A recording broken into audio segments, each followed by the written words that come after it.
I get my chest and flipped and doubled in style. I don't take no L's, no, I don't take no L's. These moves switch up quick, then dip and never look back. I don't take no L's, no, I don't take no L's. Don't take no L's. Don't take no L's. Don't take no L's. Don't take no L's.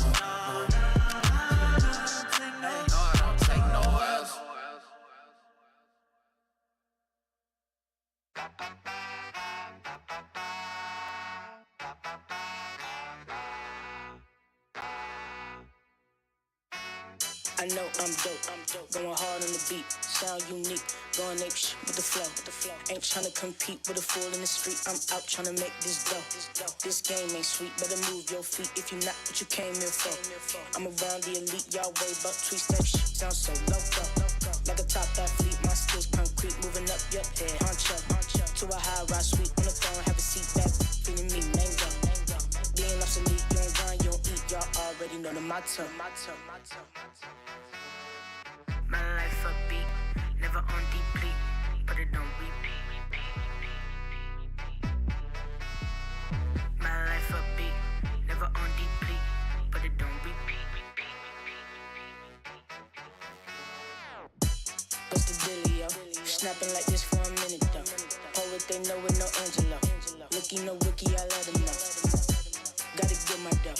No other reason I came for. Shoot for the stars up the cosmos. Slick greasy flow, call it soul glow. This ain't no game, we ain't throwing darts. Names never change, so it all in the same. They slipping like they at a water park. It's all in my veins, I studied the game. Then I got hot from a little spark. Try to play chess, you got check of pieces. My thesis, you know you done from the start. My life a beat, never on deplete, but it don't repeat. My life a beat, never on deplete, but it don't repeat. My life a beat, never on deplete, but it don't repeat.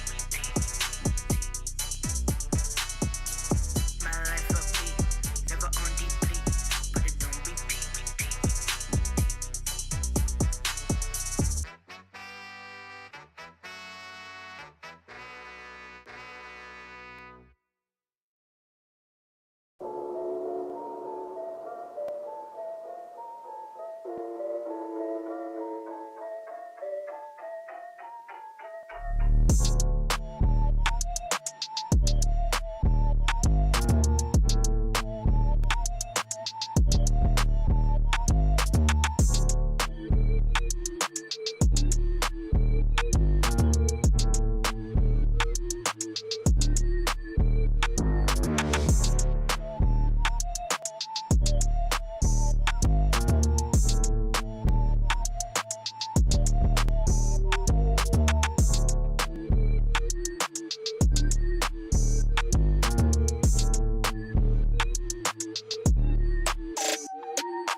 one, another one. Here we go. Come on like that. We back from another one. Here we go.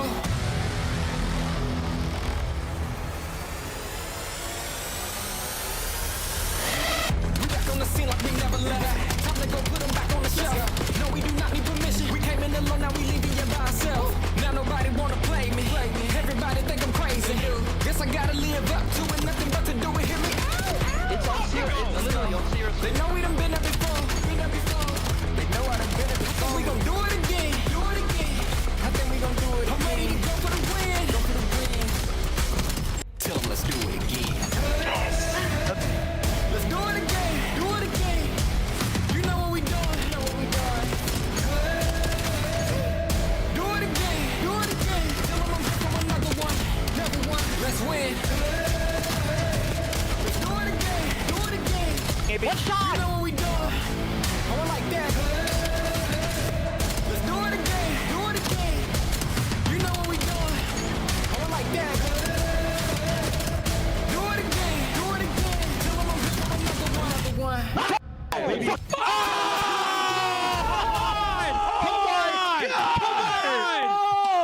Oh my god. They could be pitching broken. Can someone watch it? Yo, outfit. Yo, one small. Yo, in small. In 10. Showing you. Come mid too. Our side mid. Chami. Still in 10, I think. I need help mid. I'll see it. I think he's running at me mid. I can't help him. I need help mid. He's out of there. I need help mid bad. There you Mid on me. I got you. Yo, we have the last one. Find it. Yep. Berg.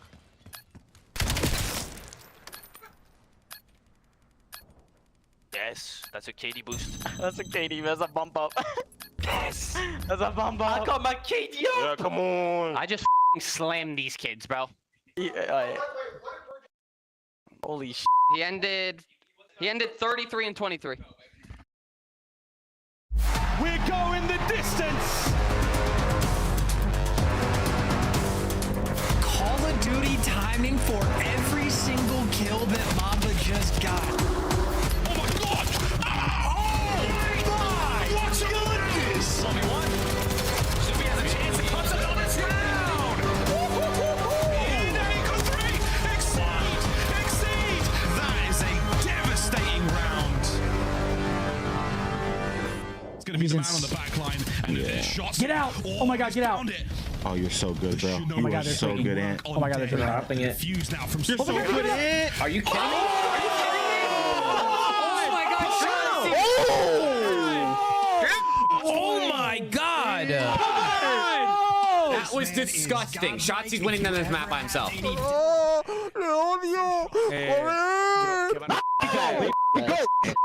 my god. Go, baby, come on. Shout out to all the watch parties. Same reaction here in studio. Shotzi pulling up like the legend he is, making some big plays. The S&D Demon gets the job done once again. That series could have been very different if he doesn't pull out those amazing clutches. Welcome back into the studio. I'm Taylor Reflections Noble, joined by Nameless Rosalie. It's going to be a great day. 4 matches ahead.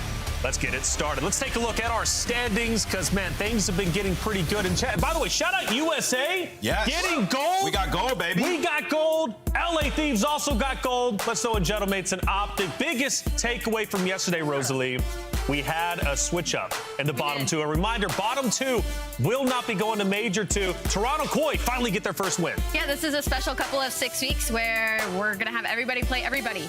And so it kind of feels like things are righting the wrongs. Koi now in that top 10, maybe trying to make their way up, but there still is a lot of Call of Duty to be played. A lot of Call of Duty 4 matches.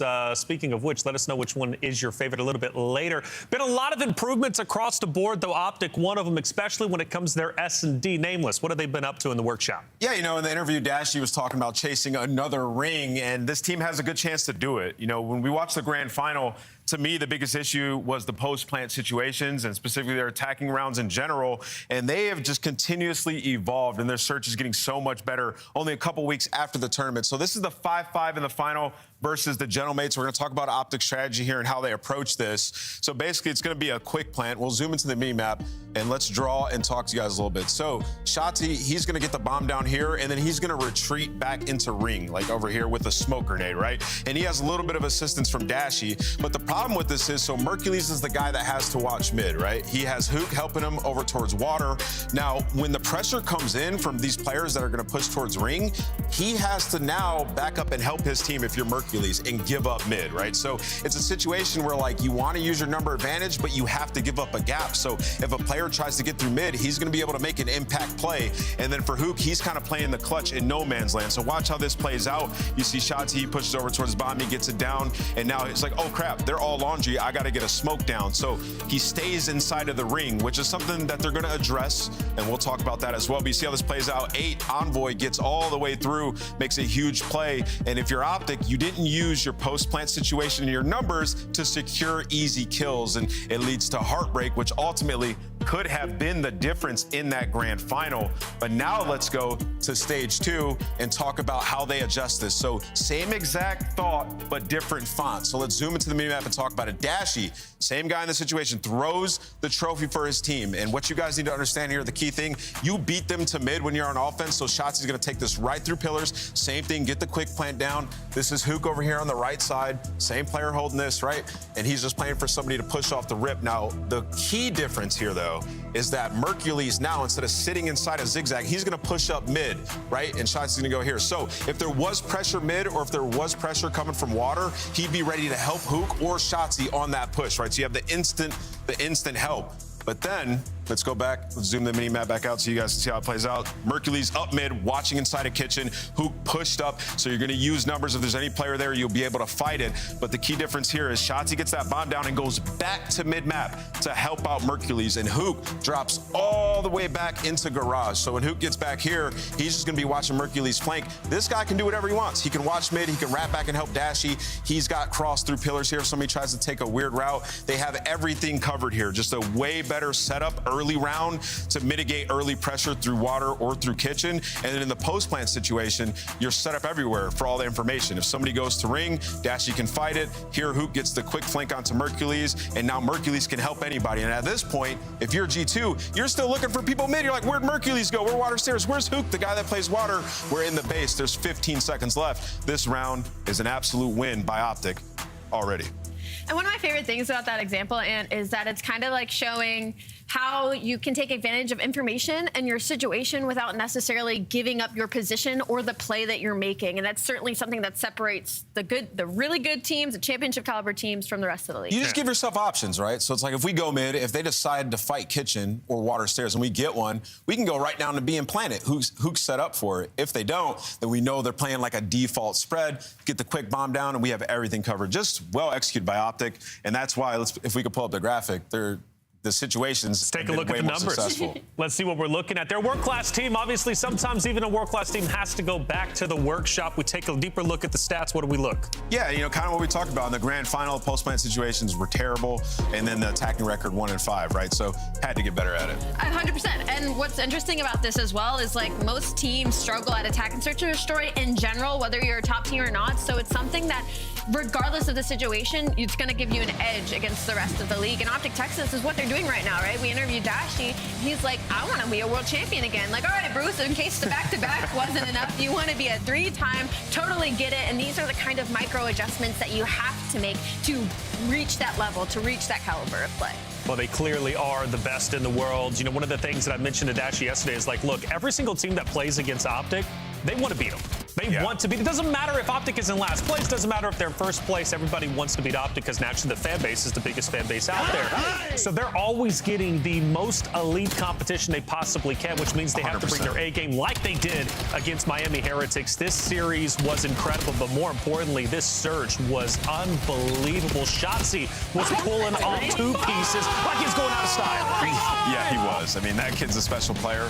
But you can see in the minimap with Optic, like, they have full faith and trust in everybody on the team, like in every situation, right? And they can just make miracles happen when the maps get close. Well, that's Optic. They're obviously one of the best, but a lot of question marks around the Riyadh Falcons. Where do they stand when it comes to the overall leaderboard? But more importantly, their performance here in Major 2. Yes, a slow start. They did get a win. Granted, it was against Cloud9 New York, who is having their own struggles. Rosalie, let's talk the Falcons. It's just tough to attach an identity to the Riyadh Falcons. For me, it's kind of like they play up to their competition and they play down to it as well, which is why we get these such weird series out of essentially a team that's made of over half world champions, and it's not something we would expect from them. We expect them to kind of be a gatekeep team. And at first, it was like, okay, you're really good at search and destroy. Maybe the respawns will come, and then it kind of flipped. And now their strength is a little bit in the respawn. They've lost their path in search and destroy a little bit. So I just don't feel like they have an identity right now. I agree with that. You talk about this team. When they were a 2-3-5 team, they were having a lot of success. Yeah. It's flipped over, and their hardpoint's been a little bit better recently. For them, though, it's like the Blackheart and Colossus was giving them an edge. Teams are closing that gap. They're getting better there across the board, really, and that's why the search has fallen off for Riyadh a little bit. So for them, they're supposed to be in that discussion of the top teams. Ali mentioned they got 3 world champions on the squad and a world champion coach. So they're definitely not satisfied with these current results. And I know Exit, he gets a lot of attention. I personally like the kid. I really hope he finds some success. We take a look at their overall record, and honestly, doesn't look too bad. I mean, it doesn't. I mean, like we said, their respawn is pretty okay right now, and then you go to the Overload. I mean, they play at an insane pace. That's something I didn't expect from this team, is they are laying down that damage in those engagements close to teams like Miami Heretics, which I wouldn't have expected from this roster. All right, it's going to be an action-packed day. 4 great matches to get through. Falcons is just one of them. We take a look. We've got, of course, starting up the Carolina Royal Ravens against the Riyadh Falcons, who move into Vancouver Surge versus the Boston Breach, Optic Texas, Cloud9 New York, G2 going against FaZe Vegas. Coming up, though, is going to be our first matchup of the day. Carolina Royal Ravens take the stage once again after their loss yesterday, going against Riyadh Falcons. Coming up.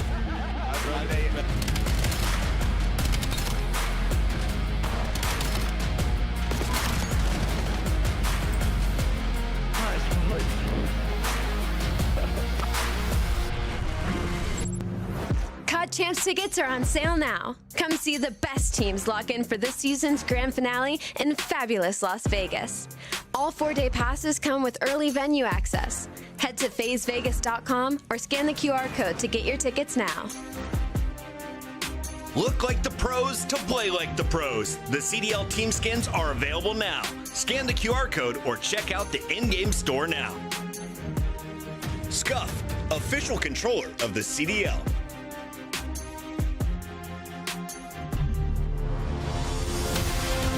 Let's find out who's built for the big save. Heretics ready to dive in. Fights 2. 4 and Snoopy wipes them all. But Hydra with the switch impossible. He's making top room. So damn happy. It's Sykes. Down a bruiser. Dominance on the grandest stage.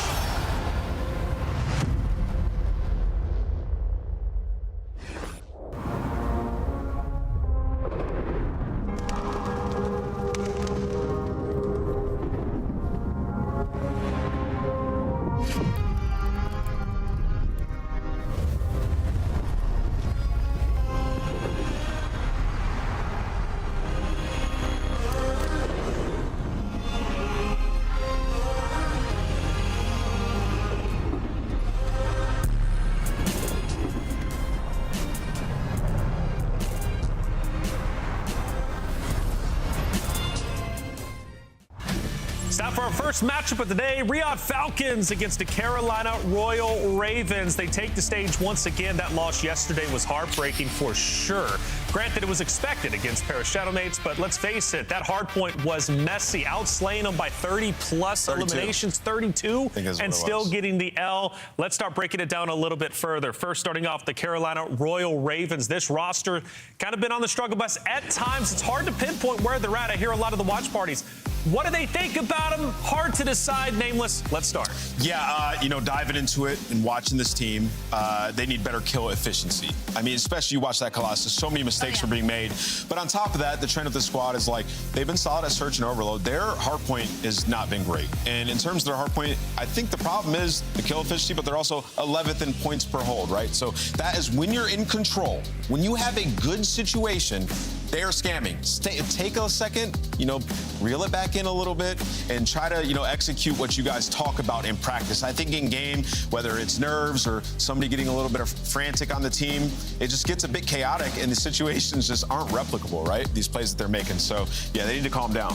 I agree with that. What's funny is before the series yesterday, I'd written down, the sling is just so inconsistent. You got a 0.5 out of Exceed versus LA Thieves and 0.8s out of Craze and Lurks, but then you get 40 to 50 kill games out of them, and they still can't close out the map. So to me, there's a system error somewhere in this. Maybe it's a leader error, but also it's a map pool error. They can't really play Colossus or Danton, and so that kind of forces Blackheart, Exposure, Scar, and we're going to get Blackheart in the first map of the series, and that is a difficult map to play, especially against any teams that are going to have really strong, really hyper-aggressive SMGs like LA Thieves, like Riyadh Falcons. So it's a little concerning. Yeah, it seems like you both are on the same page. It's a leadership issue as far as I'm concerned, because going back to your statement, your point, when it comes down to it, you get a little bit hectic, frantic, things aren't working out. You need a vocal figurehead, somebody to take over the reins and say, it's all good. Let's just fix this. Let's keep pushing forward. They're going to need that today for sure, because opposite of them, Riyadh Falcons, a team that has had some low points throughout Major 2, let's face it. However, they're looking to fly high today.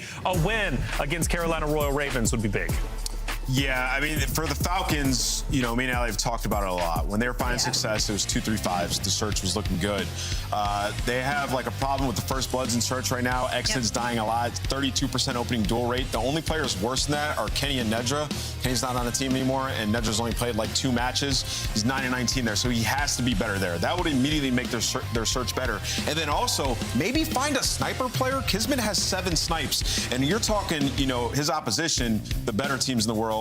I mean, that's Dashi, Abuza, Super, Scrap, Sib. They all have 17 to 40 snipes for their teams, right? So, yeah, maybe find a different sniper. Those 2 things can maybe help your team a lot. Search and destroy definitely is a pain point, which is so interesting considering the buildup of this roster. But even in their match versus Boston, they got 7 first bloods, and that resulted not in a map win. They went all the way to around 11, so I have to echo what Ant says. It's not only that they're not getting them, but when they do get them, they still don't win. So another system error somewhere in the search and destroy. But as we head into the maps and modes, like I said, it's going to be Blackheart map number 1. To be honest, I'm leaning for Riyadh Falcons in that map number 1. I just think they have a lot of pressure when it comes to the respawns, and that can certainly suffocate a team on a map like Blackheart.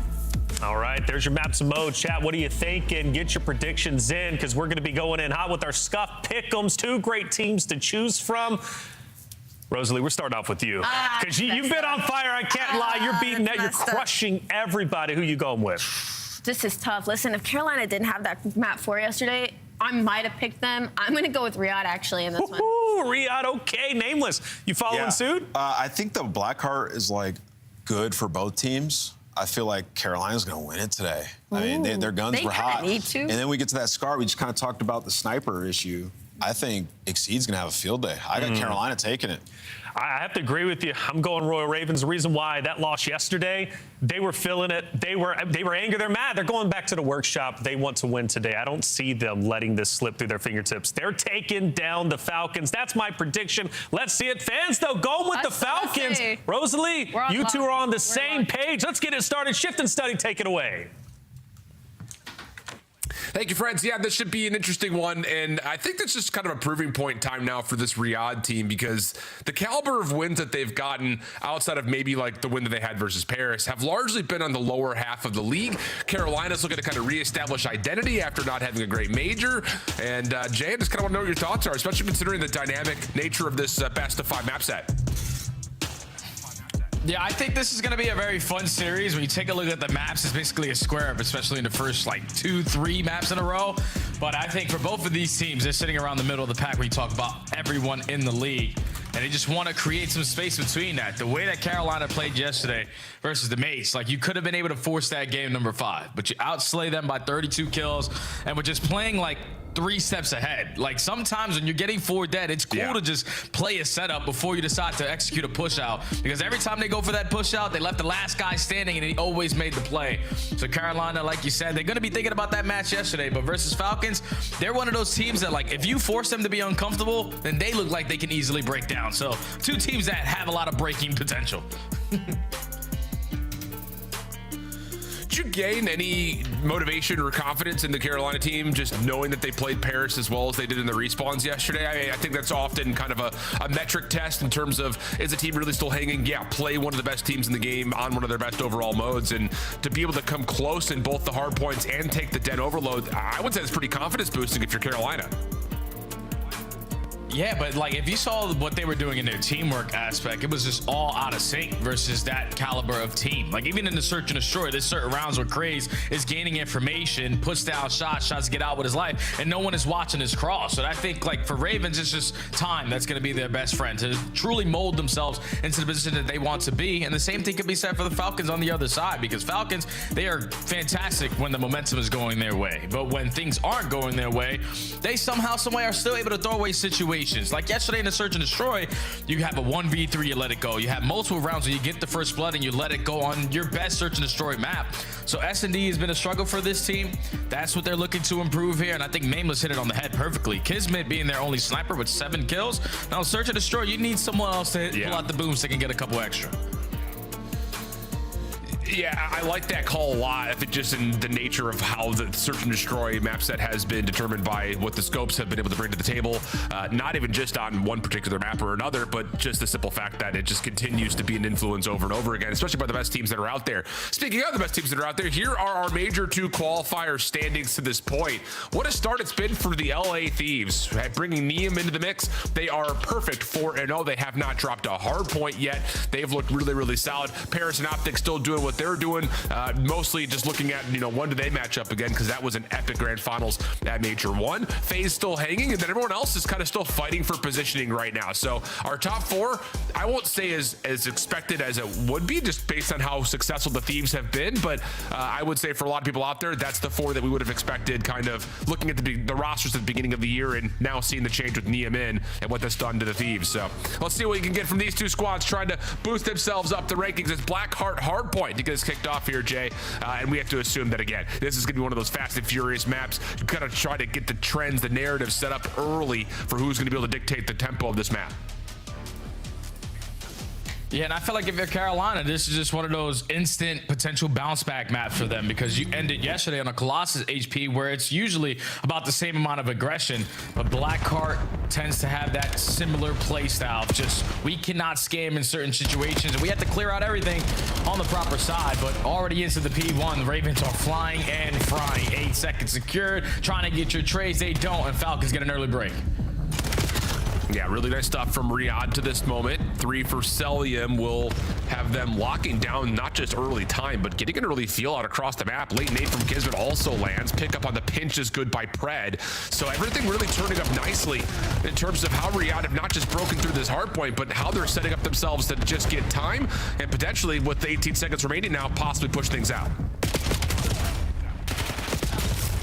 Yeah, not going over towards the P2. Carolina at least clear their way out through the P1 area.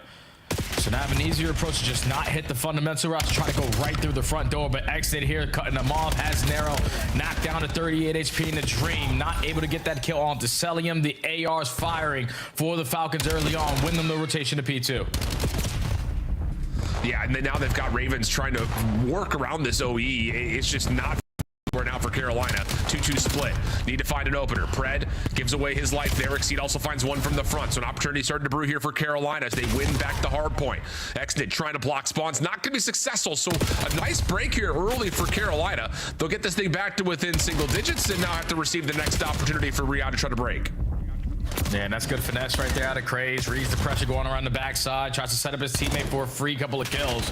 Narrow's only able to find one though, but it's still Ravens in towards the time. 20 seconds here remaining at P2, and now it's all on Lurks. How many can he find? Only able to take down 1. So the break is good for Falcons. They're gonna have a nice little lead, up by 7, going over towards the P3, and they have players in position, winning gunfight after gunfight. Gonna not allow Ravens to be fully set up. Yeah, Nero already making a mess of this rotation. He's found himself a big one onto Pred, so the hard point will open up in blue for Carolina. And I like this on a Craze. Just kind of get lost, play around the old time, and see if you can find any rotational eliminations. Makes things very difficult for the Falcons to get themselves set up, and now they will spawn over towards this pit area. Looking to try to break this from the front. Exceed cooking up a nade. Doesn't really have the assistance over the top of the jump up mantle, but does get a pinch from Lurks, waiting for the opportunity to just jump out the window and shut down this next play, but he will go mid instead, and it's all about just receiving it on the hill, and Exceed gives you one. The follow-up is there, and Carolina will hold. Yeah, Carolina are going to hold, and Crazy able to catch the sneaky beaver, trying to work around the backside. So a flawless P3 gives them a nice little comfortable lead, and you can take your sweet time off the rotation over towards P4. Exceed knows he's already took a lot of space away on this side of the map. Your teammates here in Lurks to assist you, but it's all about winning these gunfights, and Celium strikes first. Yeah, Lurk's not quite able to get the player off the mantle, and that will be another set of kills going the way of Riyadh. Really nice moment here to open up the hard point. Down to within 20 points. Cell just kind of finessing through where the old hard point was. Not often you see him in that kind of a position, but it works out nicely for Riyadh. But now maybe a moment of panic as the Carolina Royal Ravens make their way across the map. Celium will still spawn close, but now we have to play and defend this from inside the hill. Cell will get you one. Follow-up from Exton from the front is good. Just down to who cleans up who on the hill itself. Damage is out. Last player will fall, and their Falcons will hold. Yeah, that's beautifully played right there from the Falcons on their spread setup there. Exton was aggressive through the front side. He knows that all the press is going to be around the back end, so he just needed a couple players to get a couple clutch gunfights. And this time it's Kismet in that same position, almost lines up three, but was a perfect hole from the Ravens on the P3 is responded by a perfect hole from Falcons on the P4. They keep their lead, and now it's a race off the rotation of the new. Cell, unexpected in terms of playing up against Craze up close and personal, who turns that into an impressive double over the top of the barrel. Exceed shuts down the play on the overextension. Pred now trying to find an opening right through the middle of the map, and he will get the player off the hard point, but Carolina find the trade. Stabilizing spawns, they'll get right back into the hard point, but Kismet, Cell, all of them looking really solid to the moment. So we'll take a look to see how Riyadh finesse through this as we go to Riyadh Falcons. Listen in. One shot, guys. That's nice. I have all right. Yo, listen, yeah,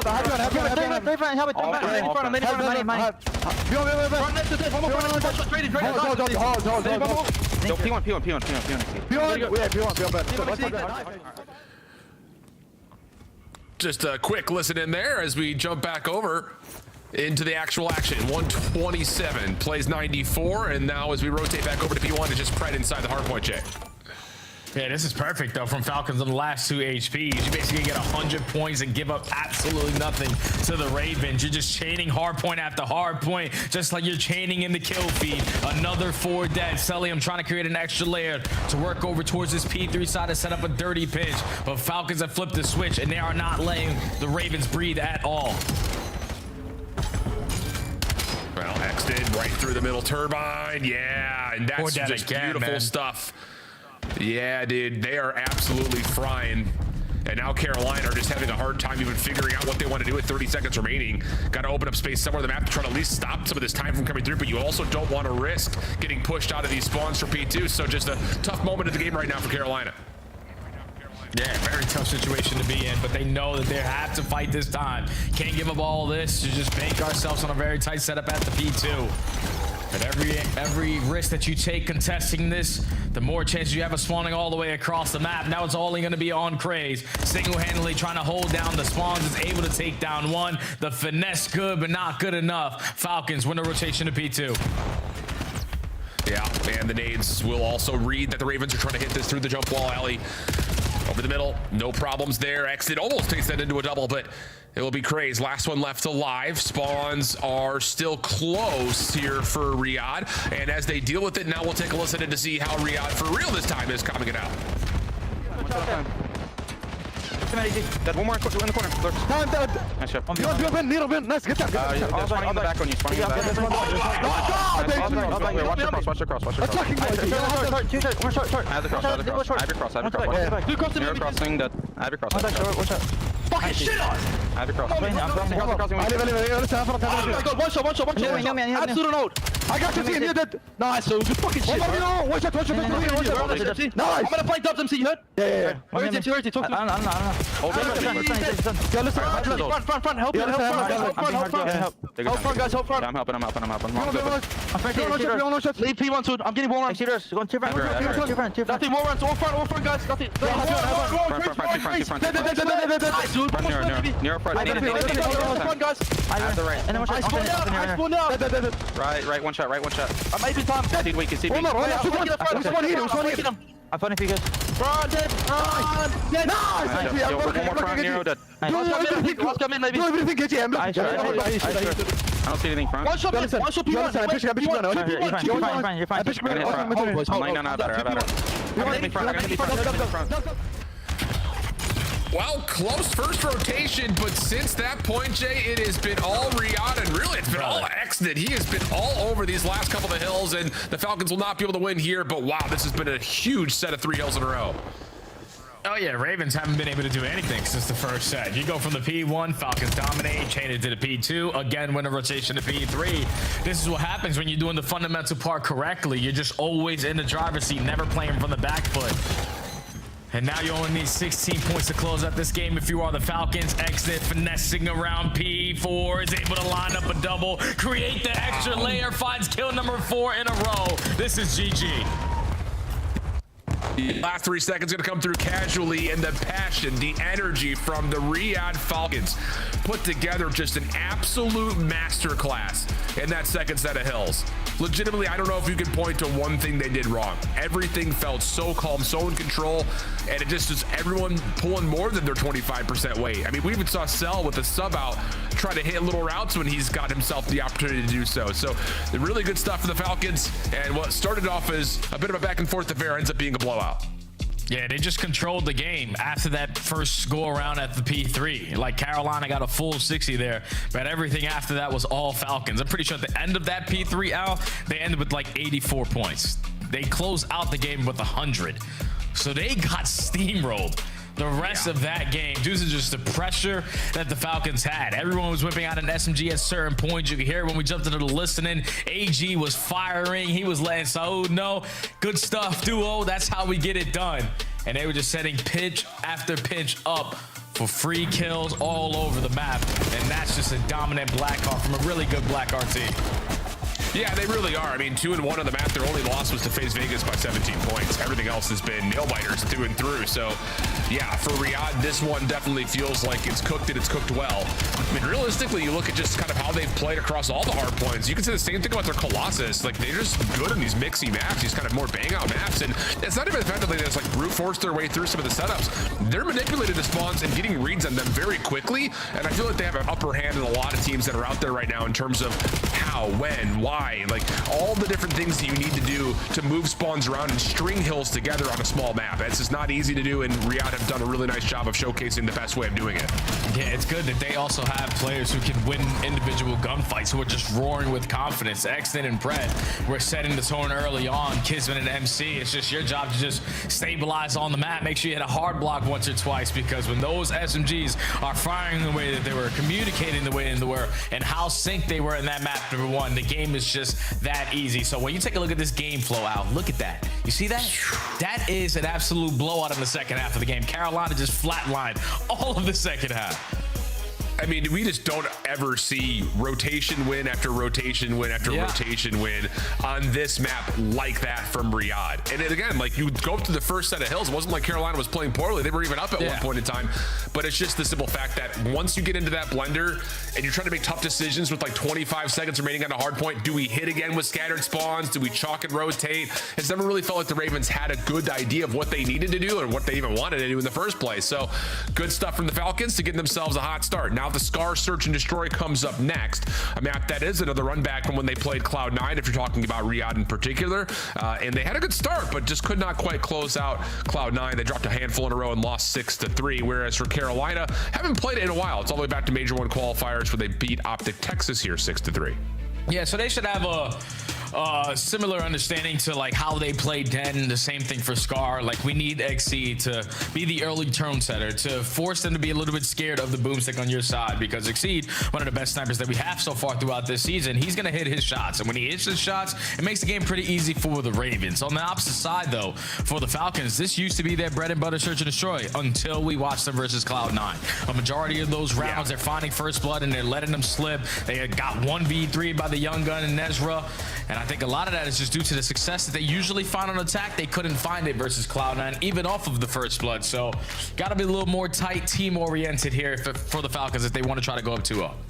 Yeah, and I think there's just been general concerns when you look at Riyadh and their search and destroy. It has been in the efficiency numbers, whether that's on post-plant setups or if it's on first blood conversions. It's just finding a way to manipulate the map when you have advantages has often been kind of a problem for this Riyadh team, and we haven't seen them win a search and destroy in this qualifier as of yet. So a tall task, I think, in terms of trying to iron out some of the creases, especially considering that this map, at one point in time, we thought Riyadh had a really good handle on, but not necessarily, at least based on what we saw versus Cloud9 there. Whereas for Carolina, it still feels like this team is like, I don't know how to explain it, but like not like getting to know themselves on search and destroy, but after they pick up Exceed and they go on that run in the Major 1 qualifiers, it just hits like a complete dead stop. They just have not been able to find success outside of the one map win that they've had versus Toronto. So we'll see. Both teams desperately wanting to find some success on search, and we'll get at least a look at Riyadh's offense to get us kicked off. Yeah, Falcons just going to go for an early fill-out round. Great, I found in the first place, specifically on the attacking side, and they continue to find it.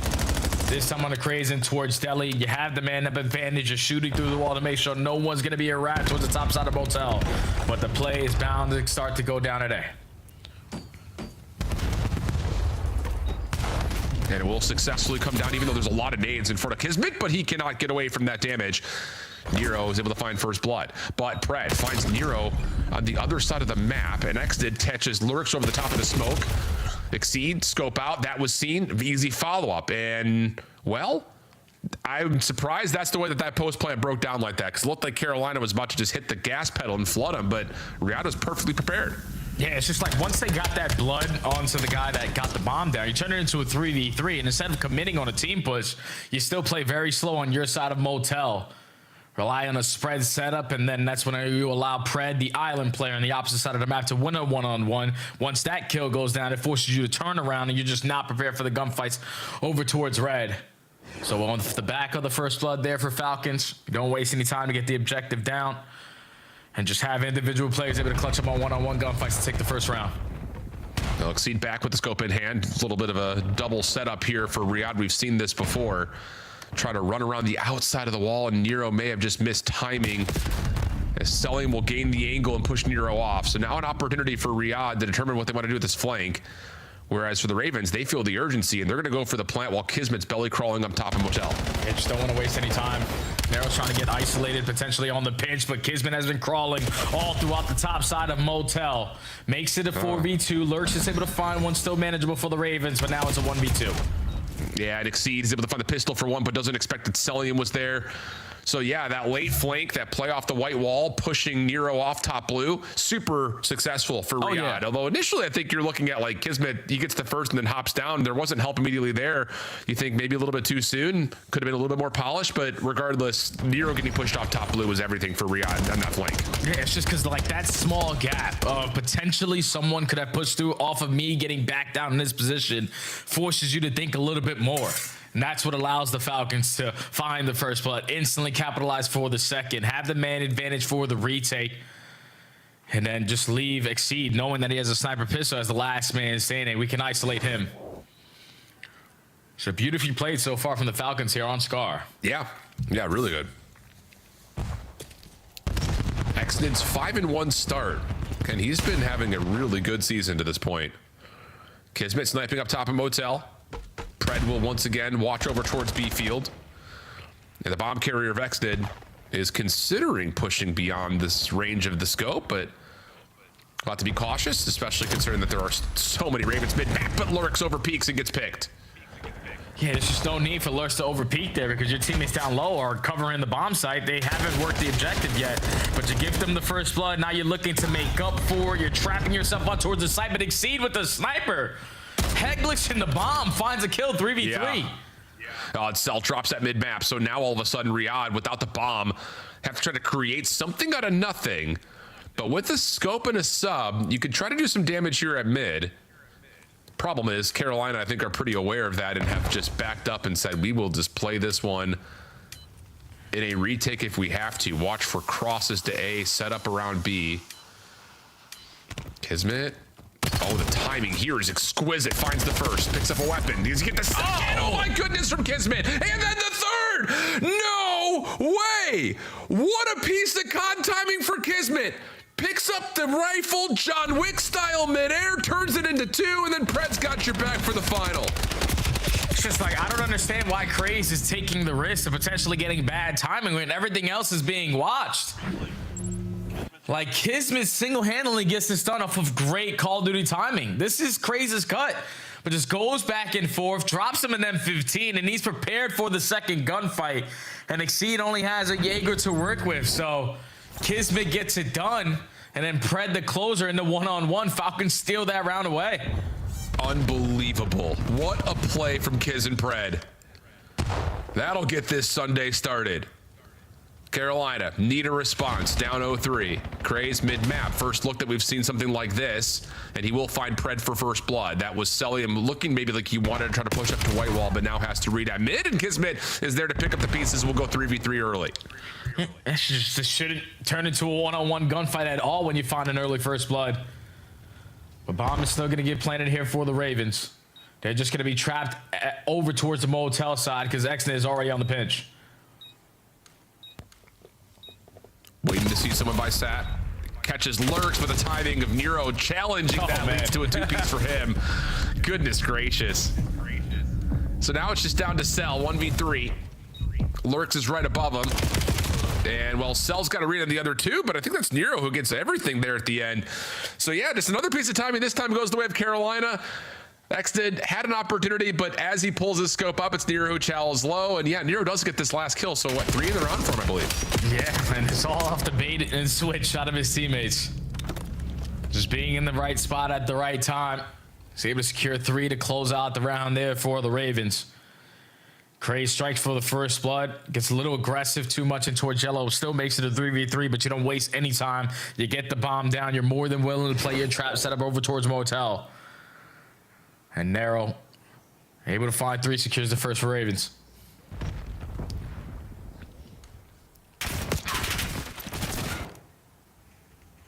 Shots towards Exted. Now has Kismet thinking he may have an opportunity to find first blood through the front, and he will. Pred catches another before dropping to the pistol of Exceed. So numbers now greatly in favor of Riyadh, and they may think about trying to swing this to Celium's direction now that he's at top green. Carolina's nearby, but patience now to see if Cell can find something. Yeah, I think with Cell in this position, you just want to wait a little bit longer, make sure your pinch is going to be watched, but the play should be developing over towards A. Because if that guy contested you on the site, Cell's in a position to instantly get the trade, but you know that Exceed is still alive, so he has a sniper pistol, most likely in a long-distance angle, but bomb plan is still man up.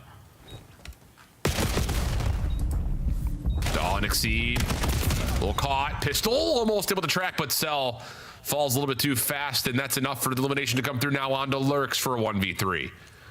And Kismet is just watching corners. Sexton going to rewrap around the back, and then Celium's making sure no antics happen up top. Good stuff there, and this has been really, really solid through and through for the Falcons. Really good. Yeah, their adjustments on their attacking rounds is the biggest thing I wanted to focus on. And so far, they're undefeated on that side of the court. Finding first bloods when the chaos brews in towards the deli, they're walking away with the numbers, and then just playing it patient, trying to gather some information before you get the objective down. But then once you get some, you're committing as a team. So Falcons quickly making their adjustments for what happened yesterday versus C9, up 4-1. Yeah, it's been really good. Kind of a must-win round here for Carolina, and they're just going to go right into the battle through A. Craze has taken a lot of damage and was stunned, but is able to survive up tight. And how about this look for Riyadh? They've put some pressure over towards B field, which may have Nero kind of looking that direction, but he's playing a different angle this time from top blue, finds the information plus a kill, and the plant will come down 4v3, retake on the way. And Nero still knows that he's surrounded by the players on the side of the Falcons. Has this guy one shot, smoke grenade, not going to keep you alive. And I thought he was going to be able to find the kill number 3. But Celium's able to get the trade. 25 seconds to go. Ravens have taken the opposite side of the map. They know they're on the pinch. Yeah, move the post plant around to the other side. Give Exceed a chance to connect, but comes up short. Cell able to find one before dropping. So now to the 1v2 for Xnid. Has got some space, but not a lot of time to play with. And this, yeah, he may run out of time on this just to find this kill quickly. And yeah, Krazen's going to make this mistake. He backs up, knows he's got the clock as his ally, and still pushes through the final kill. Carolina stay alive. Yeah, and that's Nero 2 times now, where Carolina have gotten around on the board is off the back of his play. That time he single-handedly is watching the pinch, finds the first blood, tucks himself in the corner, and is able to manage to get a second before falling. And as soon as he gets that second kill, all information gained. Teammates don't waste any time to push through Motel. And just the finesse, the smoke grenade, all assists Nero on that second gunfight. Ravens get their second on the board.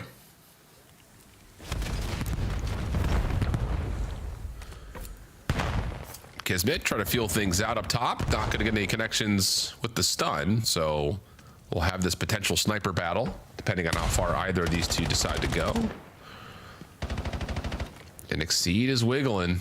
Yeah, there's the X-ray off for a moment. Kismet shows himself, and that will land. Nate does tag, but okay, there's the follow-up a little bit deeper. So immediate punish for the first blood turns into an early 3v3. Both snipers off the table, but Xnid has picked up the scope. See what he can do with this. Yeah, I don't know if he's going to do anything because Craze is crawling his way through top Motel. So the longer you wait, the better positioning Craze is going to get, and just chooses the right time to strike for the kill. Teammates stand to assist him. Now it's a 1v3 for Celium. Stands no chance. And the Ravens now starting to come to life. Teamwork is making the dream work. And Exceed finds that first blood with the snipe. Sets up Craze to make that play. Yeah, really good stuff. I think it's just impressive enough to know that how you're setting up your defense around this round allowing Craze to still play this angle, knowing that Nero's got everything locked over towards B, and you've got Lurks just kind of floating to make sure no one is going to hit down low or play over towards shops. Like, it's a thin defensive line, but it's one that works out nicely. And large, that's just out of the flexibility that Nero showcased in this round, playing pretty much a hard scope defense at B. Now Carolina with back-to-back rounds now, making this a search and destroy, but that's a risk you don't want to take in that angle. Exceed gets team shotted by Celium and Xnid for the early first blood, and now time is taken away. Ravens, no, we're in a man down. We can't rush plays. Someone has to go for a scam. Yeah. Problem is, I was gonna say, the scope being down means that clearing out this B field will be difficult to do. Craze nearly able to peel a head off of one, but instead we'll have to reset. Now you got to push over to A, and I like this out of Kismet. Just play a 1-for-1 corner right here, and yeah, you maybe get more than that. It's a clean first win. Slides out, not gonna get the second, and we'll probably get shrugged off that top staircase position. But now if you're Carolina, you know that this flank is likely a potential. Yeah, Celium knows as soon as Kismet goes down, I'm instantly gonna work my way through the backside. And you're able to spot him on the low side of this bomb. So with 25 seconds left, the play has to be committed over towards A. Celium on the pinch, gonna call the round. Finds a freebie, sets up shots for the second exit. He's able to close it. But Falcons now at game point. Yeah, clean. And it's just another one of those moments that you lose out your scope who's trying to play over towards B field like that. And it just puts that flank into an immediate concern, no matter what you end up doing. So it's a decent effort for Craze to try to pick it up and still find a kill to stop that play from happening. But once you know you have to go to A, that's just so difficult to know how you put your post plant together if you can even get one. So good awareness from Riyadh on the other side. Again, they're still playing this map really darn well. And they're showing us a lot of really different looks defensively, which you have to kind of tip the cap to. We've seen a lot of variability in how they want to play off that flank, if at all. So 5-3 the count. 4-man hit here for Carolina right on the top of the point. Craze Lurks able to find two, but the pinstripe kill feed until Kismet has the last word over the middle of the map. Last one to find is up and over. Shots aren't necessarily there initially, but they will be eventually. Riyadh will close the map out 6-3 and go up 2-0 in the series. Yeah, Ravens couldn't stop them on their attacking rounds. So that's why they just went back to the let's just push through A, try to win this with gunfights. And unfortunately, with 4 committing on that side of the map, mid-map is completely open, and Kismet finds it and capitalized for a double to close out the search and destroy. Falcons lost 2 defenses. What they are really good at on this map is the attacking side. And the fact that they go undefeated on that side of the map, yeah, they got that one done pretty easy. Well, it's a really good start for Maxted. He slowed down just a little bit. He was 5-1 at one point, but then Kismet starts to turn up, finishes 10-6. Damage across the board pretty darn good. Pred not really able to do too much. I mean, 477 damage, but still was able to finish off a couple of kills and was mostly just the last guy standing in a lot of the defensive rounds that we had. We're on the other side, again, pretty even across the board, but it's just one of those things that the playbook continues to tilt in favor of the Falcons. The first blood battle, the efficiency that we were talking about before the map started, also very, very well credited to Riyadh. So a chance for them to get a 3-0 here. And like we kind of talked about, you know, this is kind of a prove it point series for Riyadh after having a really hot finish to Major 1 qualifiers.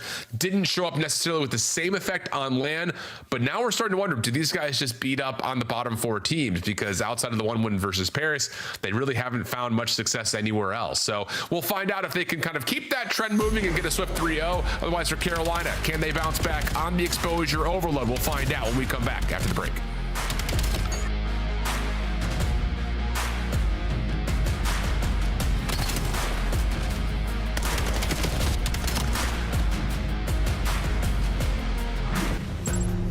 Scuff, official controller of the CDL.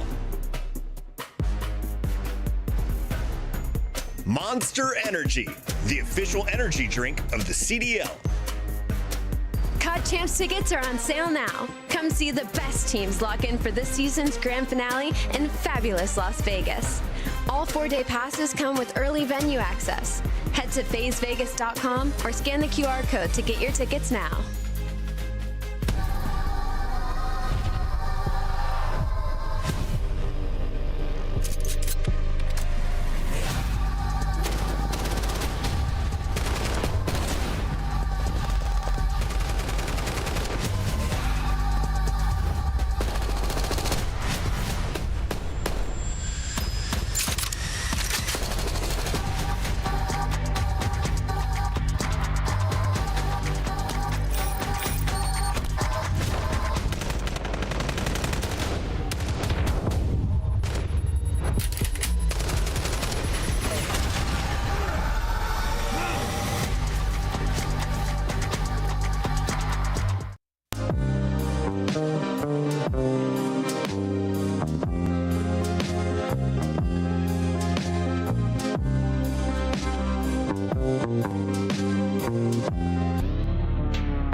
What do they have to give yourself a fighting chance here in the series? Real, ruthless aggression. Another on stairs, can't get it, it's Krent with 2. It's now down to Lucky. And will he be that in this 1v2 situation? Here they come, finds the first! Oh my God! Lucky! Dios mío, how has he done that? They're playing A. They have to play A. They are both water, 3, one shot, there's 2 water. They went red, Clay. They? Yeah, they went red. Both red, both inside red, both inside red. They went front door, He's hopping. Watch his water. I had your word. Back door. They didn't see you yet. Nice! Let's go, Clay! Yes, sir. Run. I'll get bomb checks. I'll go top and get bomb checks. Hold pinch. Make sure somebody gets bomb checks. I'll get bomb checks. He can go third. He's telling you. Back on. Not weak. He said, he said something. What was that?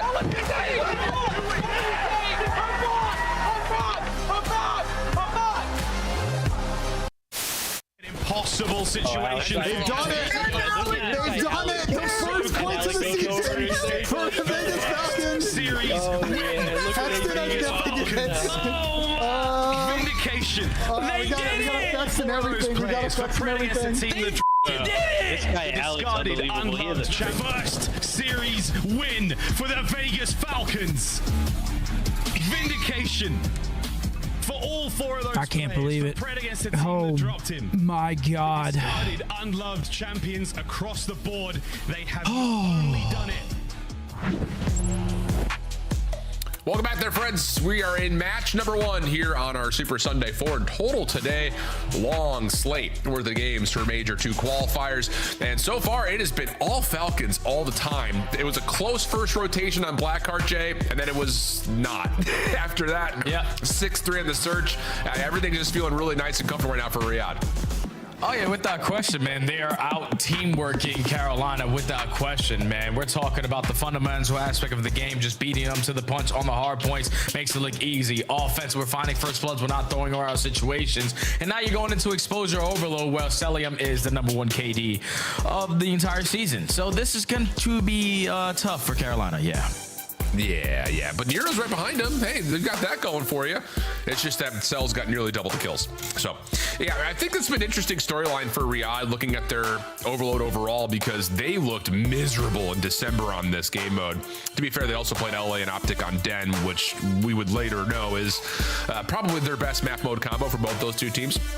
But as they start to get through, then all of a sudden you go on this long winning streak. And I'll be honest, like, that's where I feel like this Riyadh surge to get the wins that they did over teams like G2 and Paris and stuff like that were largely because they were continually winning map 3. That's just something that you put into your back pocket, and you're going to give yourself the best chance possible to win a series. Yeah, and with exposure being the map number 3, Celium being #1 KD, when I take the time to look at who they played on exposure, Boston, Carolina, C9. So that tells you that FC's most likely just slaying these guys to bits. He's dominating versus the weaker opponent. And in Carolina, you got them up against again. Yeah, just do the same exact thing. I hear that. Well, hey, here's the thing. If you want to come watch some of this action in person, don't forget about DreamHack Atlanta Major 3 coming up in May, just short of both your birthday and my birthday, Jay. We'll be celebrating together there. But we'll get single day tickets on sale now. Hit the QR code, and I'm telling you, if you've not been to a DreamHack before, you need to go. It is so much fun. And DreamHack Atlanta is an insane venue right in the heart of downtown at the convention center. It's just an awesome spot to be, especially that time of year. It's going to be sick. So make sure you get your tickets if you have not done so already. Make the trip. Atlanta is such an easy airport to fly into. Just do it. Just make it happen. Do it. And of course, make sure you come champs, because that's what we want. But I think the other thing about, hey, you know, this series at large, is this like, and I don't like mean to bring in the negative side of things, is this a panic series for Carolina if you get 0-3 here? Like, not having a win besides just being Toronto in a close-ish series, like, do you get a little bit scared about what this Carolina roster may do if they don't find success in any form versus Riyadh here? No, I 100% do, man, because you saw yesterday versus the Mage, you could fight. Like, a majority of those matches were very tight. You could have at least forced that game number 5, but this is a series that should be a little bit more easy to handle, and they are getting handled with ease by the Falcons. Like, the game one shouldn't be that easy. You got to be able to cut your losses and win a rotation to some of these hard points, especially on Blackheart, because it's so punishing, but you don't do that. Then you go to the search and destroy. You're giving up a lot of these early first bloods, and even when you're finding first bloods, you're forcing one-on-one gunfights to still give them the advantage. It's just right now, Carolina seem a little bit out of sync. Like, the chemistry that we saw throughout stage 1 is completely out the window, and they just need like something, some kind of momentum, maybe a map, maybe a series win to completely try to turn it around, because they just look like they're all on different pages. Yeah, it really does feel that way. I mean, it's just interesting, I think, just to see how things have moved so rapidly, especially the search and destroy. You know, I think, you know, this last map was one that there were a couple of, you know, there should have been unlosable situations. Like, you just can't drop things like 1v3s or 2v4s, rather, things of that nature. And it just felt like, again, like you mentioned, that coordination, the things that don't necessarily show up on the scoreboard are just not quite there, not quite locked in. And to be fair, like, this is a, you know, young roster when you look at Craze and Lurks, but we're past talking about the young moniker for players like Exceed and Nero. They have been in and out of either challengers or the league now for the better part of the last 6 years. So it just feels like it's just not coming together in the right ways, and they need a spark, and they need it quickly. Otherwise, it may fall apart. Yeah, it's just like, I don't know if this is all due to what happened at the event that just forced these guys to basically not trust each other. Because you even saw it in this highlight, that 2v3 where Kismet gets really good timing. Craig is thinking, my teammates aren't spotting anything, but let me just be in a position to try to help them just in case, instead of just focusing on my gut. So all that trust factor, the ice, the honeymoon stage right now for the Ravens is just not here anymore. And now this is where you got to find yourself like backs against the wall. Your identity is going to be shown. And right now, they haven't shown that they can fight with anyone when they're down and out. I hear that. Well, we'll see if they can find some magic in the overload. It did provide some, I would say, you know, great looks for them so far. Not just in their win versus Toronto, but I still maintain, like, they played Paris close in both hard points, and of course they did win the Den overload. I just wonder if we're actually going to see like a true identity, because like this is kind of a weird thing to say on like a broadcast, but it just feels like the Ravens aren't really setting up the plays that they're named. They're just kind of taking what they find, and that's not like a bad thing. It's just it doesn't feel as structured as some of our top teams overall when it comes to looking at overload, like looking at your optics, looking at your phases, where everything feels like it's part of a game plan. It feels like Carolina's almost like improvising their way through some of these wins. Yeah. Then on the opposite side, when you take a look at the Falcons' road to the major, obviously you start off versus the Gentlemates, you lose that one. You go up against Boston, you lose that one. That's what really forced us to like just think about this team potentially making a roster change. But you take care of Cloud9, you're currently taking care of the Ravens. Going forward, you got some really tough matchups like FaZe. That one's going to be a grueler, because last time that they matched up, what was it, a game number 5? They just couldn't do it at the event, but I don't know. Falcons got to just take care of one at a time. Yep, absolutely. And that's the story for everybody in this longer slate. First time we've seen it where everyone's going to play everyone in Major 2 during this qualifying period. So you're going to have some series where you're going to feel like, okay, these are must wins to get ourselves set up for the tournament overall. And there's going to be others that you're feeling like, okay, this is a true test for us. And where are we? Kind of a status check of what's going on with the squad. For this one, though, for Riyadh, it should be about taking care of business. We've got ourselves a 2-0 count, and we're finally looking at the exposure overload with Riyadh. They've showed us this look before where they try to get Kismet active early, down low with a jump up, but now instead he's going to try to make his way over towards dirt side, and Carolina will be able to stall out the initial play. Yeah, they were just trying to go right up the middle of Duze to get an instant score, but when you don't find any kills, Ravens are easily able to shut that one down. But all mid-map control currently in favor of the Falcons. Selim looking for a one-on-one versus Craze. SMG is better in that close engagement, so he's able to get the better of him, but Ravens are fighting out of their spawn. Big win there, though. Pushes Pred back. Exit trying to hit a pincher on the backside, and he will be able to kind of combine with Kismet for a couple. So there may be an opportunity here, but Lurk's playing his life very nicely. Stalls things out and allows at least a couple of members from the Ravens to get off spawn to try to help this. But Exit is still over here, bottom window, and that's not where you want him to be with a sub. Can't take care of him, though, and here we go. Pretty much clearing the front door, an opportunity to pick up the EMP instead of some sort of an attack. Yeah, Ravens should have enough stuns and nades and the positionings to shut down this play if they decide to go over towards A, but Kismet with the beamer is able to find the opening kill. So it's going to force the rotation. Pred trying to hold down from top window, finds the timing through mid-zig for a one-on-one, and now you know, you have information. The last two guys for the Ravens are on the pinch. We can score. Yeah, and that's a really nice play there from Exnid and Cell. Like you mentioned, just kind of taking the information from Pred, clearing out mid, now a chance to reset with the P2 spawn up here for the device. And Kismet has won another big fight around the back. So now it's just down to keeping your eyes forward. Nero trying to chase, he will be dropped. And there's gonna be another score here for Riyadh. Carolina scrambling and trying to set themselves up towards the bottom side of the map. Yeah, gotta play the reset now. Thankfully with the new spawns, you spawn closer to the position that you want to be in, but you need these fights to go your way. Exton and Celium already finding two. Exceed trying to work on this late pinch, is able to find one. You create the space over towards the A point, but no one has the EMP, so you're doing it for nothing. But the space is good, and Cell on 4. Oh, gets a nice read onto Nero. So that's not 5 down and a chance for a Hellstorm. Carolina trying to set themselves up to make their move. They're going to find one out of Craze. Exit's in trouble. Low on health will drop, and there will be a score just before Pred catches 2. Doesn't quite get the third, but we're down to within a 1-point game here, 2:30 on the clock. Yeah, that's just Craze staying aggressive on the bottom side of ring.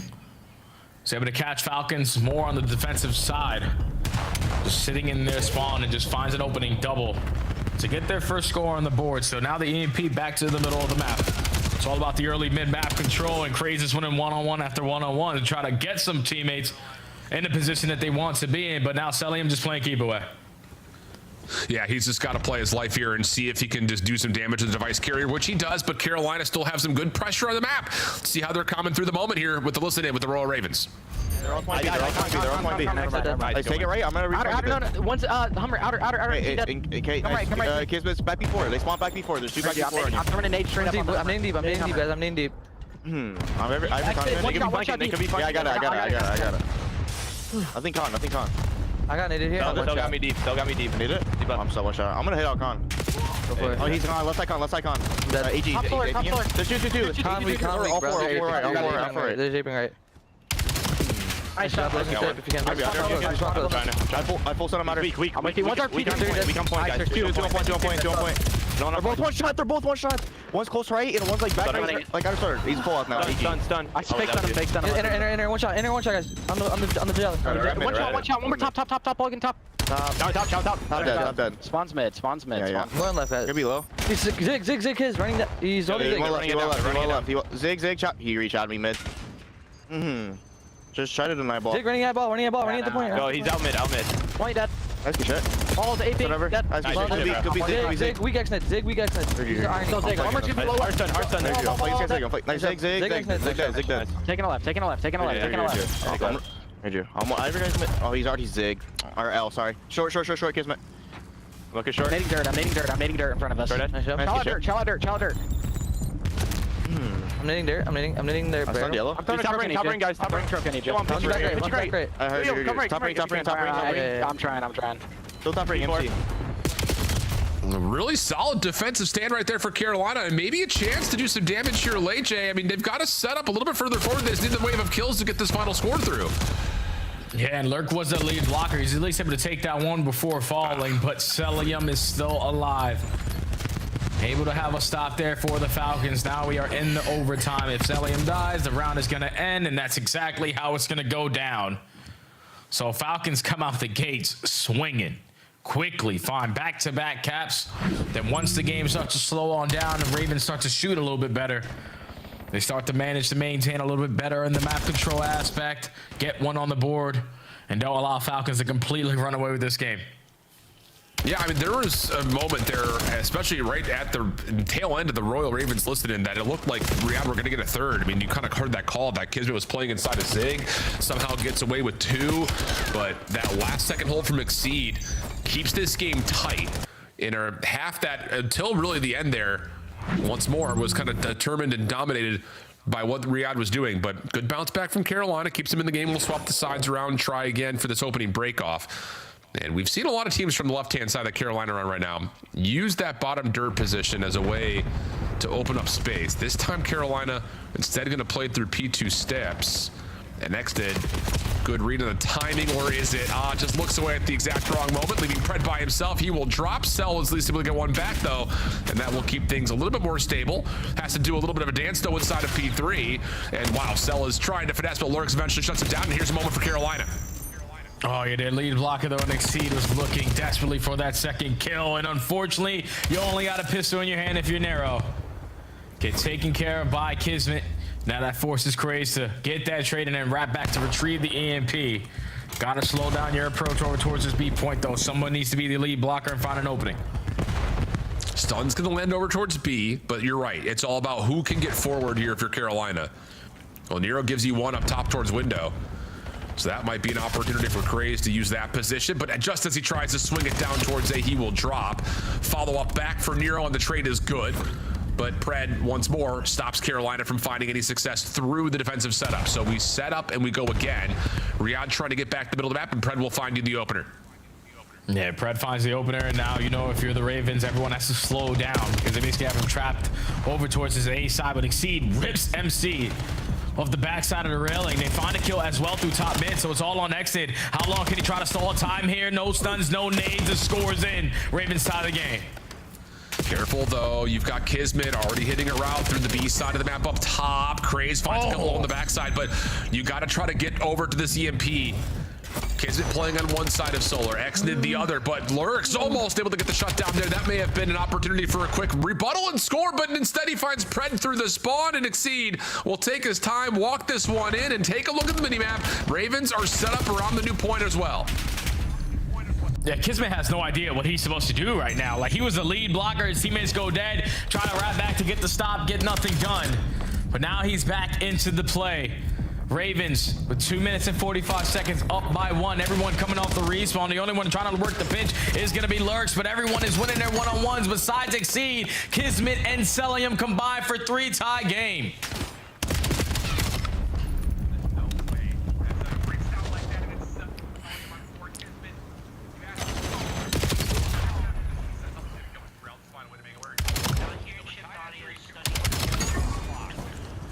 .220 on the clock. Time of possession right now for the Ravens at 65%.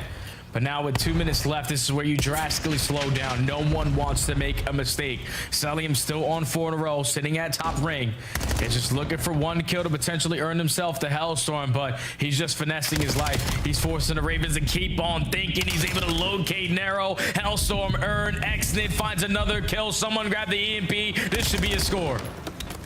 Should be, but at mid, it's a little bit more difficult to get it through than maybe you'd think, and that's exactly the case as Cell just tries to stop any of this play from happening forward. And Craze, who's continuing to just hold his ground over through Zig, good plays, has done well to catch another. So there's an opportunity here where Carolina could, absolutely just clear out the window and then grab and go. Just comes down to which point do they want to go to, because the defense is starting to move around a little bit.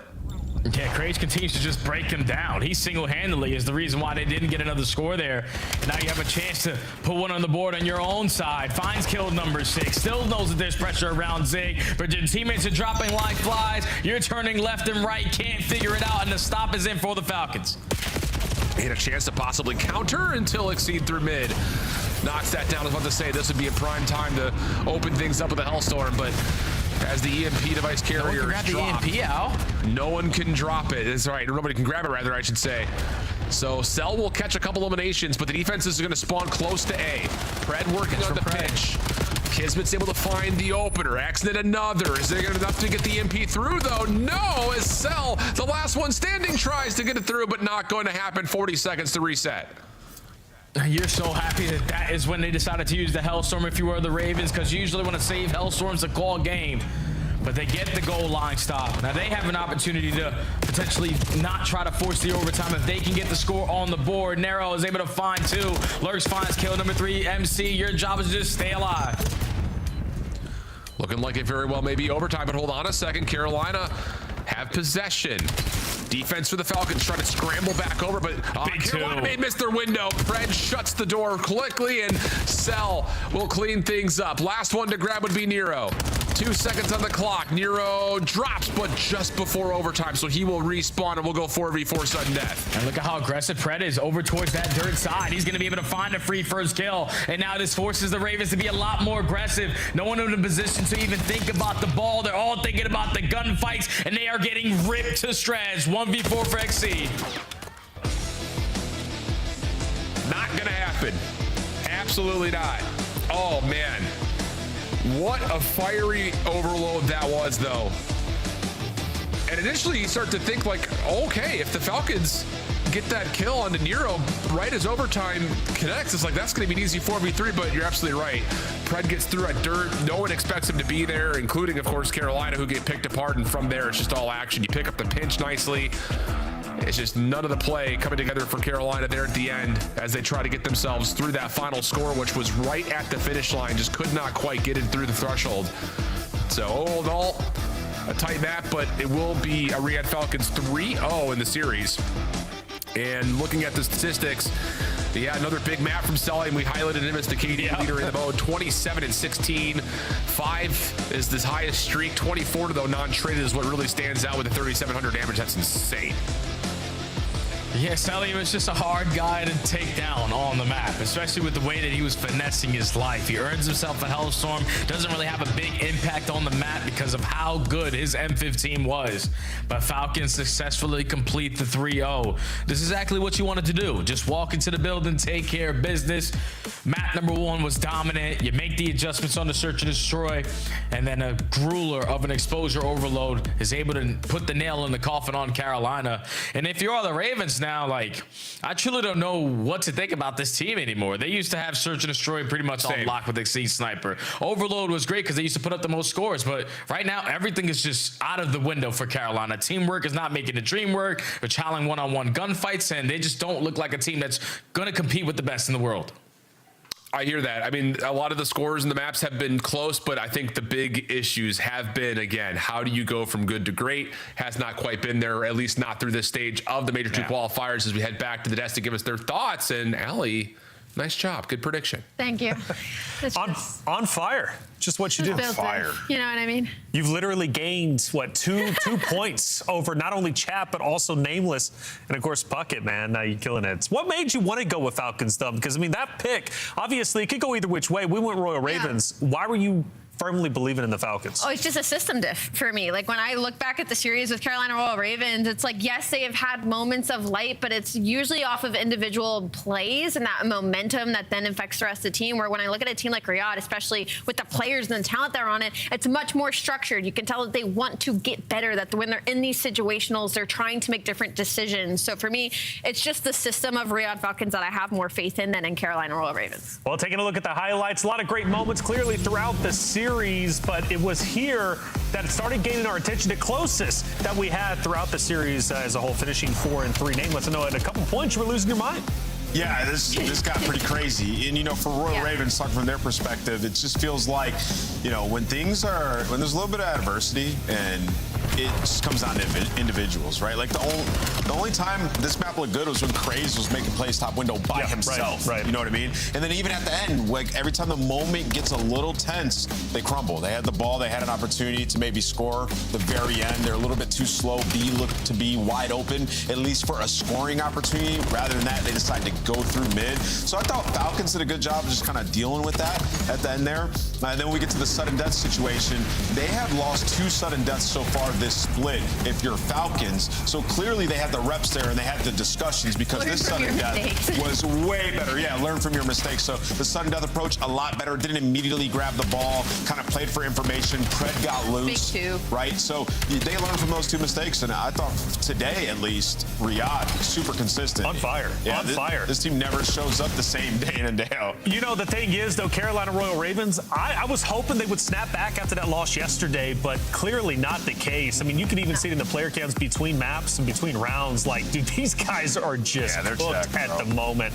And they're going to have to all get back on the same page because we know they have the talent clearly to lead the charge. But right now, they are falling behind and hopefully not falling behind too quickly because there's some other teams making roster changes, starting to catch up. Let's look at some highlights, though. Our Scuff play of the game. We're going back to map 1, the SMG duo, Pred Xnid, tearing up the competition. I mean, I told you this is what was going to happen, right? On a map like Blackheart, like I look at this roster, I look at Pred and what he's capable of doing, especially when you give him so much freedom to just do whatever he wants. I look at Celium and the amount of numbers and the aggressive AR that he is. And Xnid, if there's anything about Xnid, you know, let alone him being a sponge, really taking things, exactly. And he's got Gunny, he can win that 1v1. So for me, Riyadh Falcons are a great slaying team. Blackheart should be a map that they are comfortable spawning in on every time.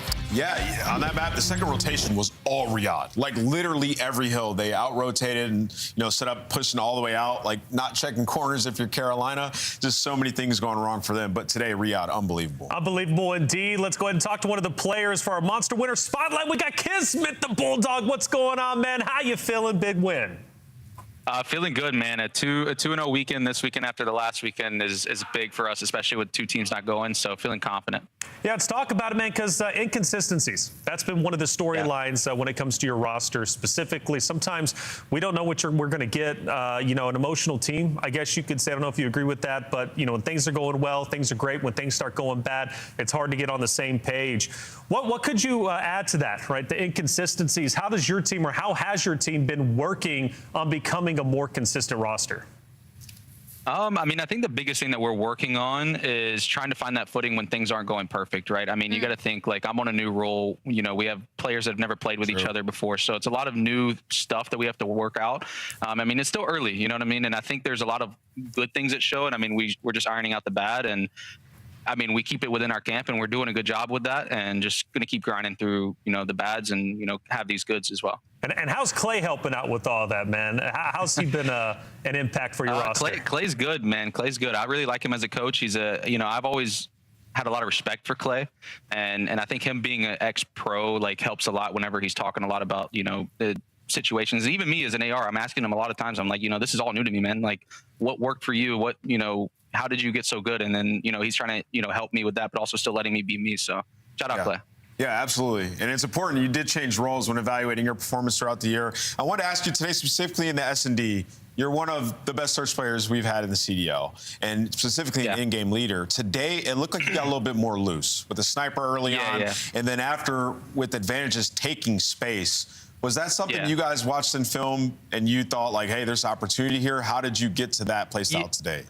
Yeah, I think for me, like I kind of talked with the guys and we were like, for me, like respawn is like one thing I can learn like how to play the flex position, but I was like S&D, man, like we could still let me do me, you know what I mean? Yeah. So I think we had that conversation with that and like trying to make sure that I feel free in that regard, but still making sure everybody is in the right positions, because sometimes I'm going to play slower, sometimes I'm going to play fast, but I don't want to change my whole identity in that game mode, because I feel like I can still get away with, how I want to play that mode. And I think I've been on good S&D teams, so I just want to keep doing that, Yeah, you showcased that today, Case. You're on point. I think this conversation's heading in a great direction, because kind of what you were saying earlier, there's some situations you can't really prep for, and those are kind of things you have to learn as you go when you're in the games. People always say scrims are so much different than when you're in the real thing.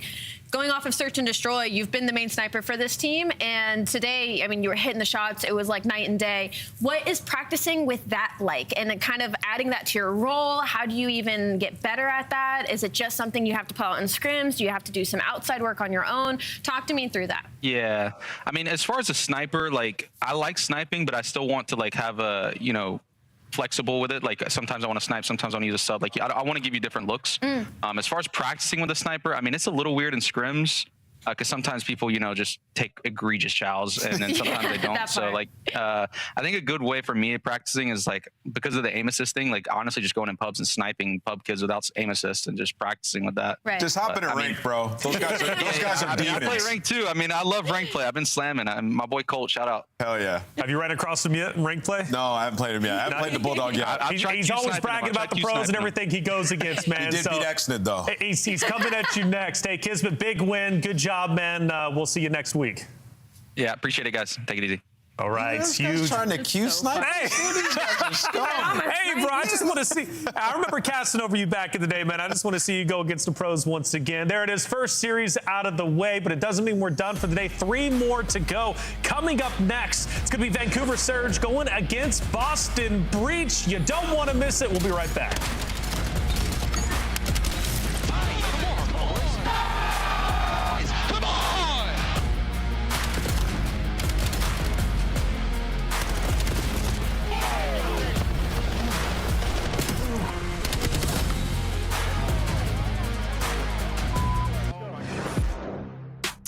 Black Ops 7 returns to the Esports World Cup in Riyadh this summer. Scan the QR code to be notified when tickets go live later this month.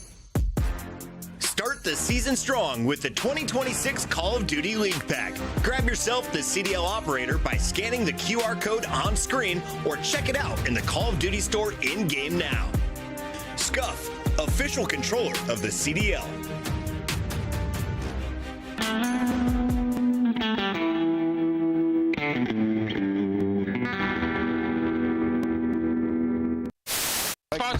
Ken Spiral. What the? Spiral, they shoot up. Come around me. Last guy red, he's low. Stay low. I'm 245. Oh, sorry. I got it.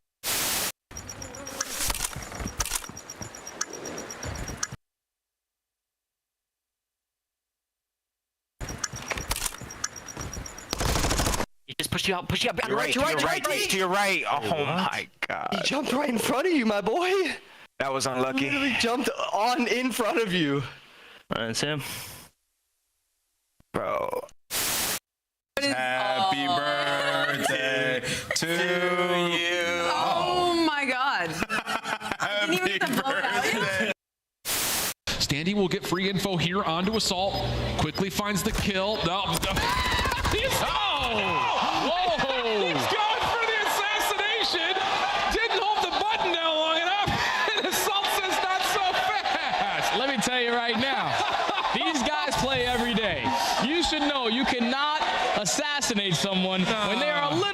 taller than you on the map. And unfortunately, the 1 down doesn't work, but you know them hands from assault. They are definitely warm. 2 punches right to the chest to take down Standy. Emergency broadcast system announcing the Boston breach sanctioned by the city.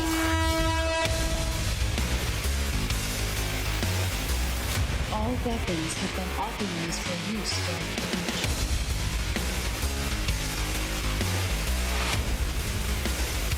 No restrictions.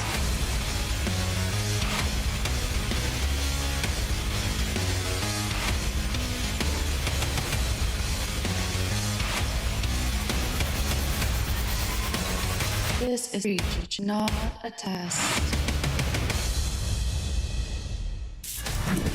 Time for our second series. Vancouver Surge going against Boston Breach. Let's start touching on Boston Breach and who they are and what they're bringing to the table today. This team currently, I believe, 1-2. Got some work to do. The only win going against Falcons, which actually speaks volumes about what this team could be after watching Falcons perform as well as they did just a second ago against Carolina Royal Ravens. So I'm thinking Boston Breach looking pretty good today. I feel like you're a little confused looking at Boston, right? Because now they have that win versus Riyadh, and then we just saw the Riyadh that looks like they could go to a Sunday, and now they're going up against Vancouver Surge, and they showed no life versus LAD. So it's a little back and forth for Boston. I feel like this is probably the most even matchup they've had in a while, which might sound awful coming out of my mouth because of how Vancouver Surge has looked. But for me, Vancouver Surge has just been really falling short. Like, I think that their makeup isn't necessarily bad. I feel like they are an above average team, and it just hasn't really shown yet when it comes to statistics. And for Boston, their biggest thing for me is I just don't think they really have a map pool. They can't play Den or Exposure Hardpoint really. Den S&D is not really in the question. Raid S&D isn't really in the question. So my biggest thing is this split. I think they should focus on getting comfortable on more maps. Getting comfortable. Well, they got to be comfortable against Vancouver Surge because that's who they're about to go toe-to-toe with. This roster, couple of struggles. You got to face it. Honestly, I think this roster needs a win today, and the reason why is because now they're towards the bottom two. In fact, in the bottom two. With Koi winning, the roster not be going to Major 2 if they cannot get a win. Yeah, even matchup here, and you know they have 2 wins on the season, one of those on land versus Carolina, and one, guess who versus Boston Breach. And to me, you know, looking at this, I called him out in their last match. Quinn is a guy I really want to see step up. You know, he's 46 out of 56 qualified players in the league in terms of Slayer rating. That's a far cry from the Rookie of the Year that we saw a couple years ago. And then the last point that I'll add to this, in this specific matchup, I think it's Abe versus Purge. That's the matchup that you want to look at. The last time these guys matched up, Abe actually had a great series. He outdueled Purge, and he's so I'll be looking at those 2 guys opposite each other in the series. So given the history, do we think Vancouver Surge is going to be the favorite in this series? Not asking for the official prediction, but I mean for Boston Breach, do we think they're going to be a team that can get over, especially when we look at the maps and modes? I wouldn't call them the favorite, to be honest, but as we look over at the layout, like I said, smaller map pool for Boston, so Blackheart is a big question mark for me, but that Colossus, they definitely want to get there. As far as the Search and Destroys goes, you get the Den in the map number 5, so for Boston, you're hoping to close this out in 4, and if I had to guess, they're probably looking for a 2-3-4. 2-3-4, all right. Well, let's move into our Scut Pick'ems. Rosalie, again, I got to default to you. You've been on fire recently. Who you going with? I'm going to stick with Boston Breach in this one. I don't think they have 2 bad series. Okay. Yeah, I'm going to go with Boston as well. I think they edge out the Surge here. I think it could be competitive. We can go 5, but I hope so. In the end, I trust Boston. I got to go with Boston as well. Boston across the board. Are we doing it? Chat, where are we going? Boston across the board. Vancouver Surge, that means it's up to you to prove us all wrong. Can you do it? Let's find out. Miles Chance, take it away. A tough ask, a very tough ask indeed. 2 teams who have had a bad time thus far in this season, Chance. Tough times, but hopefully this series can be the catalyst, the spark that ignites the flame of ambition in our tarnished teams. How are you feeling, brother? Ready to party in what should be an interesting series? I'm feeling good. I think this series is going to be a battle as well. This has a Game 5 potential written all over it, and I think the map one is really going to set the scene from the start because, you know, speaking of the hard point woes coming in from Vancouver Surge, they're just 0-11 in map 1s. They start slow every single time, but I'd say the Blackheart is a good opportunity for them because Boston Breach do not have the hot hand either. Both of these teams have been on a losing spree. Both of these teams have been getting swept every now and again. The record painful. So these are the exact type of matchups. If you're thinking long term, you're thinking champs, you're thinking making it to the Birmingham event at all, you have to win against the teams towards the bottom. But again, Blackheart, not the strongest map here for Boston. Huge opportunity for Surge to finally start a series right. Well, we have to give the win to somebody at the end of these maps, folks. So let's find out. Into Blackheart we go. And what a delightful start for Vancouver Surge. That's 3 dead in the feed right away. That's all 4. It doesn't get better than that. Yeah, okay, so the green team will be white, and then the teal team. Wow, teal versus green. I feel I need more rods and cones in my eyes, Miles, if you want to get technical. Second wave of Boston players, entirely ineffective. Except for Cam. He could work out. Cam, he's going to at least get on the board for the boys. And is it going to amount to a whole lot? Arguably, no. Fantastic start here from Vancouver Surge. A perfect P1. Ooh, for a moment longer. Here you go, Abe. Spree still going on a 4. Yeah, this is feet up chilling right now. Hey, that is an honest and easy 4 spree he was able to go on. And, well, worked hard for the 5th one to take down Snoopy, but yet you are getting picked apart along the way. 7-0 start, Hellstorm secured, and even better, you got the rotation and a 30-point lead. Come on, Abe. This is and teaching mid-map as well. Boston, where you at? Snoopy and Nasty yet to get on the board. Nasty finally gets something going there, but now over towards the dreaded P2. Now, I know you played ranked, Charles. I know you've had a fair share of games with me as well. This is not an easy hard point to break. This is bang your face against the front, hopefully catch a good nade kill or 2, hopefully get on the inside, and Boston have gone and done it. Yeah, shout out to the breach. You are right, not an easy hill to break, but that there is no trophies this early on. Difference maker. You get the frag kills, get the nades in the mix, and, well, you're at least having an opportunity to make something happen, because Vancouver Surge, exactly the start you want to have. Abe gets the hot hand, 8 kills already. Of course, though, scrap time, it's a battle worth taking. Lunar's doing everything he can. It's a 1v1 on the left side of the map for the final 10 seconds. Lunars is going to be the guy. Or number 3, yeah, he's going to secure it. So Vancouver Surge rack up the lead just a little bit more, and they're playing bully ball on the rotation. A 2v3, but they're holding him back. Yeah, nice stuff. Reaching out, getting some mans on the back line. That's going to be spawns. We'll find out as the next set of kills come through, but Vancouver dig in on time. Opening kills going their way. Abe and Teach. Abe, look at this, holding the back. Diligent play, takes care of Nasty with relative ease, and that is going to be a very Vancouver Surge-friendly hardpoint. Yeah, and Abe knew the impact of that kill as well. He was snappy in the player cams, calling out that dead. So secured the spawn, secured the rotation. Easy pinch there from Teej, or maybe not. Nasty, a nice pickup, and that's the opportunity for Breach to actually go full speed ahead. Everybody jumping in towards the time. You can see Surge feeling the pressure. Everybody's wrapping back to take these fights. Yeah, they're trying. And when you blink and you miss all of it. Luna's on a 3 spree, and the entirety of the Boston Breach roster has been taken down again. Scrap time looking good. Outside of that, the players in the back here from Boston spawning up. Luna's managing to take 2 of them with them and keep the spree rolling for a moment longer. Big kills and a big moment there from Vancouver. Into the next hard point, they rotate as well. Yeah, devastating kills from Lunars because his team won the gunfight on the rotation. So now Boston continuously spawning out. Gwyn with the 2-piece he gets. I mean, Boston are continuously spawning out, and they're just scattered. Now finally trying to get everybody grouped together, but there's no open avenues of attack. You go through Dub's window, Abe's there. Try to follow that guy up. Lunars has the coverage. I mean, you're trying to flood through the front on Blackheart. If you're breaking through the front, it is a nightmare. Yeah, it's a true test of the mental resolve, but a nice 3 now. Abe brought down as well, so all dead. Good stuff there from Breach. You're going to hold on to this time as best you can. This is a solid 20. You need it dearly. It has not been a kind first set to you so far here on Blackheart. Snoopy, 2 and 11, continuing to have a massive struggle here in this matchup. 3 and 11 now. Watch him climb those ranks momentarily. New hard points up, and Boston, they are in contest for the rotation win. Oh, man, and look at how quickly they're able to break this down. They lose the first 2 gunfights, and yeah, off respawn, swarming around the time. TJ trying to play with the food because he's got a little bit of help, waiting for Lunars to finally make the play, and there you go. It is a quick and easy facilitation of a break in the minimap right now. Gorgeous. You have Gwyn pushed so far away from the action that, honestly, I'm concerned he won't be in it. A little too far forward. That's right. And Boston have walked into the back line. Last man on time. Brought down Boston with a naughty little flip halfway through. Here comes TJ off the wall hop. Makes his way through the run. Gets himself a kill. A little bit of back and forth now, trying to keep Boston Breach guessing. Can we find the next set? Oh, baby. The kills were solid. And it's all good, though, for Boston again. Abe trying to keep the play alive. And surely they snuff him out. Spawns flip once again. And Boston Breach is still 100 points. What a big difference now. They've got to keep the climb going. Yeah, and that is a 4-man wipe right as P1's about to spawn. Purge is going to be the only man inside. TJ sees 3 through the front door. Everybody's going to be weak in one shot, and Abe gets to be clean up crew again. A 7 spree on P1 the first go around. Well, now he's on a 3. 20-7, there seems to always be at least one guy on your team that does it, and this is the man right now. He's kept Purge guessing.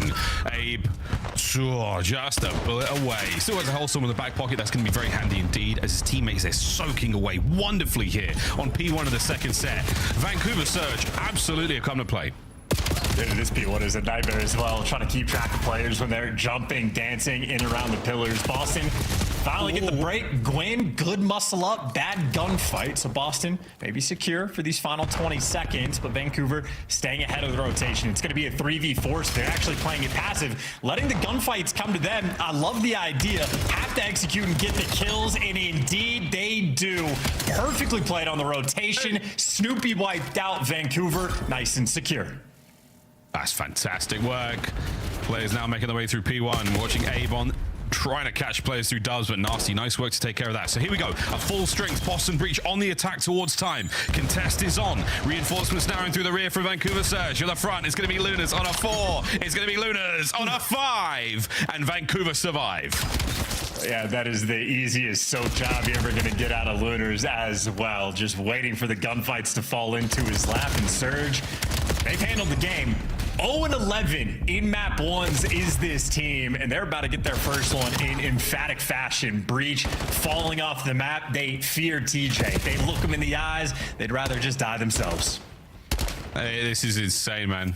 22-11, 21-8 for Lunas, 22-16 for Tej, and Gwyn 11-15. Hey, man, nice though. Hard point time across the board. Lunas is literally doing it all. This is a brilliant map, and they've still got the Hellstorm to play with. And here's another. Backside, and he threads the needle. Only takes care of Snoopy. Nasty and Cammy thoughtful in their survival there, trying to stay alive as best they can as the attack towards the back line cleaned up. Gwyn's involved, Gwyn's on it, and that should be game. Ladies and gentlemen, Vancouver Surge have broken the curse of map 1. Dude, and Boston Breach, they've just been delivering the easiest games in the world to other teams. Yeah, welcome to the 100-point club, and welcome to a series off to a hot start. Congratulations, Vancouver Surge. That's a map 1. They barely look. I mean, Luna's just dropped a bomb. Couldn't really tell. Not very impressed. Gwyn's happy to be back on the winning side of things, but Boston, Blackheart is not their map. Wow, that was a tough one. That certainly hurt. And at times, hopeless in the assault, hopeless in the breaks towards many, many hard points. Even when they did win rotation, they were broken relatively quickly. So impressive work there from Vancouver Surge. I believe the Vancouver team might have taken this morning's Olympic affair personally, as they certainly put Boston to task, despite the fact that I think all of the lads there in Vancouver are from the States. Either way, that was a beatdown. I mean, 10-21 for Cammy, 10-22 for Snoopy. Not a single player breaking the 2K damage mark there on Boston. And then, funnily enough, I mean, the stat lines for Surge are ridiculous. 23-8, and then 22-11. And then his big man Tej that was doing the slang, 25 kills, 3,100 damage. I mean, Boston Breach in the past 2 days, they have been hand delivering the easiest maps we have seen all the year to the other teams. I mean, whether it be the 6-0 on the Den S&D against LAT or this one here, I mean, Surge, that's just feed up. You're feeding. It's a feast. You get to do whatever you want. Lunas had 2 minutes and 50 in the hard point as well. So, look, it's as good as it possibly could have been right now for Vancouver Surge. And wow, what a time to get it. 250, 78, your scuff, play the game. Quite frankly, it's the scoreline. Abe's P1 was great. Lunas had a fantastic map all map long. And Vancouver Surge on the board. And I mean, the amount of running it down Breach was doing on that first hill, and Abe went on that spree. I mean, Snoopy and Nasty were 0-8. There's still 15 seconds left on P1, so they are running it down on Blackheart. And I'm telling you, that's the worst thing to do. When you're caught in a Blackheart blender, it is not a fun situation. But on the flip side for Vancouver, extremely well-played game. Great utilization of the Hellstorm, locking down the P2s, responding to the pressure extremely well, I would say. The only thing I didn't like is the setup they had on the P5, where if Miami Heretics have a mini-map that looks like that, I'm thinking it's fantastic. When it's Vancouver Surge, I'm like, I think Gwyn's probably a little bit too far, and, well, surely enough, the hill gets broken maybe 10 seconds later, but outside of a very small thing, I mean, this is flawless Blackheart gameplay.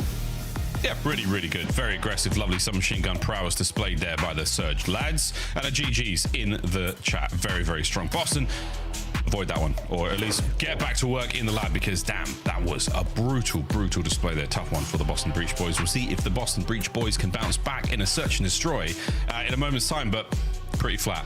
A pretty flat curve there on the Boston scoreline. Really not good stuff for them. Scrap time if they were fortunate. Early rotations if they were lucky enough. But it was breaks on breaks on breaks. Great stuff, Surge. Can't give them enough credit there, Chance. That was as good as it could get. Yeah, and we'll see if they can carry that into the S&D, because again, for Surge, they've just been starting on the back foot every single time, but the advantage they had there in the pick and bans to get the Blackheart from map number 1, fully capitalized, and for a Colossus S&D, maybe one of the more balanced maps we have between these two squads in terms of difficulty of predictability. Very balanced. I mean, Boston have a round 11 win. They have close loss. Vancouver Surge, balanced effort as well. So I think it's going to be a much better battle, certainly, than we saw on map number 1. Maybe for the test of Boston, we'll see if they can bounce back, because, again, past 2 days for them, not looking too kind. No, not at all. The Surge, though, I mean, after yesterday's performance, surely the only way is up. Last time we saw Abe against Boston way back in January. Not bad at all. I'll take that 1.36 for 3 plants as well. Abe doing a whole lot there. But in this Colossus, a new dawn, a new day, and a new chance now for Boston to find themselves in the series. Here we go into the first round. No trophies.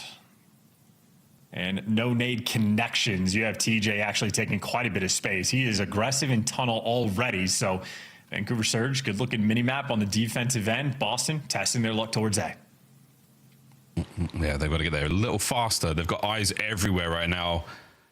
If you're a Surge player, you're hoping for Teach to get in a position on the flank, and he might be the first man into the feed.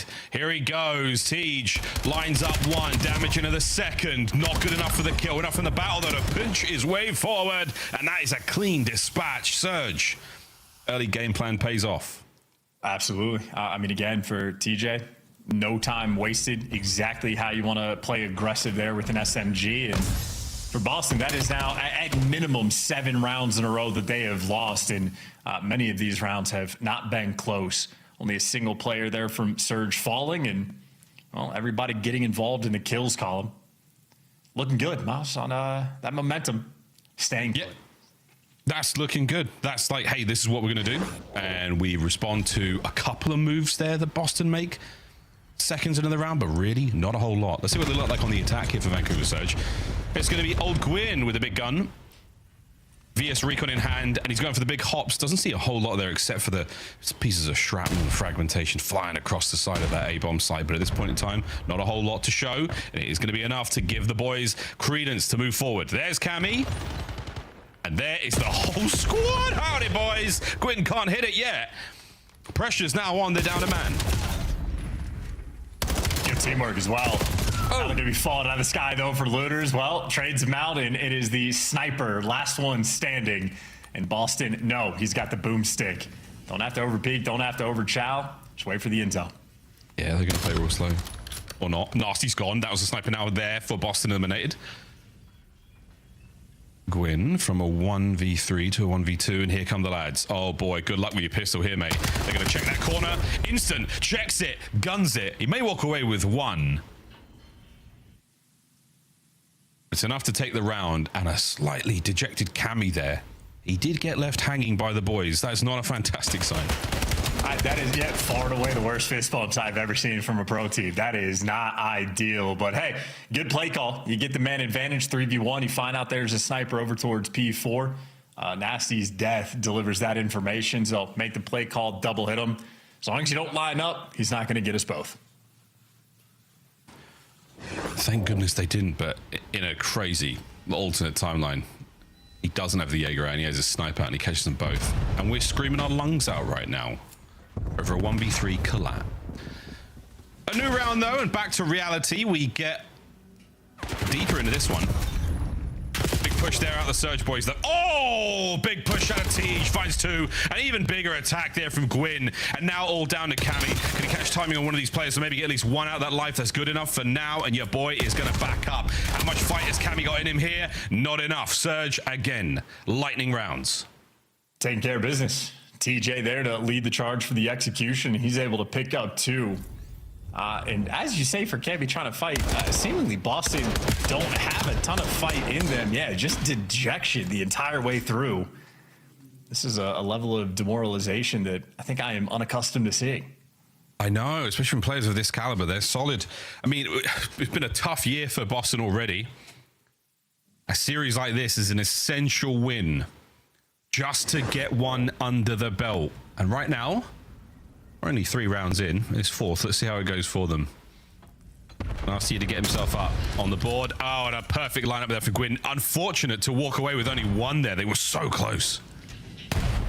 Well, Purge at least trying to get active. He's going to be behind the entire team. There's a freebie kill, so you got a 3v3, and Vancouver Surge now in a bit of a trap through tunnel. Players every direction, Cammy there to zap him down, and, well, this will be TJ for a 1v3 that does not last. There's the energy we're looking for Boston.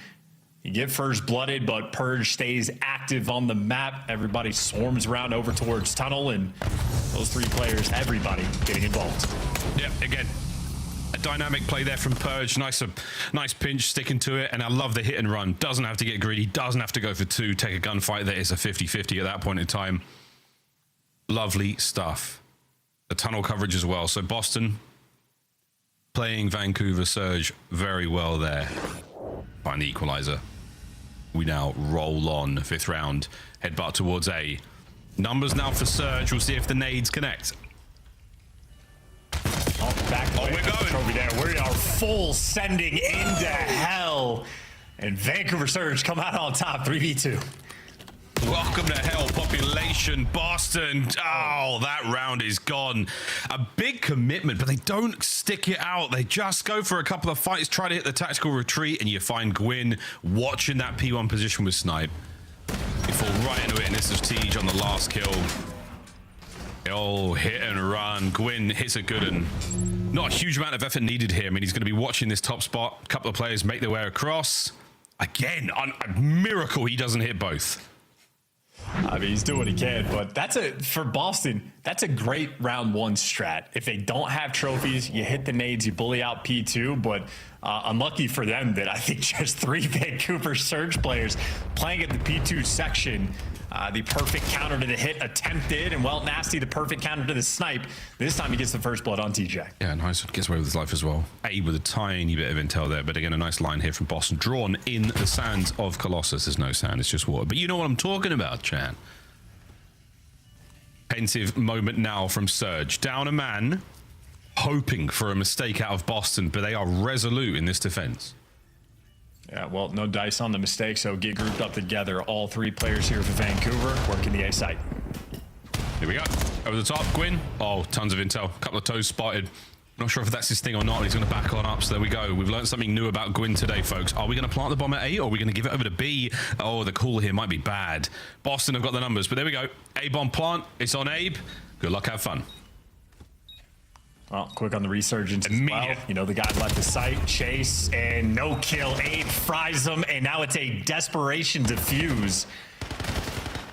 And he's gonna get it. Yep, that's a good play call out of Purge. Doesn't trust his teammate to get the kill, so make sure you get the objective. There we go.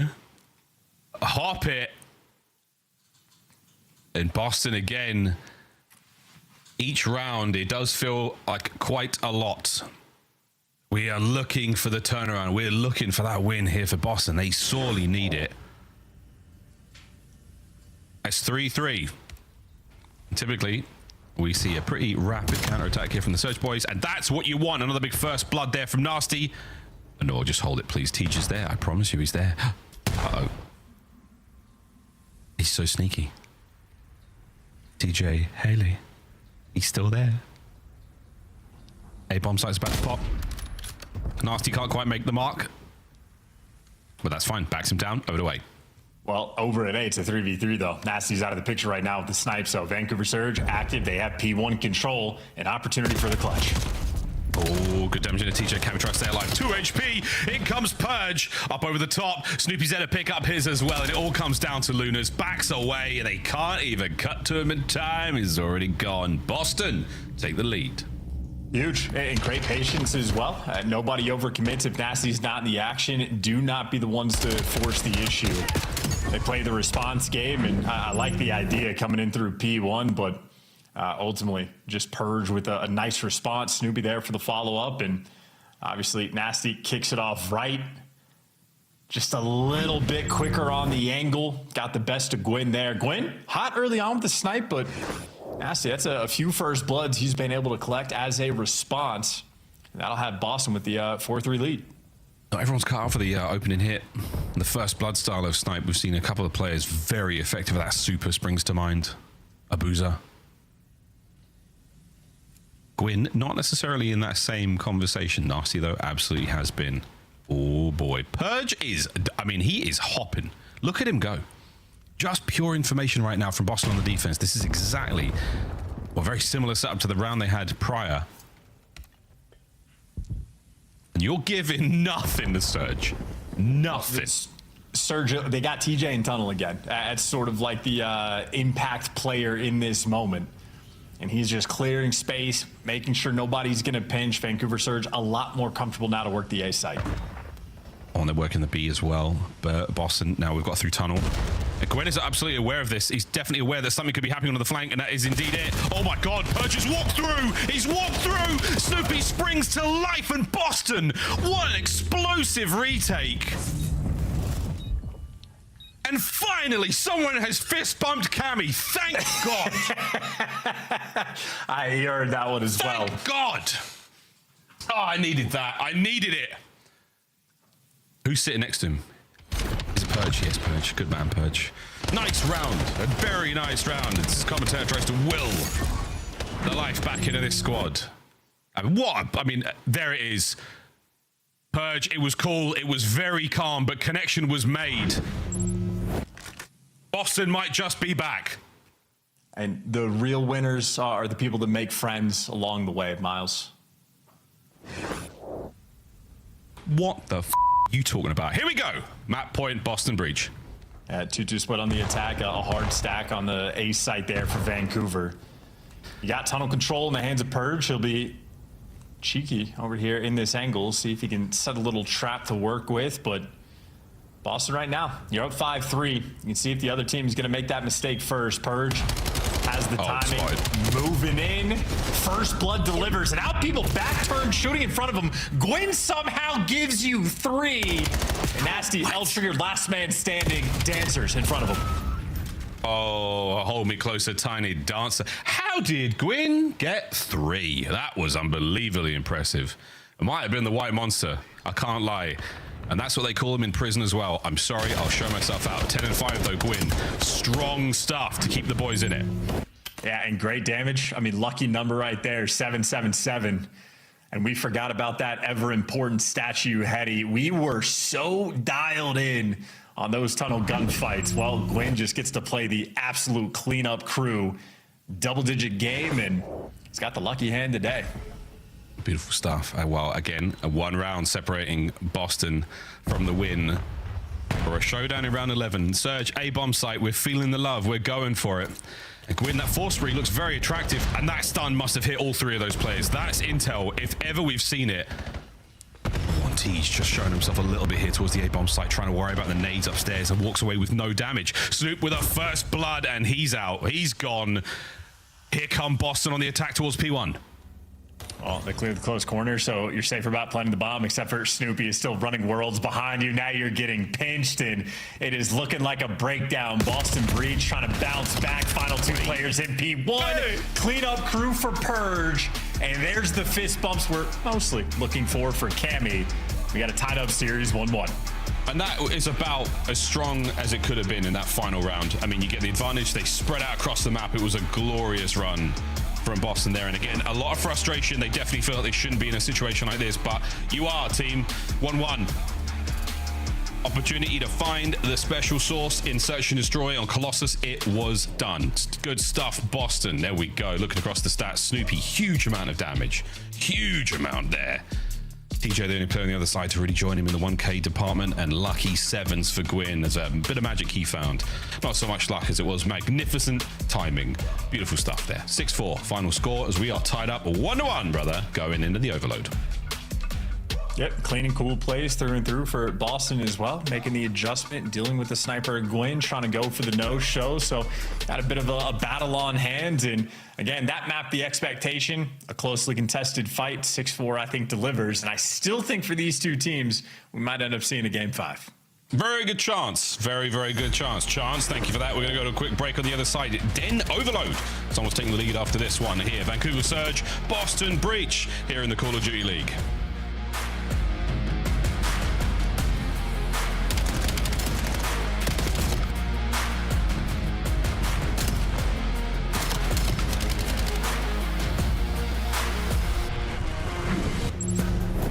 Scuff, official controller of the CDL. Monster Energy, the official energy drink of the CDL. COD Champs tickets are on sale now. Come see the best teams lock in for this season's grand finale in fabulous Las Vegas. All 4-day passes come with early venue access. Head to FazeVegas.com or scan the QR code to get your tickets now.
We get it? Yeah. That's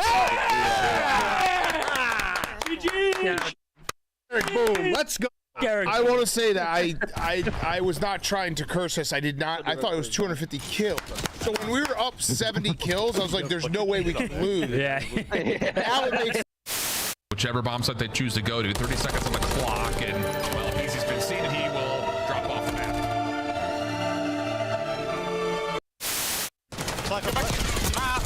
Nice! Come on! Get up! Hey, we got that orange challenge, bro! You go! Let's go! Holy shit! He's got clutch up there. You're better, bro. You're so much fucking better. You're good. You're good. You're good. You're good. You're good. You're good. You're good. You're good. You're good. You're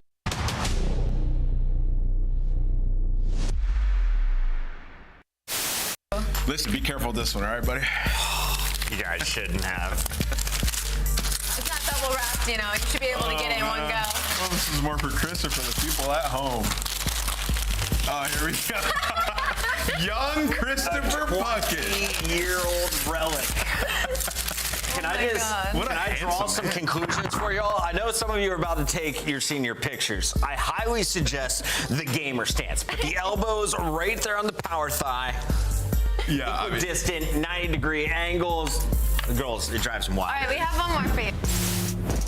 And that is indeed the gamer stance. That's when you need to lock in. And both our teams need to lock into the Den overload that we are moments away from getting into. Welcome back to the Call of Duty League. Miles and Chance here. Brother, what are we thinking about this one? Which way are you leaning? I think this series is going to go for a mile, Miles. I think a Game 5 is going to be on the cards, but for this specific map, advantage Boston Breach. You have a 1-5 record overall for Vancouver Surge. Abe is doing everything he can to get prepared, though, and see if he can turn that around. Yeah, Abe and Asti, we're going to be talking about these boys in a moment. Abe had a fantastic map number 1. Delightful look. But this is their overload stuff. So from January, this is how things have been. Way back when, way back when, relatively even across the board. Outstanding for the save, though, from Abe there. Something we're really keeping an eye on here. What players are there on the clutch? And who's walking away with the goals? Big scores we've seen in overload. A couple of hat-tricks this weekend alone from individual players. And Den, a map where you can get it done. Will they get done on Den here by Surge? 1-5 so far. The current form not looking bad at all. And, well, Abe's going to be getting loose as well, so I imagine that average goals number maybe going to go up just a little bit more. Hopefully for Surge, the average goals allowed goes down a little bit, but with the new patch here in Overload, especially on Den, a little bit easier to score. Score's going to be a little bit higher in the game, so if you're loose, you're free. If your SMGs are frying, the game will be flowing very quickly in your direction. A balancing act, I think, Den Overload is. We're spinning plates and good shots out of Lunas and Cammy on the trade in their mid-map battle. And Gwen's going to be the only man up right now for Search. We're waiting for Abe on that flank. Oh, Cammy knows about it. A couple of shots there just to keep him at bay. But it's going to be Gwen containing the mid-map pressure. And oh dear, pressure is a wicked opportunity right now for Surge. A big pickup. Dojo presence is going to be gone. Are they going to commit to the play? Yeah, Lunas still EMP device in possession. And Surge are trying to get moving. Well, great nade from him, but unfortunately falls to the hands of Snoopy. But now you're looking for the open lane. Problem is for Vancouver, they just have players scattered everywhere on the map. Gwen's looking for spawn kills, and if you get the device, well, you'll be good to go, and eventually it pans out. You clear out Dojo. Gwen has done his job in the spawn, and that is a 57-second capture there for Vancouver. They strike first. It was a little scrappy. It was a little messy. They had to win their ones, and they did, thank goodness, because now they're up by 1. Lunas spotted. What our problem to deal with here is a heavy hit now towards the brand new EMP spawn on the bottom side of the map right now. And Boston Priest, they've taken as much space as possible on the pressure forward. Vancouver on the back foot, on the defense. Let's go for it. Listen in. Play the back, I'm trying. I need it, bro. Right here. That's one left. Yeah. Styling Snoop weak. Everyone put on. Nading, I naded. Oh wait, couch. Broken on me. Okay. Dead. Nice, bro. Map's here, bro. My challenge, please. Yeah, challenge, done. More. Weak. Nice. More, done. Nice, 4. Nice, 4. I'm going left. Yeah, figure right. I'm going through left. I went right already. Never mind. Come now. Okay, fuck me. Okay, one's outer dojo. He's challenging 10. 10 cam. Well, I'm out. I hear. That's all you. Maul one shot purge, bro. I hear. I think cam cut mid. Maul done. Nice. I think cam cut mid somewhere. Wow. Okay. Could be right now. One left. Here, could be right as well. Yeah. I spawned left. We got someone's right with me. I'm rapping. Stay left. One shot nasty left, P2. Right here. P2 one bullet. I don't see shit. Trying to make sure this guy doesn't get door deep. Alright, you hold it deep. P cut one shot. Damn. Walker. Two right. One shot. Walker. You're right. Go left. I made one bullet, bro. Fuck. Go left. Already ran close P2. P2 on me. Nasty, bro. On one couch. Yeah, close corner. Alright, he went outer. Outer nasty. Yeah, P2. One more couch.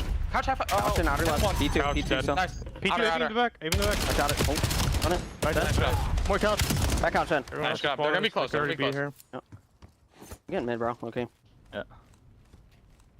Come on, left. I don't see anything outer. Deep outer. Nading ball. The right is open too, by the way. Yeah, nading ball. At 1-1 chance, what do we make of the comms?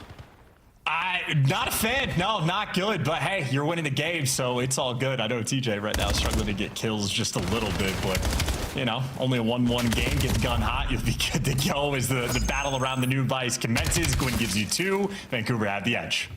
Yeah, watching out for Lunas on that flank. Easy reads, taking care of business. Oh, you've still got the man up though. Possession as Gwyn tries to get real tricky with it. Brought down now on a fast attack towards the B portal for Vancouver Surge. Snoop's going to be leading the charge. Purge alongside him now as we start to overtake. A mid-map cut is about to get a naughty. Abe could go big here. Is he going to get at least one of these players on the cross? No, Nasty with a big nade. Opportunity still. TJ's on a flank, though. They have not read this, and the timing is not ideal. And Tej, my goodness, he wins that fight. He's able to get the goal. Here we go. Forward we go once again into the mouth of Gwyn. I mean, hey, Boston have players missing. They get a kill and just unwilling to push forward. So they were really making sure no one's going to pinch. And now they're actively running the device backwards. But we're not parking the bus. We're just going coast to coast. We're going top side of the map. And to get the cutoff kills towards the middle of the map, you can leave Gwyn just away from the action. If you win the gunfights up front, you'll be good to go. Purge gives you 2. One cutoff man to beat. Can't get it done. Gwyn makes it back. The defensive stand is strong. Snoop, no good. Here comes the next level of Boston breach attack. Oh dear, Purge is going to get his nasty as well. Still keeping it going. That trophy's going to certainly help things. Gwyn on the close left, Luna's out right, and that should be it. We're going to get the reset. 25 seconds on the clock. One final attempt. Can we see a lead change in the dying seconds of the first half? One final attempt to get it. Looking for the balance front. If anybody, it's going to be advantage towards Cammy now getting a little bit active at 6 and 12. You know, a player's outer and Lunas with the pistol. Gonna give you 2. Someone, though, has to touch that device. It'll be Vancouver. Last opportunity for a score. Oh! Did he get stuck? He did! He got stuck! Oh, my goodness. What a magical nade. That was a cap. No cap. That was absolutely going in. That stick just saved the scoreline going into the second half. Yeah, and well, the first results of the score was some Gwyn spawn kills. Lunars with a nice kill around the zone. On the flip side for Boston, had to work a little bit harder for it, but nonetheless, evening the odds. Happy in that moment. Purge with a clean 2, and Boston at the very least really trying to play that rotation game. Well, they've got a lot of spread across the map, solid possession, and a couple of fantastic opportunities on the kills, but... And this is the last kill from Lunas. I mean, that is brilliant. A touch of friendly fire helped out there.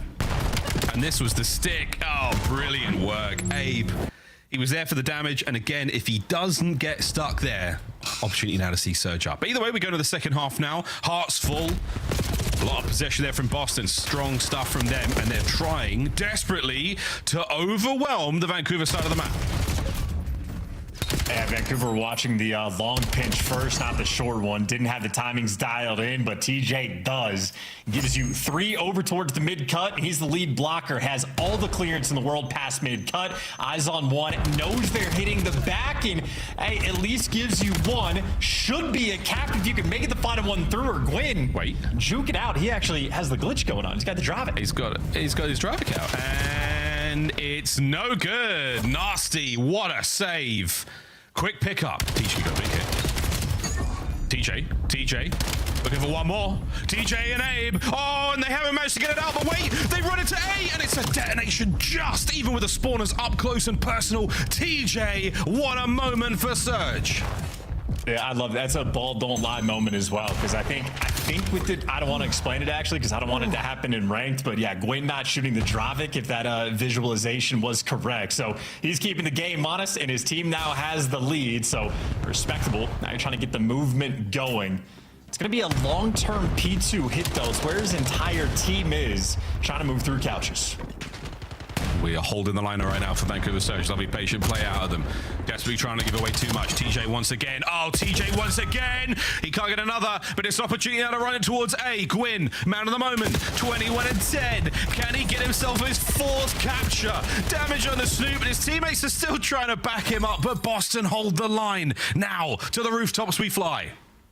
And this is a moment where the comms for Vancouver Surge, not being my favorite, probably punishing. Because once TJ gives you 2 like this, you got to be snappy on the move, snappy to try to make the call. And, well, now Abe can't do it by himself. Or maybe he could, honestly. Purge gives one away, but no, Snoopy there for the fill-in. He's just waiting for the reinforcements. The golly, he's trying. Oh, baby. Snoop there.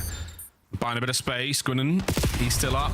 Luna's trying to fight his way through couches. Last man cleaned up. Here we go. Boston, a final moment to get some air back in the lungs and finally get some space. But again, Vancouver Surge suffocating on the attack here in the second half. And Gwyn, right place, right time, takes care of business. Snoopy's up next.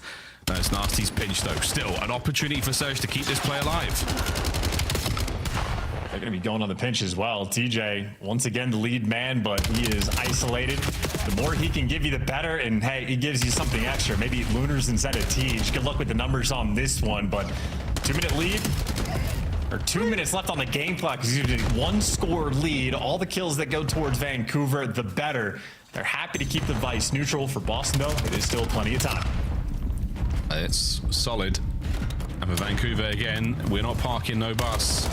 This is an onslaught. They're desperately trying to get another capture. They cannot be sitting on a single point lead. Stupid Nasty. Sensational work so far to keep the mid-map safe. And here we go. Foot race is on. Spawners are in. Great damage out of Tej. Great damage. Not enough for the kill. And he's still fighting tooth and nail. Crossover now from the MP. Over towards the B goal. It's a big win from Gwyn again. But oh, you nearly slipped the net. Trying to make their way in, and it's a desperation from Boston. Not enough, though, as once again Surge deliver. And how about that for the decision-making of Lunars, making sure he has the drop it in hand off spawn when you know the pressure is going to be in through those close quarters. Now Kami's doing the same thing. We're trying to be active here in this final minute. Vancouver, device in hand. Gwyn, another 2-piece he's able to get as he is leading that charge. Nasty might just get juked out as well. Gwyn gets another with the pistol. I don't even know if that's the same Gwyn or not, but nonetheless, Vancouver, 45 seconds. The longer they live, the better. They're holding slowly but surely. And we're waiting for the final hit here.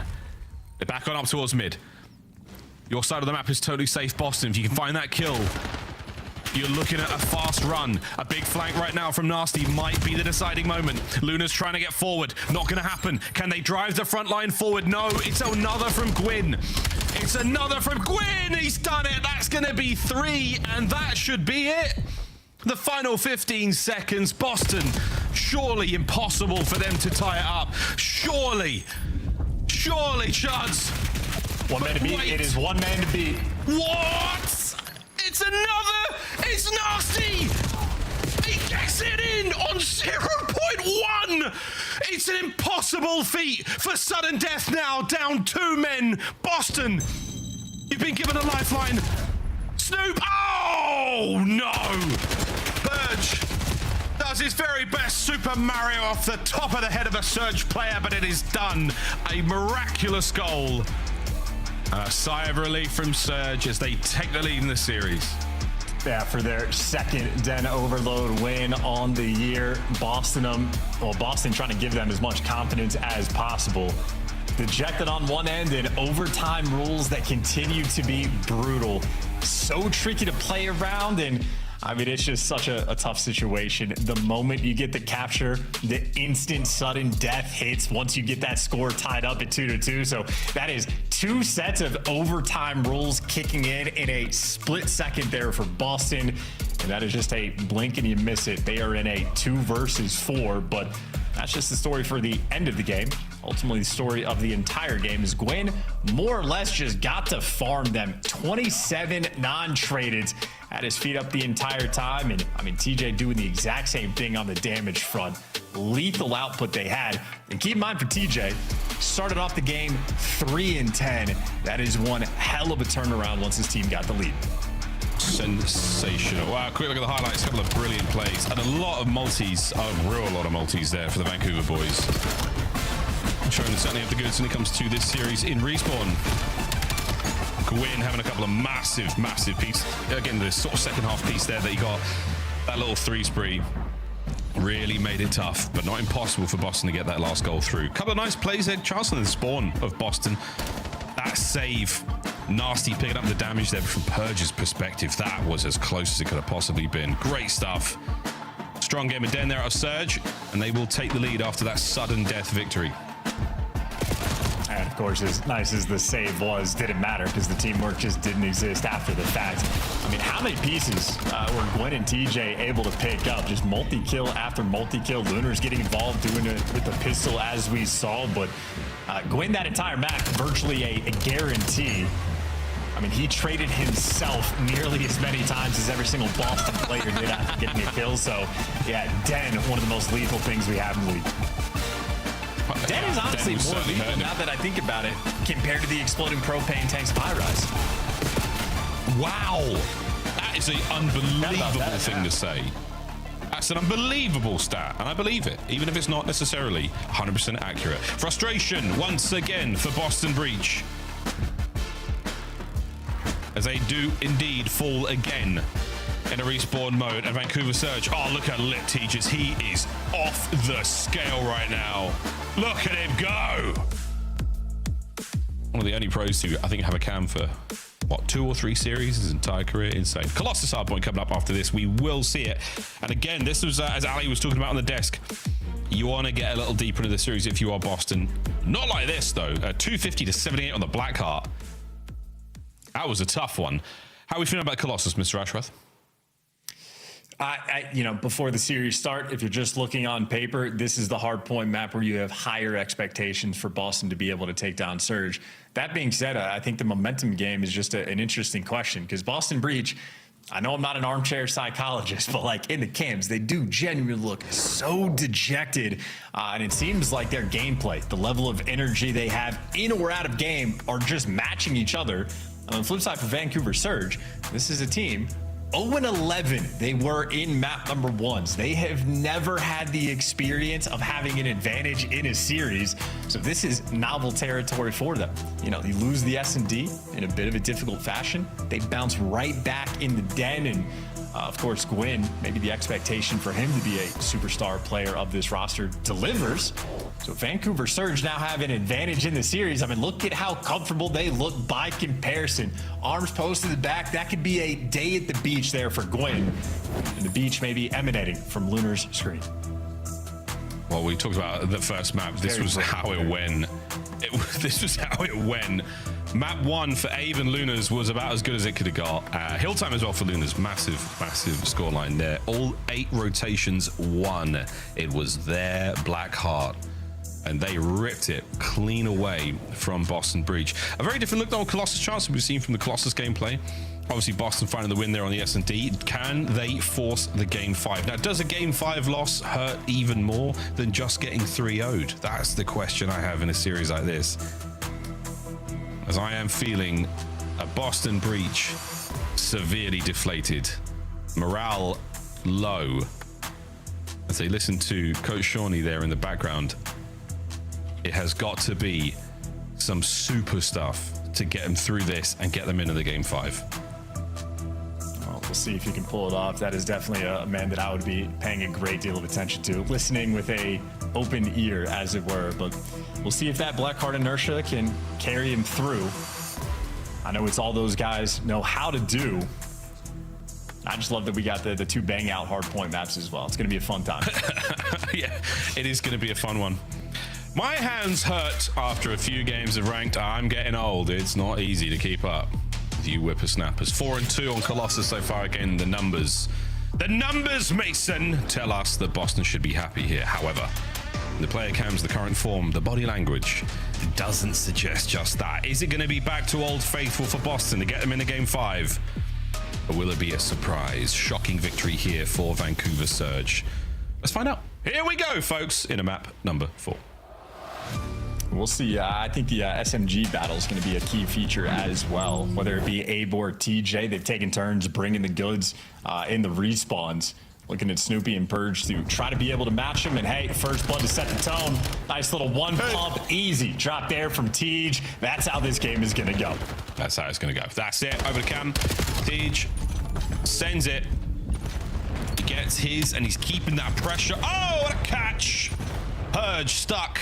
And Tej, if this is how it's going Surge. Nice stuff there off the opening rip. A measly 6 seconds is all Vancouver got out of those shenanigans from TJ. Yeah, crazy stat, by the way, we just saw that they outslayed by 35 kills on map number 1. That is typically what happens. If you outslay by 35, you 100-point club a team. Generally, you don't lose, but that's for a different team, a different story. Right now, TJ, hot hand, able to clear some space, get the guns flowing. They don't got the spawns for new, but if they're shooting like that, they simply do not need them. TJ looking dominant in this lobby. Bam! He's air Tej right now. 5 spree. One more for a Hellstorm. Got it! There it is, folks. TJ, 6 spree, 9 and 1, and we are rocking this hard point so far for Surge. Yeah, and I am not I mean, Breach just do not feel like they are enticed to shoot back against this team. DJ just waiting for the kills to flow his way. I mean, Abe just gives you 2. Great timing there on the jump. And hey, Cammy wins a nice one, but he's just trying to keep the play active. This right now is Surge slammage. But hey, Cammy gets the kill, stays alive, gives you a second, and you just get gifted the back spawns as well. So a momentary mishap for Vancouver and 20 seconds of scrap time that Surge, well, unfortunately going to give away. Boston happy to collect. Great work out Cam there on the front line. 4 spree of his own. Could be looking at Hellstorm in a moment's time. Over to P3. Wide out here on Colossus. A little bit rainy. And an aggressive Gwyn. Make sure that Purge sees the respawn screen. A wicked shot from Gwyn on the next man as well as Cammy's spree keeps going. My word, he's got the damage and he doesn't have any teammates to help him out as he is fighting for his life in that tunnel. Purge gets to the fight a little bit later. Gwyn once again. Oh, another pistol, not good enough. What aggression. Absolutely trying to suffocate Boston here on Colossus. Yeah, gotta say, by the way, nice to see Gwyn with an SMG ahead. It feels a little bit different, I would say. Of course, though, off the respawn, right back to the AR. That is his intended job, intended role. And, well, the second he pulls out the AR, dies immediately to an SMG. Like to see him flying, like to see him frying. Maybe a better key to success, but Boston, it is a slow trickle of a battle back. They have successfully flipped the spawns. Lunar's last man to take care of, and Nasty does a huge kill to win. Lunar's nearly put you on a mixtape, but instead he got the full rotation over towards New. Purge, though, desperate for some help. Snoopy gives it. Teamwork for Boston on point. Yeah, absolutely on point. Rotation should be sweet as well. Snoopy Gwyn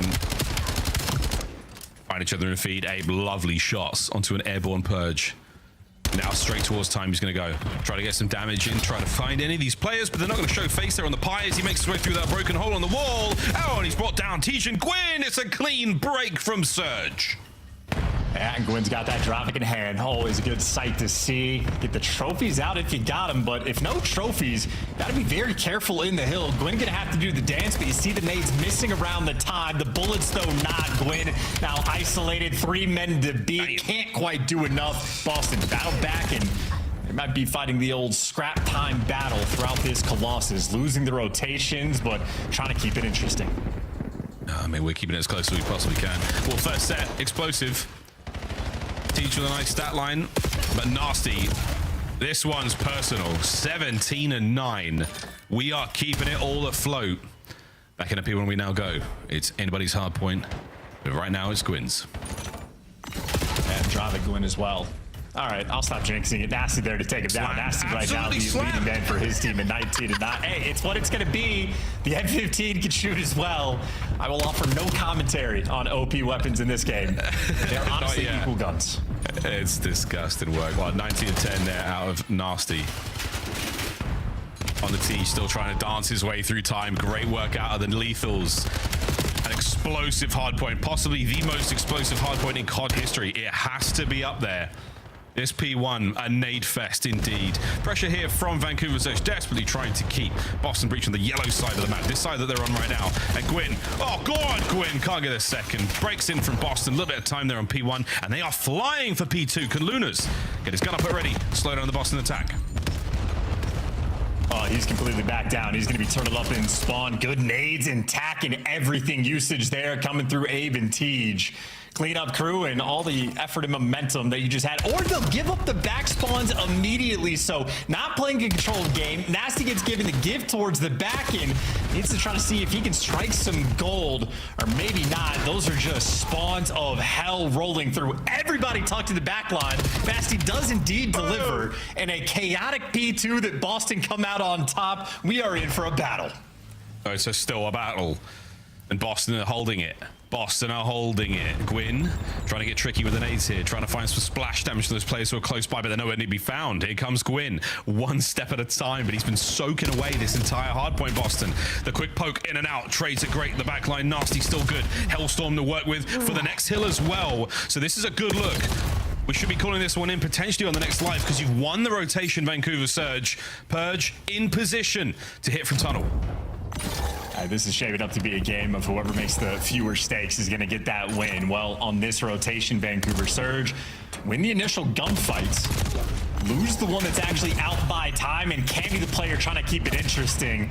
I feel like that's been the game for Boston. Maybe they get one player in a position to break things down, but when they don't, it is painful. Forced to use the Hellstorm off spawn. We'll see if they can make a dent in the time. Now we're trying to find the dent. Sidewinders are out, no good on the connect. No good on time either. Oh dear. Boston Breach now having to get it done with the guns. Let's go for a quick listen in with the Breach team. Three tunnels. Three tunnels, boys. Hey, they're challenging. They're hitting this. There's three, four. All four in the left side. I can help you. They could go tunnel though. They could go tunnel. Yeah, I'm watching the cross guys. I'm with you. You can be top mid, okay? Yeah, I'm front you. Okay. He's tricking. That's fine. Yeah. One is here for me, yeah. You're trying to I appreciate it. Split me, yeah, we're good. I can be on my front, Abe. Abe, really front, bro. My bank front, hills right. Two front. Wide right. Absolute Abe on time. Absolute one now. I'm going right straight away. If you want center, someone needs to get P1 control though. I'm trying to Steep right. They're gonna spawn out. Yeah, tell me, Abe. They didn't come out. Go on front. You're not coming out. One more. One shot on the right. Nice, you should, boys. Last one, you're close, okay? Looking deep right. Shot off. Yeah, ASD. Hey, I'm nading it. AC, I can't shot. I'm dominated. He should shout out AC, jump on top of it. I'm going down again. I'm one shot, hit me on ult. We're in ult and one hit the other stairs, okay? He's on top of the statue and on top of the stairs. Let's nade time and play this guy P4, right? Not a bad listening whatsoever there from Boston Breach, prioritizing the parts of the map that they want to have control over in the attempted retake. Third set upon us, and this battle of Colossus continues.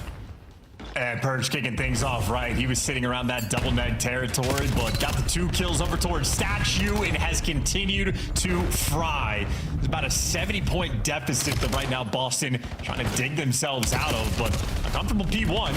When you get Statue control, everybody in position, and you should be able to hound these players. Abe, nowhere to go. Gwyn gets a kill. You expect the trades. It rolls through. Boston, I mean, the most time they've gotten all game has been on this P1, and they have managed to flip the spawns. They're alive, and Purge on a 5 spree. Perfect read of the flip as well. Oh, you're a bullet away from getting another Hellstorm here. Purge is holding it down. Luna's the next attempt towards hardpoint. Purge gets away with his life for now. Rotation for P2 covered. Boston Breach are alive and kicking. Yeah, and a key battle for the back spawns as well. TJ trying to get it going, but yeah, TJ, he has to live here. Needs to be able to get to. All of his teammates are working front.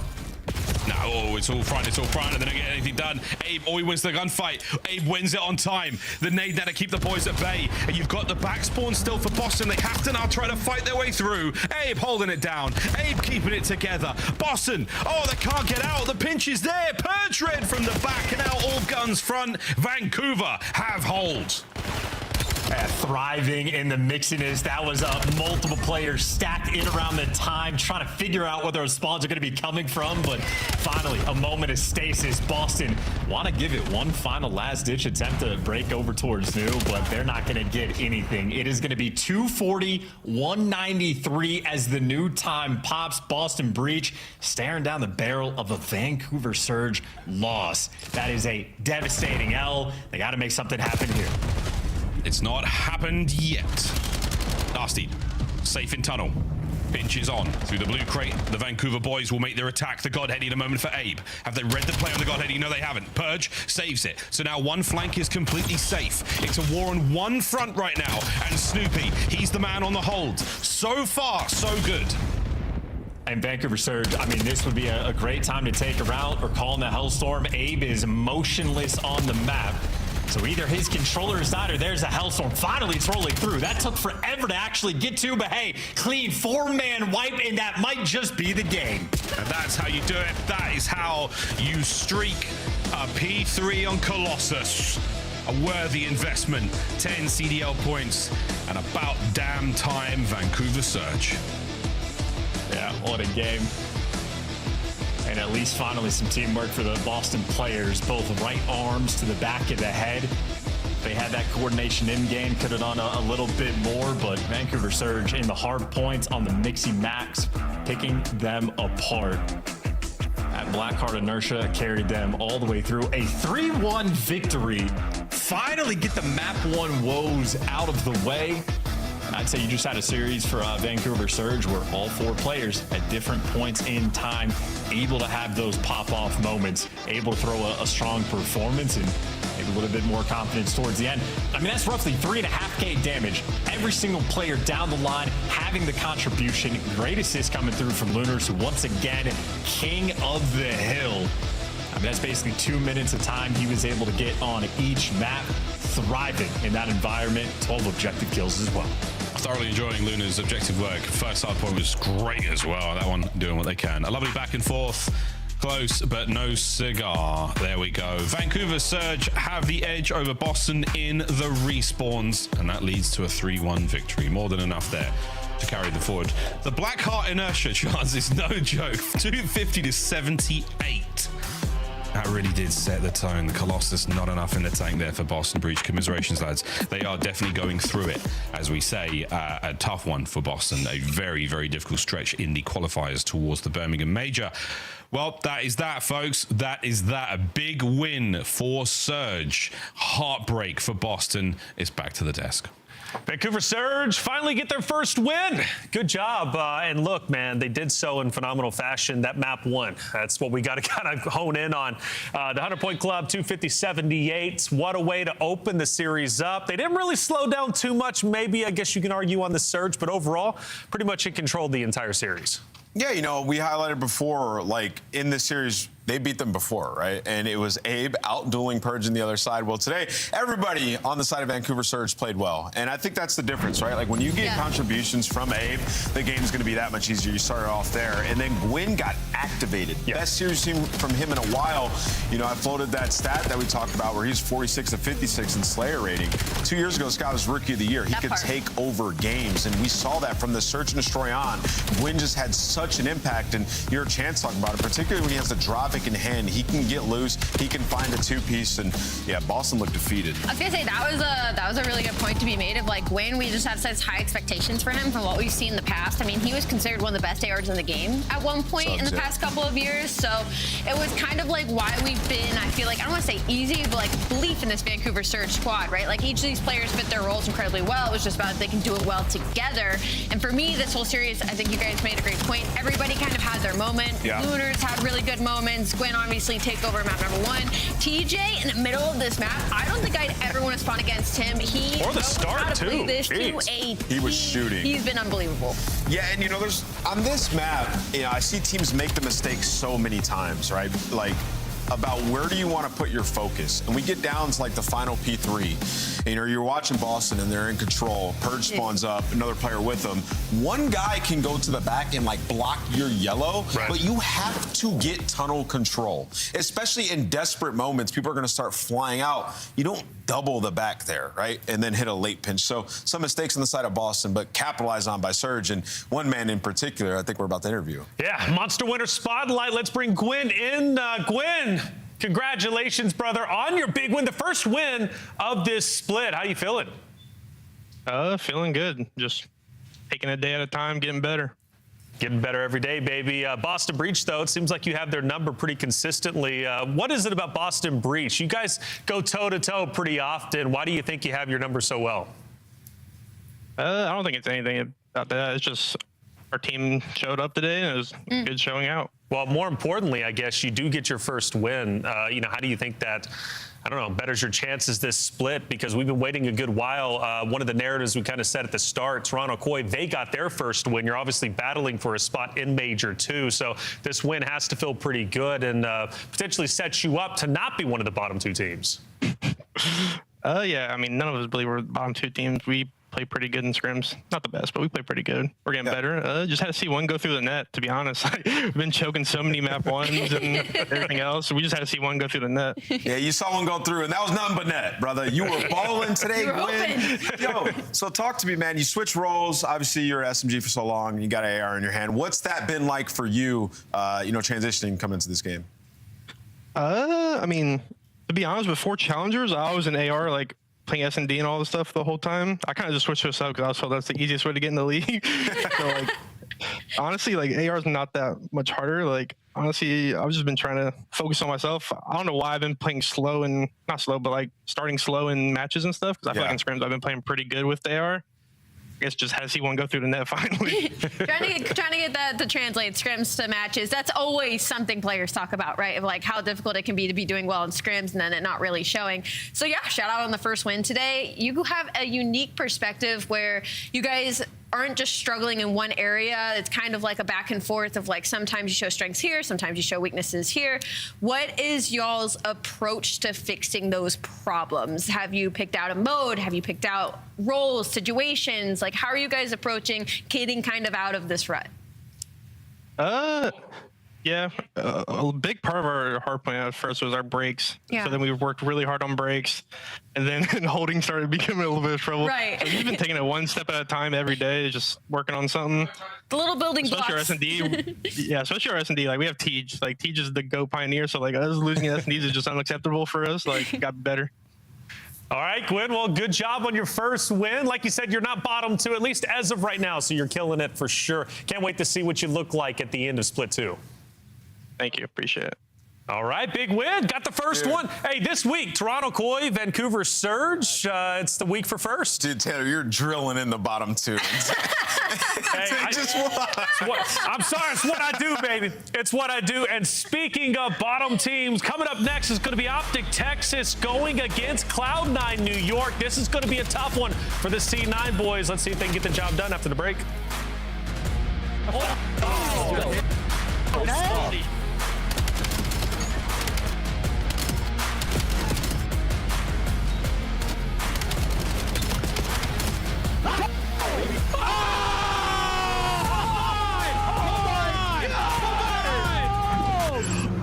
COD Champs tickets are on sale now. Come see the best teams lock in for this season's grand finale in fabulous Las Vegas.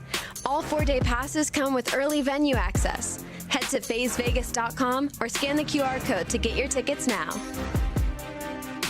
Look like the pros to play like the pros. The CDL team skins are available now. Scan the QR code or check out the in-game store now.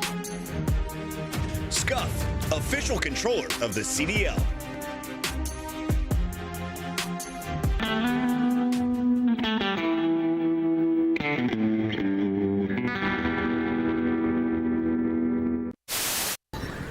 Damn.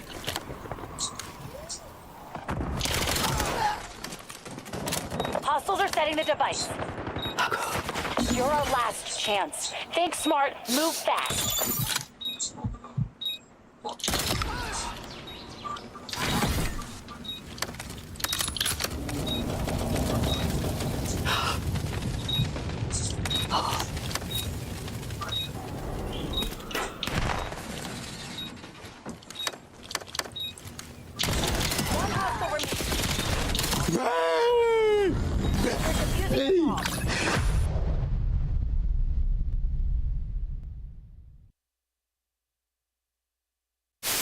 Can you act out the coolest kill you've had so far in Black Ops 6? Act out? Yeah, show me with your hands. What did you do? I can't show you the hands, but I can show you the Omni movement. There we go, there we go. All right, let's check it out, let's check it out. The chair's gonna... Yep. Okay. Oh! Hit him with the side stream! Is he gonna come back? Thank you all for tuning in. It's week 2, day 1. We'll be back tomorrow for another round. It's not.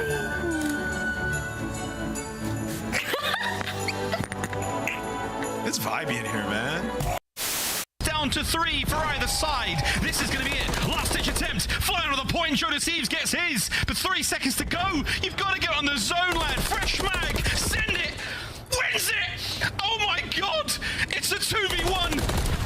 Diamond Con. Can you do it? The boys are on the capture. It's now a 1v1.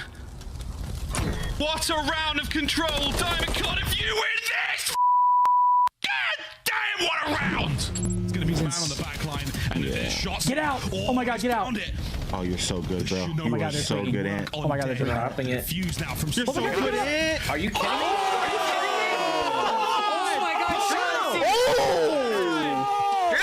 Oh my God! That was disgusting. Shotzi's winning them this map by himself. Oh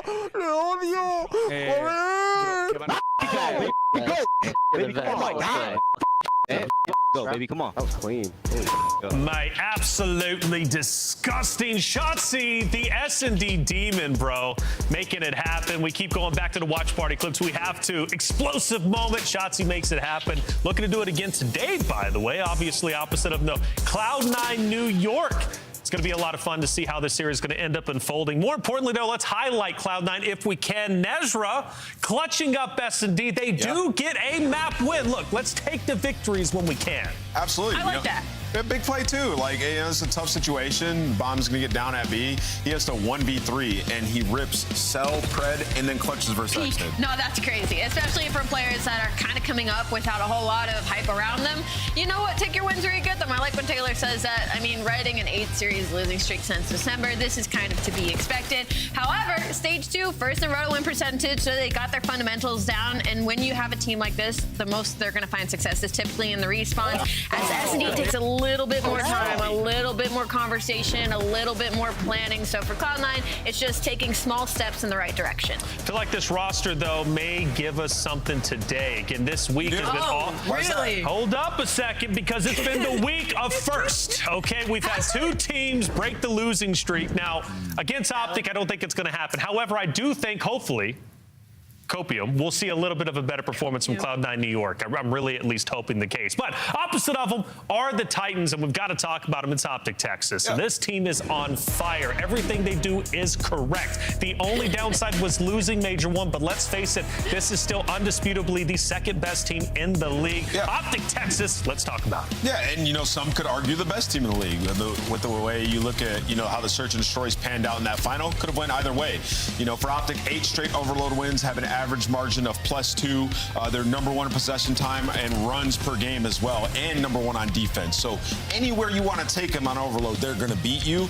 And then when you talk about this team, they've been improving in hardpoint as well. They've added Colossus and Scar hardpoint to their bag. So going into vetoes, it's difficult against them at any rate. And they're still going to try playing their worst maps in the series. When you look at Blackheart, they've never played it. And then the Scar Search, 3 and 4 or 5, something like that. So yeah, Optic, if we go the distance, if somehow, some miracle allows Cloud9 to get there, they have a chance. I mean, you notice the auto veto on the dead in there from Optic. I mean, that is their weakest map, regardless over on hardpoint. You got to ban something, right? And so when I look at this layout for Optic, their main focus to split is just tightening up their map pool and making sure that they can play anywhere. Remember, this is a team that what they're looking at right now is revenge versus Gentlemates, beating teams like LA Thieves, beating teams like Vegas FaZe. So versus a team like Cloud9, you have opportunity in the fact that maybe they're testing some things, but for a team like this needs to be easy handling. What an insane moment and match for this Cloud9 roster. I mean, it's the best versus the worst. Young players from challengers,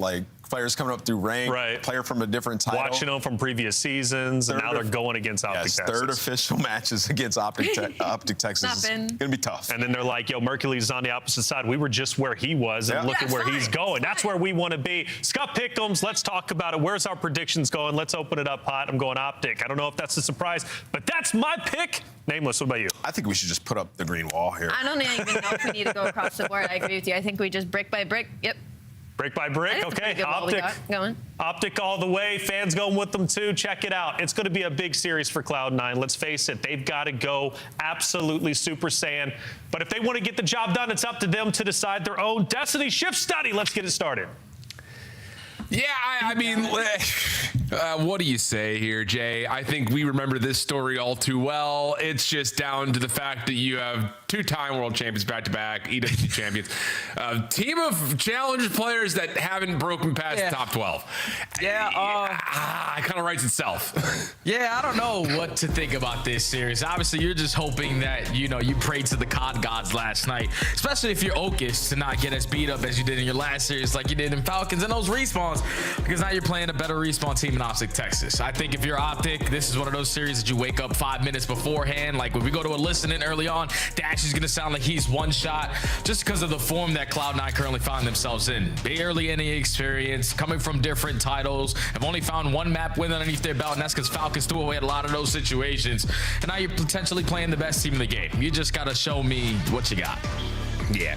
Is there any hero building in the fact that the Riyadh Falcons from last year got their first win versus Optic? I was thinking that too, but I think this is just a totally different situation, man. At least when Falcons got their first win, they picked up players with some world champions, so they had experience. Still, these guys don't have a vet yet.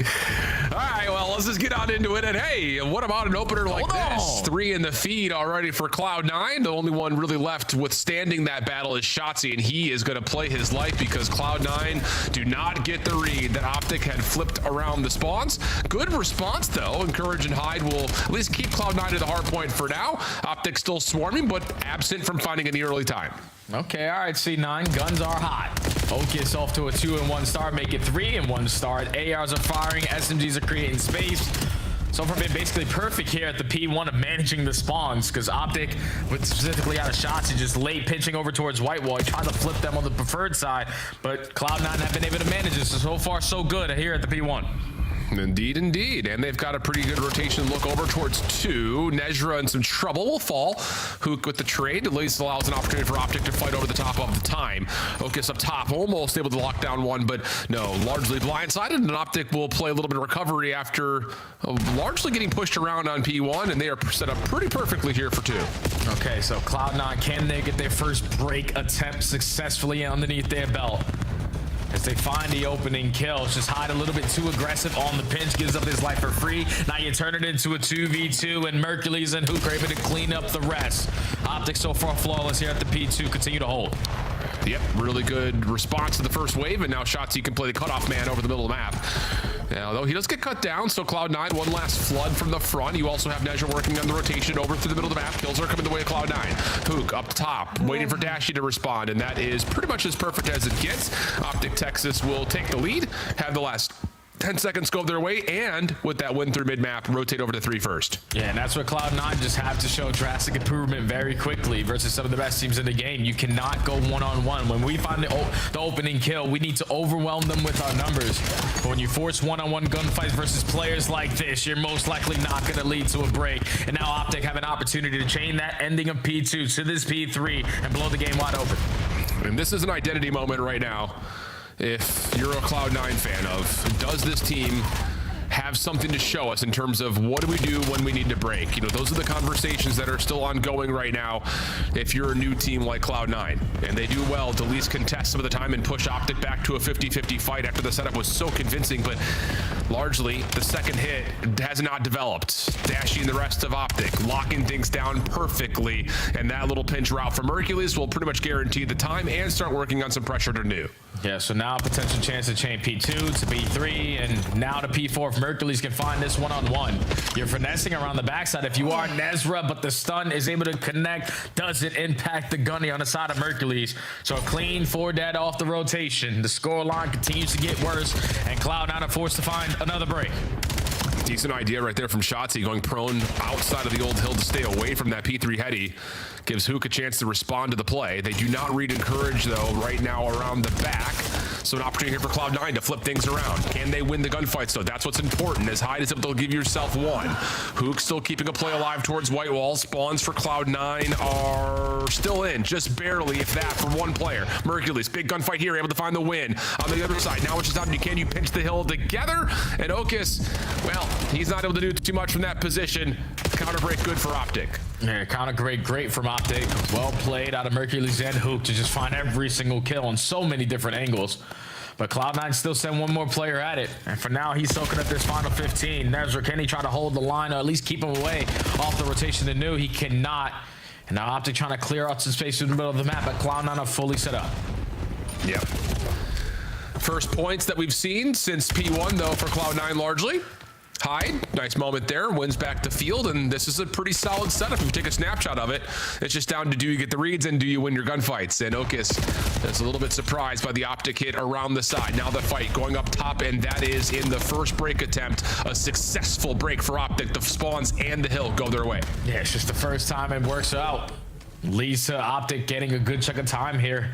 Now at the P5, so 30 seconds to fight for. All of C9 trying to break through the middle of the map. The nuke is watching the back line. You have Shotzzy aggressive up through plane, just needs to win his one-on-one. But they are setting up the plays to perfection to walk right into the preamp of Hook.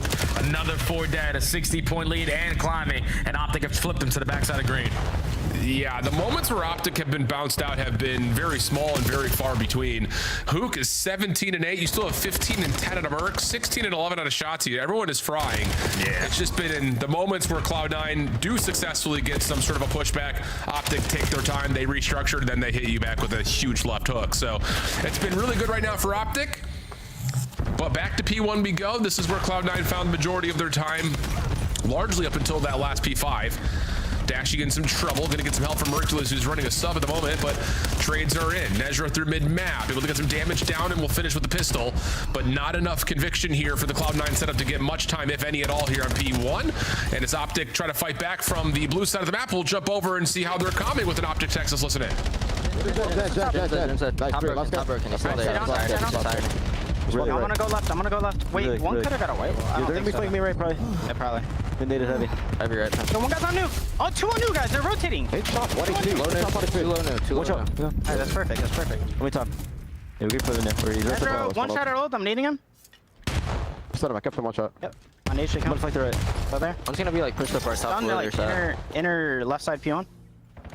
Go dead. Nice. Yeah, pushed up our hut in our hut corner. I'm on these guys top corner. You throw her corner hut. He's one shot. Yeah, I flipped. Front check. Hit him on high. What's up again? Top wood. This kid's still on me. He's there side top. There's 2. One shot top. They're all weak on me blue. They're all weak. What's that? Dead. You could. I think I'm Wait, are you spawning on me? You stop with me. Yeah, on me green. Dead. Guys, one's a bottom blue. Broken. I'm sorry. No, you want top blue. Top broken on me. Yo, going back wood. One's pop, encourage. Pop, and one's intercept. Let's try this shit. Nice ant. Yo, top wood. Nice little comedy moment right there from Shotzzy getting his calf raises done on the second floor of the staircase, just kind of popping it, trying to look for the knife, but off the spawn, Optic just handling business. Nice shots from Hook, 22 and 14 on the old time at 2. Rotation to 3 once again, going to be owned by Optic with Dashy watching mid, and no, can't turn that into a second, but should be enough damage for Hook to follow up, and it is. Yeah, it's just an easy cleanup kill there for the nuke. Now you have rotation in your back pocket as well over towards P3. The kill feed continues to light up red, and now you have the nuke hitting that route to try to flip the spawns on the opposite side. Wins another one-on-one. Dashy wins his one. Spawns now flip, but Cloud9 get the break. It's a nice moment right now for Cloud9, but they have a lot of work to be done. And what we've said in the past on this map already is, yes, you get the first part of the job done, but can you actually set up a hold? And, well, there's your answer. Immediate counter break from Optic once again. So we saw that happen on 5. We're seeing it again here on 3. And that's really been the only moments that Cloud9 have scored outside of the opening 25 seconds that they had on P1. Follow up here, a big commitment to hitting through the old time for scrap, and Mercules takes care of everybody. 4 in a row. Now working on the rotation to help out, and he's going to be good for 5 up top. Oh my goodness. Merc is putting him in the blender, knows there's someone else nearby, and will eventually be shut down as the fight for the spawns continue. Oh yeah, but you think your backside is cleared on now because you take care of Mercules. Here comes the nuke from the opposite side. Hard blocking towards the backside of blue, almost gets the better there of Okus, but it's still C9 holding on for now. Whip out an extra AR, set up the crossfires to make your job a whole lot easier, but so far so good from C9. Yeah, so far so good indeed, but here it comes again. The next hit. Not very well received. Not received well, not even received at all. They say, hey, come on in. Water's fine. It's just a little too simple. And again, we're going to run out of lifeline here to kind of give some copium to this Cloud9 roster, but at this point, through a couple of weeks worth of action and whatever time they had before the season restarted here, it's just these moments in Hardpoint, like talking about like what is our setup going to look like halfway through the hill? What is the break setup going to look like if we don't have the rotation win? Like those things are going to be difficult to really frame up, and for a team that we have yet to see on Scar, that's what's really hurting them right now. Yeah, it's just because of the experience, man. You're playing next level Call of Duty versus the best players in the world. The things that you do in challenges you get away with, you just can't do it here in the pro scene. You're losing every single rotation basically, and then for their first rank attempts, they are breaking you with ease. So it's just nothing going right now for C9. Optic still have an opportunity to close it out here at the P5. Dashy rips another one. He's just trying to end positive just like his teammates. Yep, it looks like he should be pretty good to do that, although that little trade at the end may stop that in its tracks. But what a map from Hook. 31 and 21 Mercules, not to be outdone. 33 and 22. I mean, everyone is just absolutely frying. So yeah, this is what you expect though, Al, you know? Yeah, exactly. It's one of them series, everybody's got a 1.5. Yes. Seems to be the case. So Cloud9 little lifeline here at the end, moving over to P1, but that wipe will pretty much determine it. And yeah, I mean, is there a misevaluation there, Jay? I feel like in new teams, they come together, there's three things you worry about. What do our break setups look like when we lose rotation? What do our perfect setups look like when we win rotation? And then what does it look like if we break and hold in the middle of a hard point? Like, it doesn't feel like Cloud9 really has that going right now. Yeah, you just broke down hard point in general, man. If you're not doing good in any of those categories, you're most likely gonna get steamrolled. And that's just what happens when you're playing against the best players in the world, man. And experience is going to play a factor. Reputation or reps versus the best teams is going to play a factor. And when they're just beating you to all the power punches, they're winning those rotations, you're losing track of certain players and they're making you pay for it. Yeah, it's just going to be continuously just a learning experience for C9. You somewhat fought there. You had a great P1. Some situation when you're in rotations, you're able to hold it down, but just a second or third attempt where Optic are not willing to give it up for free. It's one of them stat padding series. Everyone going positive besides Dashy. Just an easy game there for Optic. Yeah, I think the only takeaways for Cloud9 is you could say, hey, whatever we drafted up in terms of our break off, that worked.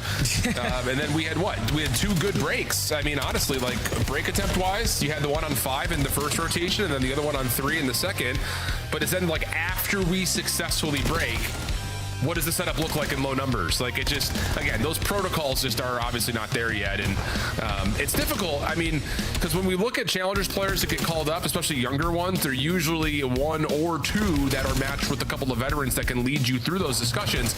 These are 4 guys who have never even come close to sniffing this level of competition before.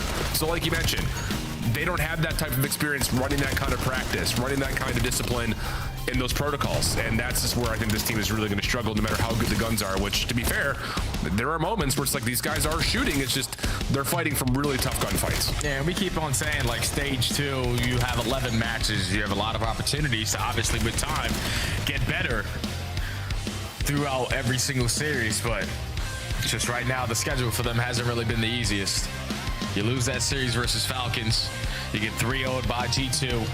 And now you're playing against Optic. So you're most likely staring down the barrel of an 0-3 start here in stage 2. But it's just about like just gaining confidence as such a young player very early into your career. A lot of these matches are not going to go your way, but you cannot allow it to kill your confidence. You got to continue to learn, because losing is learning, winning is teaching.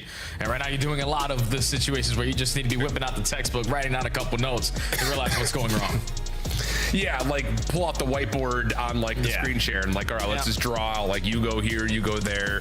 Yeah, it's tough scenes. And again, like looking down at like what they've already done. Like they've already been put in the 100-point club once. A couple of decent fights for Cloud9 and a couple of other hard points. But yeah, those are the same things that we talked about like when we watched them play Den against G2. Same situation. Speaking of Den, hey, perfect segue. Didn't mean to do that. Den coming up for the Search and Destroy. Another map that this team of Cloud9 has not played yet. They did look good on the Scar Search after dropping losing early. I mean, they were down early in that game versus Riyadh. They came back nicely and ran a couple of rounds in a row to really give themselves some momentum. But for Texas, you know, we saw them obviously round 11 against Miami in their win recently. Have not played this map a ton, though, even though they've found a lot of success on it. Yeah, they're sitting at 3-0 so far in the season, and obviously what we saw yesterday versus Miami was just the Shotzzy show. Like, if you allow that guy to get lost or dictate how the game is going to be played, the game is very easy, because yesterday this guy single-handedly got this map done for them. 9 non-traded kills, 100% in an opening duel win percentage, and then KD at 2 point. Yeah, the guy just went ballistics. If you allow this guy to get lost in your spawn or to make those plays where he's just loose, yeah, you're not going to have fun. So Nezra, I think, on the opposite side for C9 is the guy, and I'm looking to equalize it. That's just, dude, like, let's just zoom out. Like, you just told me Shotzzy, guy who's been in the league since 2019, 2020. Yeah, 3-time world champ. World championships across different titles. And Nezra, who I'm sure 90% of the YouTube chat is like, who? Like, it's just, it's tough, man. It's just on paper, this is a mismatch of all mismatches. So, it's a tall ask, but hey, the shine of the light, even if it's not necessarily cast upon you, can be bright when you're playing up against Optic. So maybe a chance to try to establish. Because let's be honest, I think you point to a good player. Like, Nezra in his debut versus G2 looked good. And I would say just kind of overall, he's probably been one of their better players, if not their best player to this point, based on the numbers alone, if not the eye test. Yeah, he's been definitely like passing the eye test when you talk about this new C9 roster. It's just non-stop confidence with the SMG, not afraid to make plays. He showed a little bit ever since he's entered the building, but now versus Optic, your S&D game needs to be on point. Thankfully, I've been able to watch these guys the last couple of days, and just like S&D chows, they play with each other, if it's 2v2, 3v3, so they should have the chemistry, but Mercules finds the first blood still. And look at this. Merc will back away. Shotzzy will step in, knowing that he's in a good spot to watch this rotation, but Oka sniffs that out first. Good awareness there. So the 3v3, but trying to retake through the scope of Dash, it could be difficult. Gets one, says that's good enough, backs away, has a chance at another, but sees the info. Hyde will be traded, and then over the top of the bomb, yeah, you're talking about the best pistol player probably in the league right now. A couple of opening headshots makes it easy to follow up on. Yeah, just a bait and switch right there to close out the round, but it all starts with Mercules just being the decoy on the opposite side of the map and getting one, because he draws the attention, allows the bomb to get planted. Even though Shotzzy gets picked off, you know that Mercules is still going to be involved in the play. Dashy makes it a 3v2. You get the trade towards outer, and then Mercules puts the finishing touches on the round. Opens up with 3. Optic up 1-0. Very clean, very comfortable. And just a lot of credit, I think, to Merc finding that first blood and knowing the situation. Textbook, business as usual. Cloud9 now on for their offense. Let's see what we get in terms of any offers from them. A little split, showing some force by nades across the map, and now we're going to get a little bit of a burst over.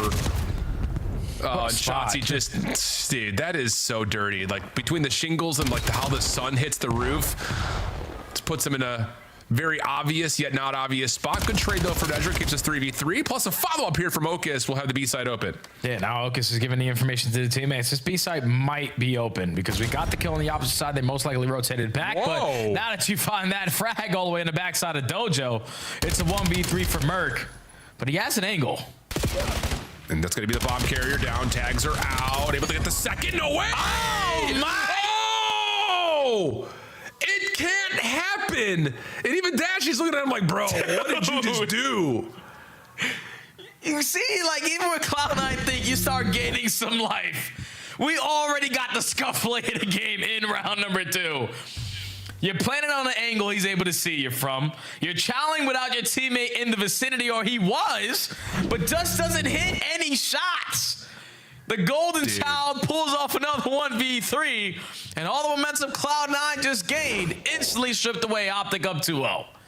I think Encourage hit one bullet on Mercules. Hell no. That's what I'm saying. Oh my goodness. Dashy. Oh, you thought, but Shotzzy's right there. Just multiple angles of approach to get that first blood. And meanwhile, we got 1v1s across the map. Hyde does win his, though. Mercules a kill away, likely from getting the Hellstorm, and that's a freebie. No, doesn't have it. Not quite there. So now he just needs one more thing. Yeah, he still knows Hyde's here. Hyde just got the kill on this side, so he has to be close towards us, but Just going to disengage with his teammate dropping. Oh, man. Dashy has info onto Nezra, but only a pistol in hand, and Nezra's just going to turn around and play the corner and get the better of Dashy. But once this bomb plant goes down, Hellstorm earn, and can Mercules have another clutch? 1v2 this time. Technically easier. Oh, my gosh. If he decides to full wrap this. Oh, dude. Man. This kid's situational awareness is next level. Knows that these guys are new, likely going to play on top of one another. You knew Dashy was chasing one. Unbelievable. Does he get an angle? Unbelievable. Now to the 1v1. Hyde. Gonna try to hop for it. Merc. Jumps, checks, serious? Has the angle. Are we kidding? Dude. I'll tell you, these guys are pissing down their leg. Like, that is just unacceptable. I can understand the first guy committing on the defuse. Like, okay, we're trying to draw him out. But Hyde, you know where he is. He has the angle. He just killed your teammate from this angle, and he spotted you hop on the defuse. I don't know what Cloud9 are doing right now, but Mercury said, all right, cool, I'll keep on clutching up these rounds. Hellstorm in the back pocket, 1v3, 1v2. Optic up 3-0. What do you say? Can't say nothing now. Revel in the majesty of what we're watching. Hook, set nade, plus a follow-up. I mean, it just feels like we're checked. It just feels like we're completely checked. Nothing's working for Cloud9. They're going to try to desperately back away, and Optic are just holding down the left stick, saying, we're just better. Yep. He pistol whips this guy. Oh, damn. Mercules had to kill him with a stun. Some reason why Dashy dies there. But that round is very quickly taken care of early on. From the nuke, finding an opening kill with the frag, and then instantly the second kill with the M15. Just keep the numbers on your side. Don't allow Cloud9 to regroup in the back of their spawn as you trap them on that side. And Optic playing flawless here in the search and destroy. And keep in mind, they also got a Hellstorm to guarantee this next offense if they wanted to. Oh, man. Well, I imagine Scump and the rest of the boys are laying back and laughing. Cooling, bro. Cooling it. I'm telling you. Just like the curling the mustache. Like, you see? Hellstorm out. Bomb plant to be on the way. And if you're Cloud9, just please do not die to this. And they shouldn't. When Courage is isolated in towards Dojo. But they're not going to force that gunfight. Just going to keep him alive. But the bomb is getting planted. They're setting up Shotzi on the late pinch. Yep, and Shotzi got around the backside of Hyde. So now he's just green pastures maybe, but turns not able to get the burns. So now 3v2 for Cloud9. Time ticking under 30 seconds though. And Merc still has yet to die. Here comes the play in through 10. Semtex queued up. Easy read. Ocus, the rest of the gang follow through, and okay. It'll stop at 10 for Mercules, and Cloud9 will get around. Good stuff out of C9 to manage the Hellstorm coming in. No one drops. You find the first blood, and then Hyde just gets the greatest timing possible on the rat back through Dojo to catch Shotzi on the pinch. You're minimizing all the angles, potentially that they're going to try to work to keep this bomb from being defused. And then you just isolate the last two guys with your numbers to finally get one on the board. They should have two, but now they got one. Yeah. Definitely should have two, but maybe three.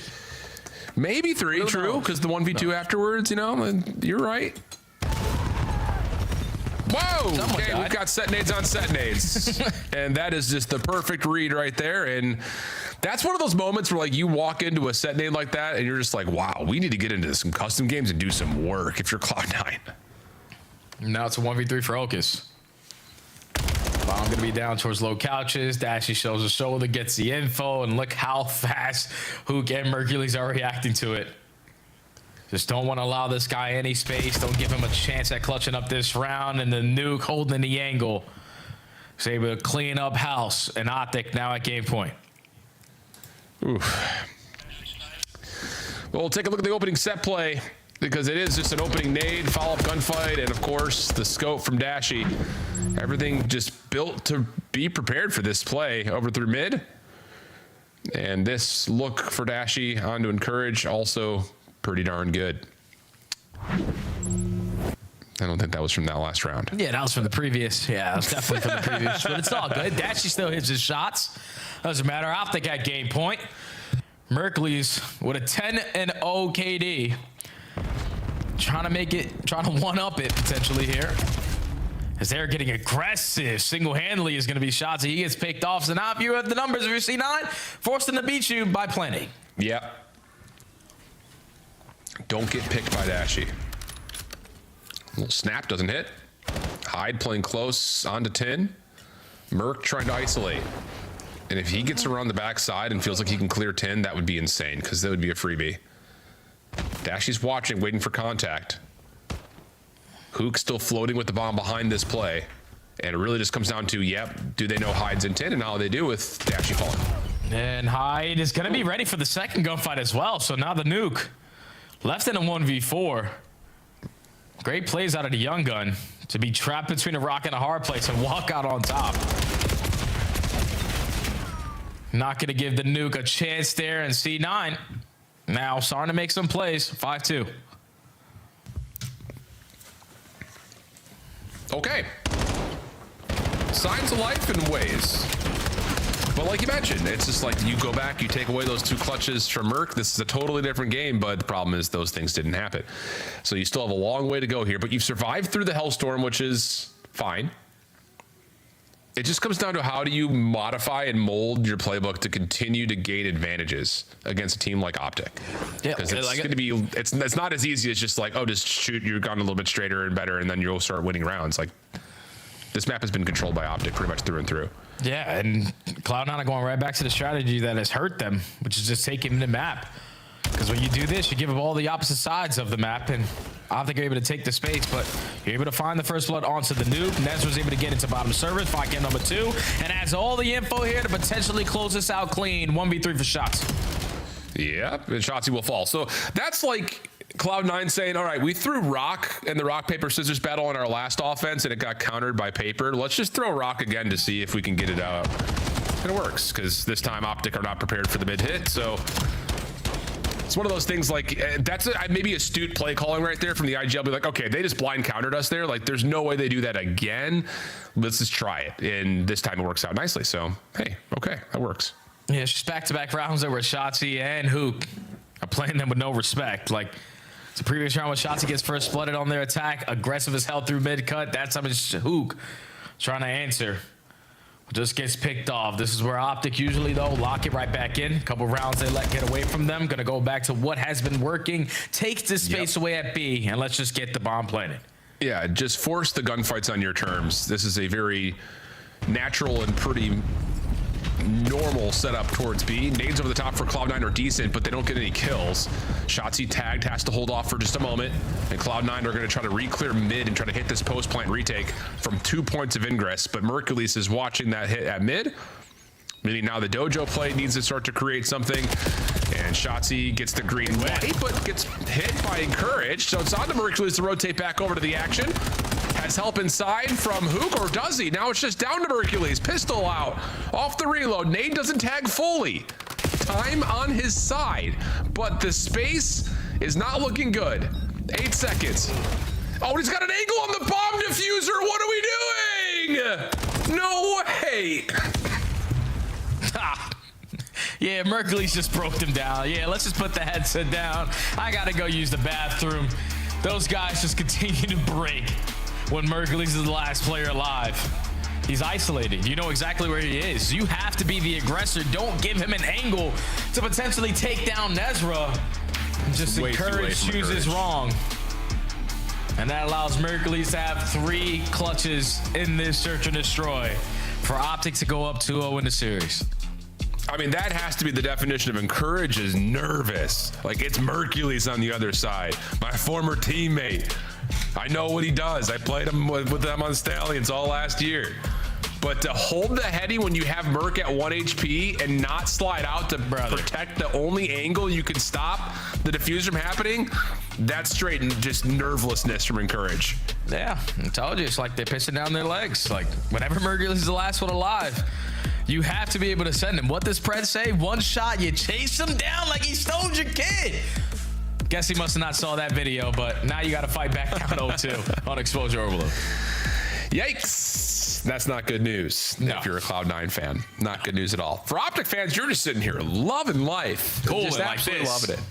Yeesh, absolutely casual, chilling. It's been one-sided. We'll see how things decide as we move into the overload on the backside of the break. Optic all over it. Mercury's all over the search and destroy. And it just happens to be one of those green wall waves that's just hitting hard against this very inexperienced Cloud9 team. See what happens in the overload, though, when we come back. Don't go far.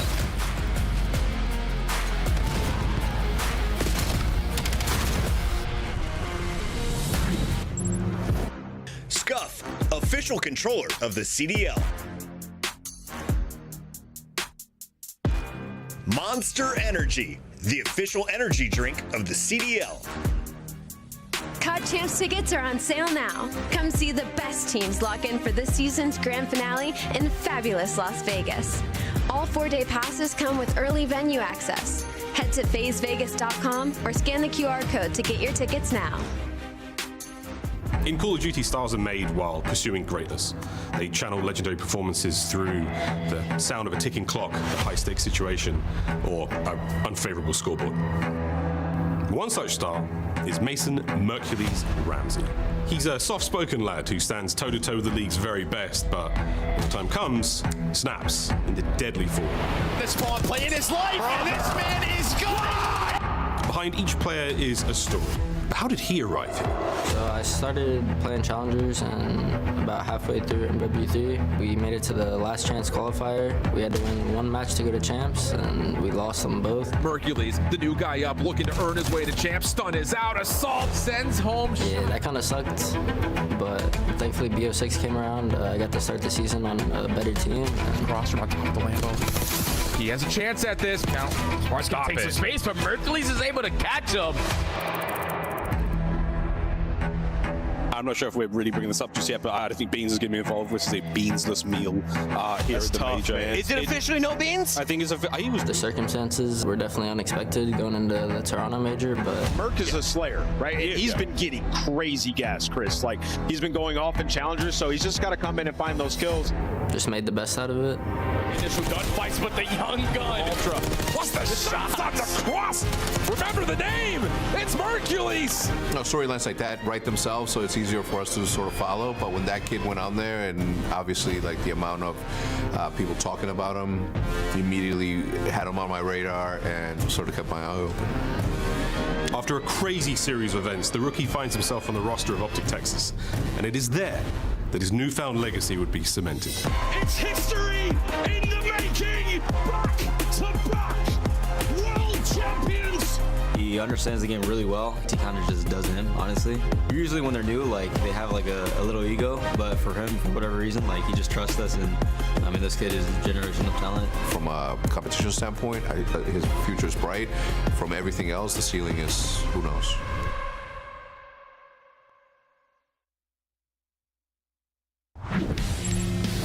Welcome back to Call of Duty League, and well, if you're being a good COD fan, you're watching the Cup right now. It's going on. Challengers Cup is hot and live, and well, our T-Bush boys are watching an absolute battle between P7 Notorious. These are two of the top teams in North America, period, and they are battling right now. So big shout out to the extra coverage that's coming through from all the Challengers love. Of course, all the Telluride Butch guys, we love those guys. They are passionate, to put it plainly. And Jay, let's just, maybe this is the easy segue. We've seen a lot of players from Challengers get picked up in the past. Oh, yeah. We've never seen it like this, where it's all players who have never seen the league before except for Exceed. Is that the right move? Because right now it feels like no.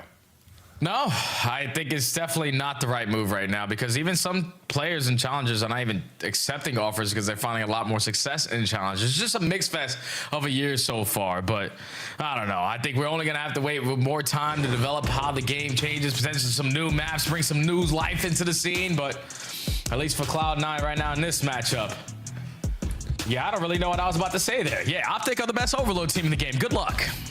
Yeah. Between them and FaZe right now, right? They're definitely they're definitely leading the charge in terms of what the mode should look like. It's just like FaZe have an auto veto. Optic play every map. That is true. That is true. Hey, that's a good title for it. They'd be balling. Yeah, first across the board pretty much everywhere except for goals per game. But honestly, that doesn't make much of a difference because even if they are low scoring games, they're usually winning. They've only dropped 4 overloads in the entirety of the season.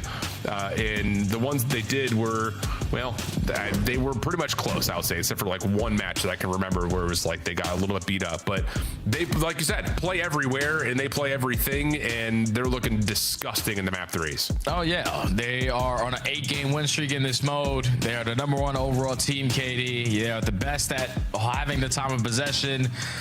They're the best at also defending when the time comes. Like, these guys are just a lot to handle, and it's just difficult when you have individual players who can consistently win their one-on-ones. Your pace playmakers are Shotzzy and Hook. Sometimes they whip out ARs just to have a little bit of defense, but Mercules and Dashy aren't slow pokes as well. So these guys are just fluid around the map in the new mode. Well, we'll see if Cloud9 can find a way to respond, and boy, do they need to, because right now through the second qualifier, of course, they are down at the bottom. They're actually down at the bottom of the overall leaderboard right now as well. Just the 1 series win so far for Cloud9. Boston, struggling, dude. I mean, especially after that last series, you kind of sit here and wonder, where are they going to go? Somebody save Nasty is what I think the general consensus would probably be. But really all the teams from 6 down to 12 are trying to desperately find wins here early. You just don't want to be in a situation where you're 1-4, 2-5, trying to like get back into this format into stage 2 where you're fighting then for your life the rest of the way out. Yeah, I think it's just, you know, for all those teams that are sitting through that 6-12 spot, you got to guarantee these kind of wins. Like, for Boston to lose like the way they did versus Vancouver definitely caught a lot of people off guard, but just a recent form of Boston, you can sort of see it playing out that way. It's just with Vancouver getting that W, everything shakes up with potentially who's going to be the final 2 that don't make it to Major 2. But for Cloud9 right now, you just need to gain some momentum, some kind of confidence, something to ride on going forward in the rest of your matches. So far, you're finding 2 kills for early map control. Yep, again, breakoffs have been fine for Cloud9. It's just down to what happens in the second, the third, the fourth layers of these plays that are happening. It's almost like, okay, we did A, so we must now have the ability to get to Z without going through B and Y first. Go with me. Gotcha. Here we go. Thank you. Appreciate that. Follow up, though, for Cloud9 decent. We'll still battle over the middle of the map. And now Shotzzy has to be more aggressive on this flank route because he was trying to be the lead blocker over towards the B point, but with his teammates losing those fights, now C9 are the aggressors, have all the space over towards B. Not a single player from Optic in the vicinity to try to contest this, and Cloud9 maintained them in map control and are now dominating in the kill feed. And they have a setup to possibly relay. Let's see how they're going to calm this through as we jump over to a C9 listening. Okay. Hold the ball. Yeah, who was close? Who was close? Oh my god, bro. Yeah. Bad, I got it. Nice score. Nice, thank God. Nice, good job, bro. I got one on the right. Wait, spawn right. Cut their spawn. Yo, Jenny. I'm going around. Two deep right. I killed one. There's deep right. That's two deep right. Oh, you remain nice. Good. Take your time, bro. You're alone on the right. I spawn close. He jumped out. One bottom right. I have your deep right. I have your slide. If you slide, I have your slide. P4. Deep right. One shot back right. One's close as well. He's in the cut. He's in our spawn. They already got it. Spawn's mid. Ball spawn's mid. Already alright. Shotzzy, our side, on a blue box. Yeah, Shotzzy got me. He's back 18. Blue van. Got him. I'm in there, Jake. Yeah, I'm dead. Yo, one's through our right and one's our bottom ring Merc. I'm playing for this kid in our spawn. Just keep playing. Actually, they're both our side now. Like bottom ring and my bad. I mean, there's one bottom top ring. Can't play. One shot Zig. Can't play over. Still, Merc. Right, bro. They're gonna get all up. Let's go ball. Ball dead. There's no yellow ring. Low ring and mid. Low ring and mid. Gotcha. I have left cut off, bro. I don't see. They're going right.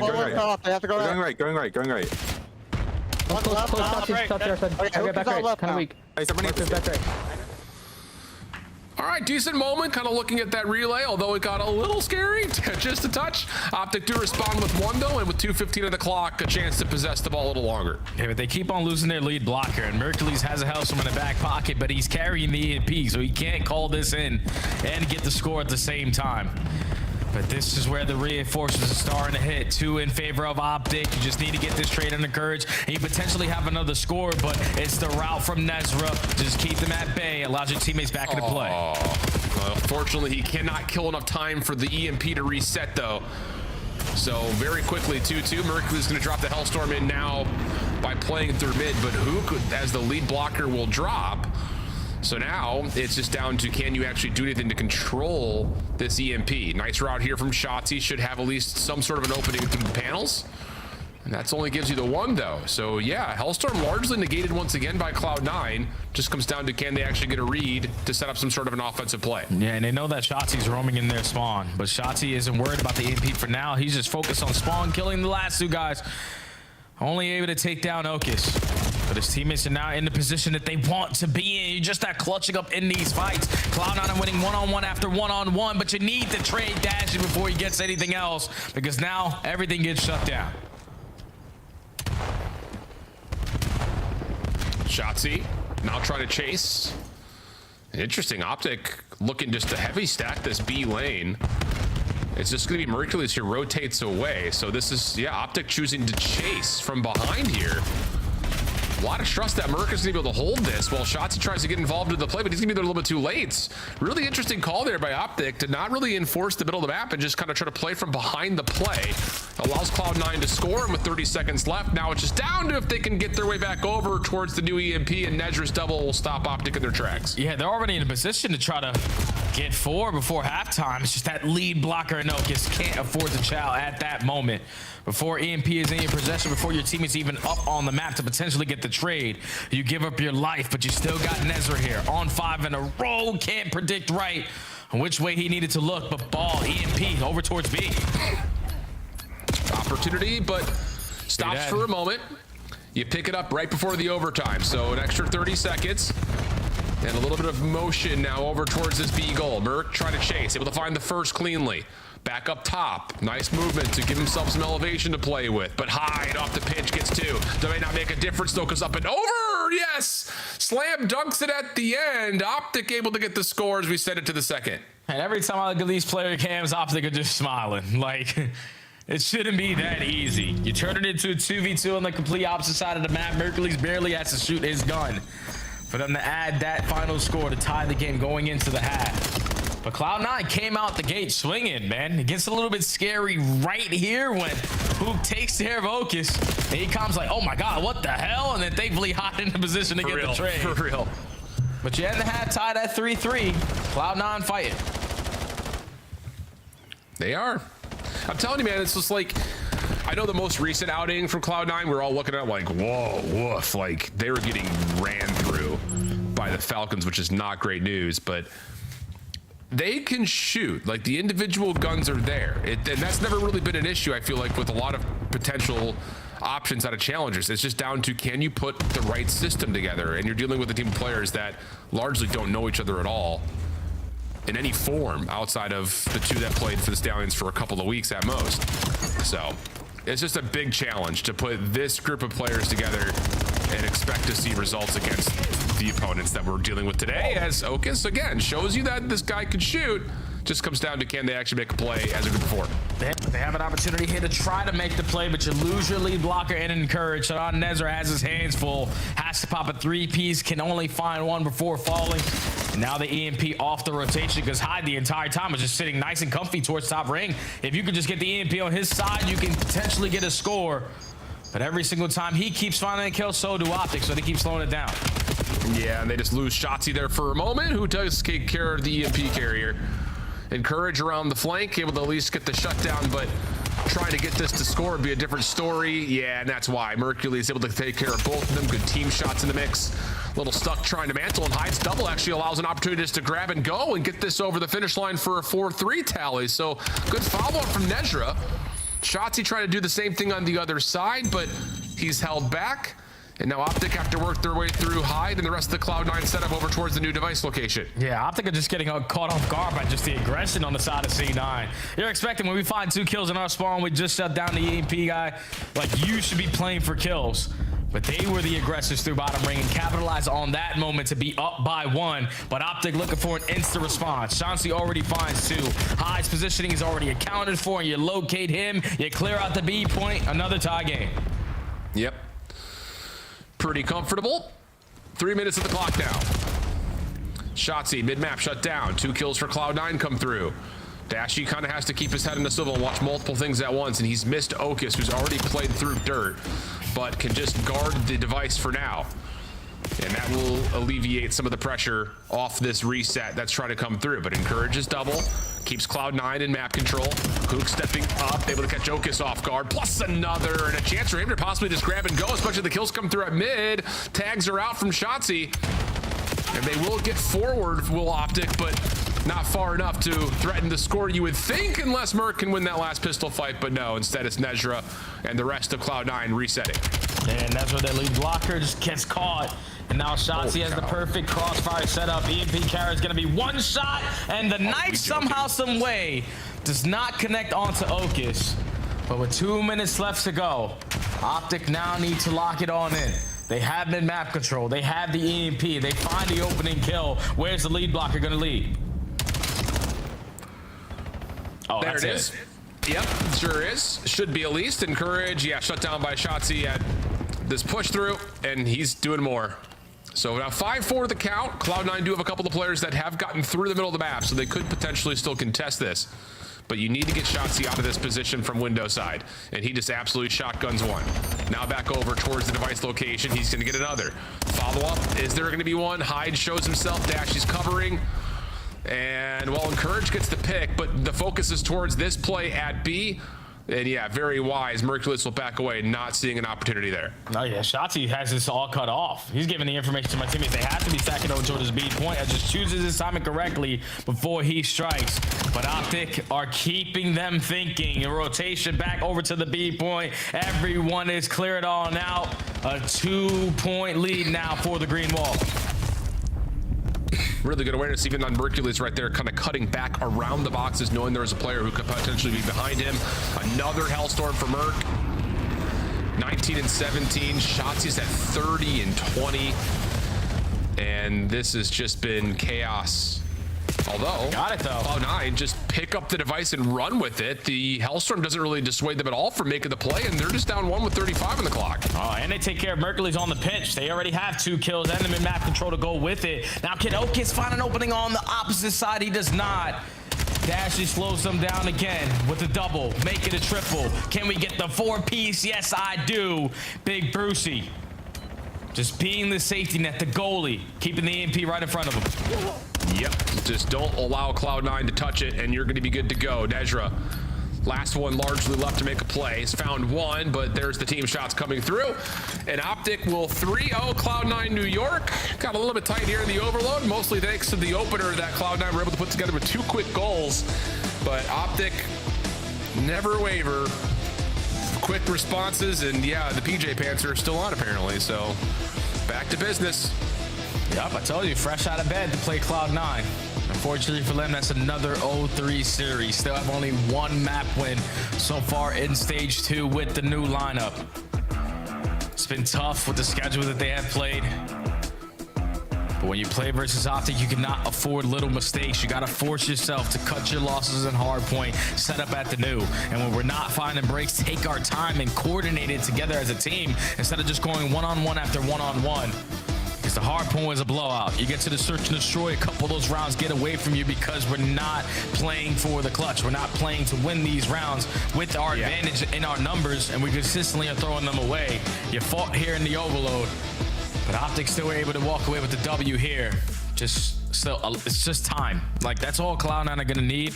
Time versus some of the best players in the main matches on the practice to get themselves in a form where they can compete versus these guys.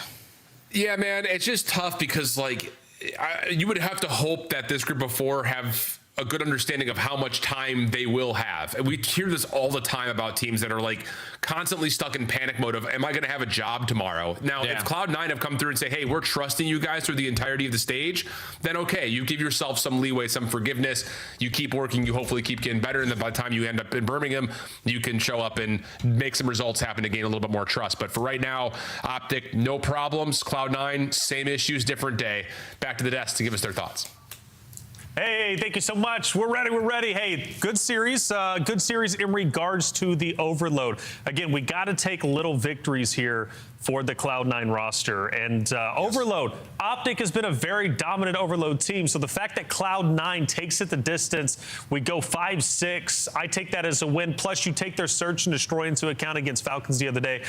Like a study said, look, it's about getting repetitions. They've just got to get repetitions against these top-level teams before they finally reach the potential that was expected when Cloud9 picked them up.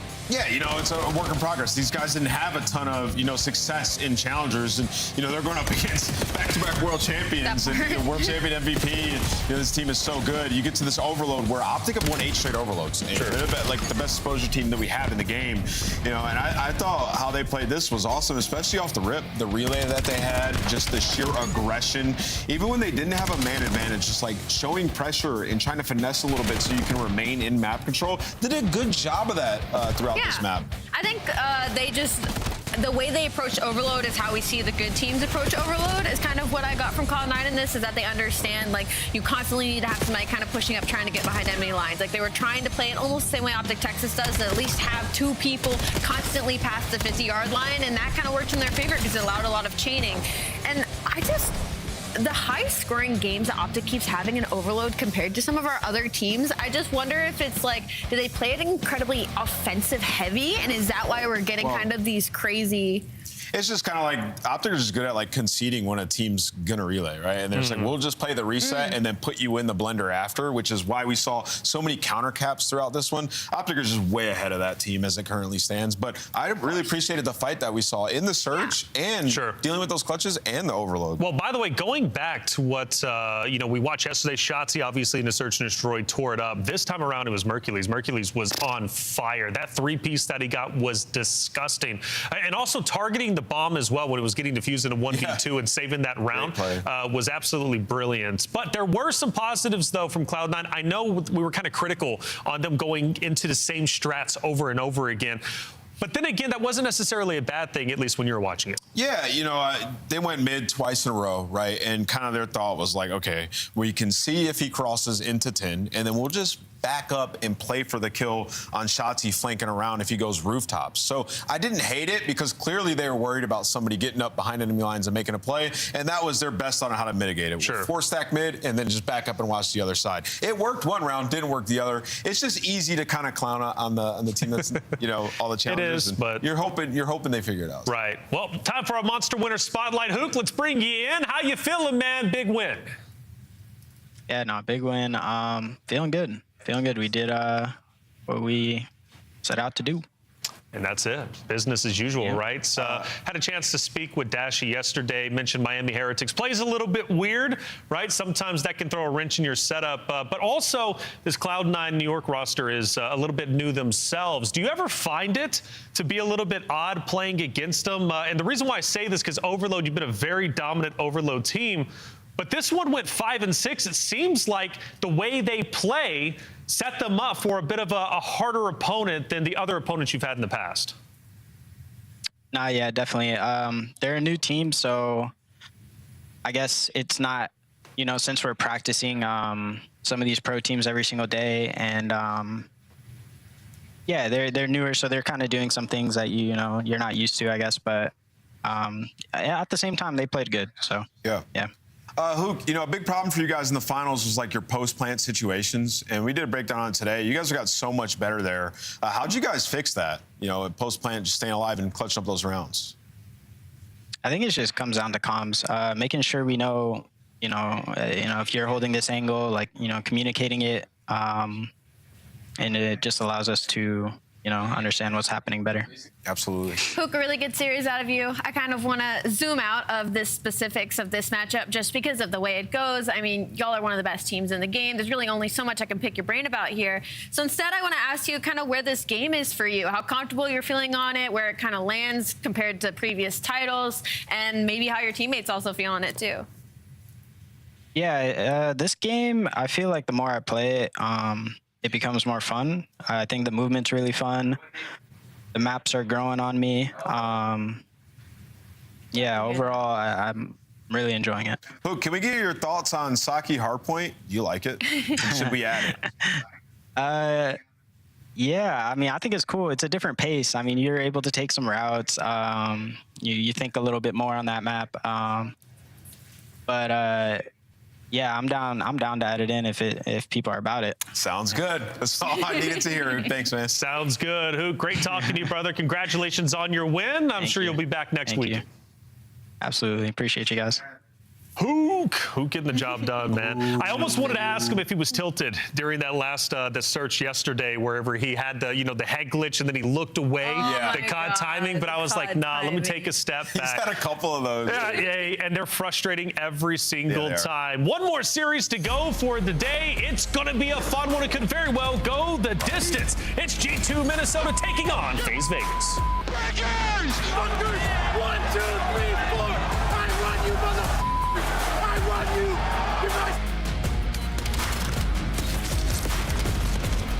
Ah! Oh my God! You breakers! You amateur!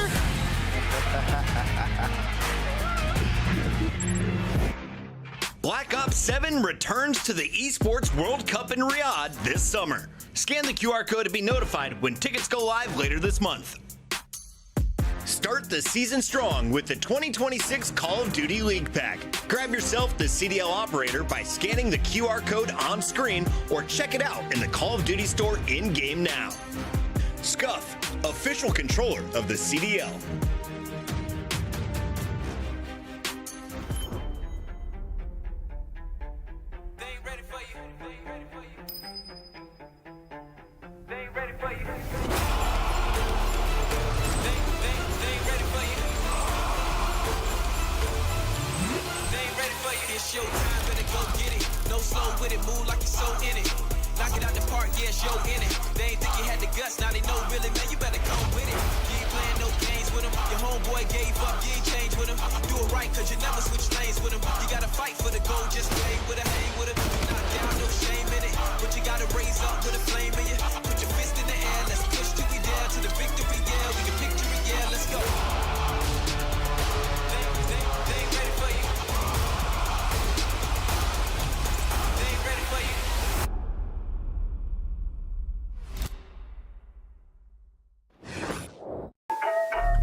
Big stepper when I walk, money maker when I talk. Another boys on a mission, never put them in a box. Clawing to the top, jaws open while they watch. Yeah, I'm getting to the chicken, I ain't never gonna stop.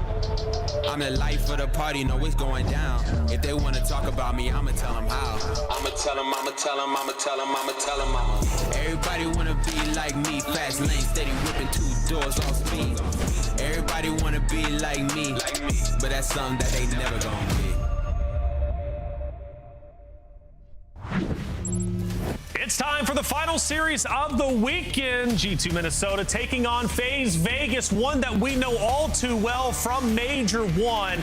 The trash talk, it was getting heated up. They were going back and forth, and now once again they match up against each other, this time during Split 2. Let's start talking about that Major 1 battle, though, because it was a battle till the end. Yeah, I mean, you saw in the winner's bracket, it was G2 with a huge 3-0 win, and then we get into elimination later on in the tournament. It goes to the Game 5, and it's FaZe Vegas who are able to take it in the very end, and Simp had a huge overload. I think that was the difference where, you look at the map count of these series 3 times on the year, and it's actually G2 are up 8-4 map count, and they have won all the overloads up until the elimination series that they had, and Simp had to pop takeover to win it.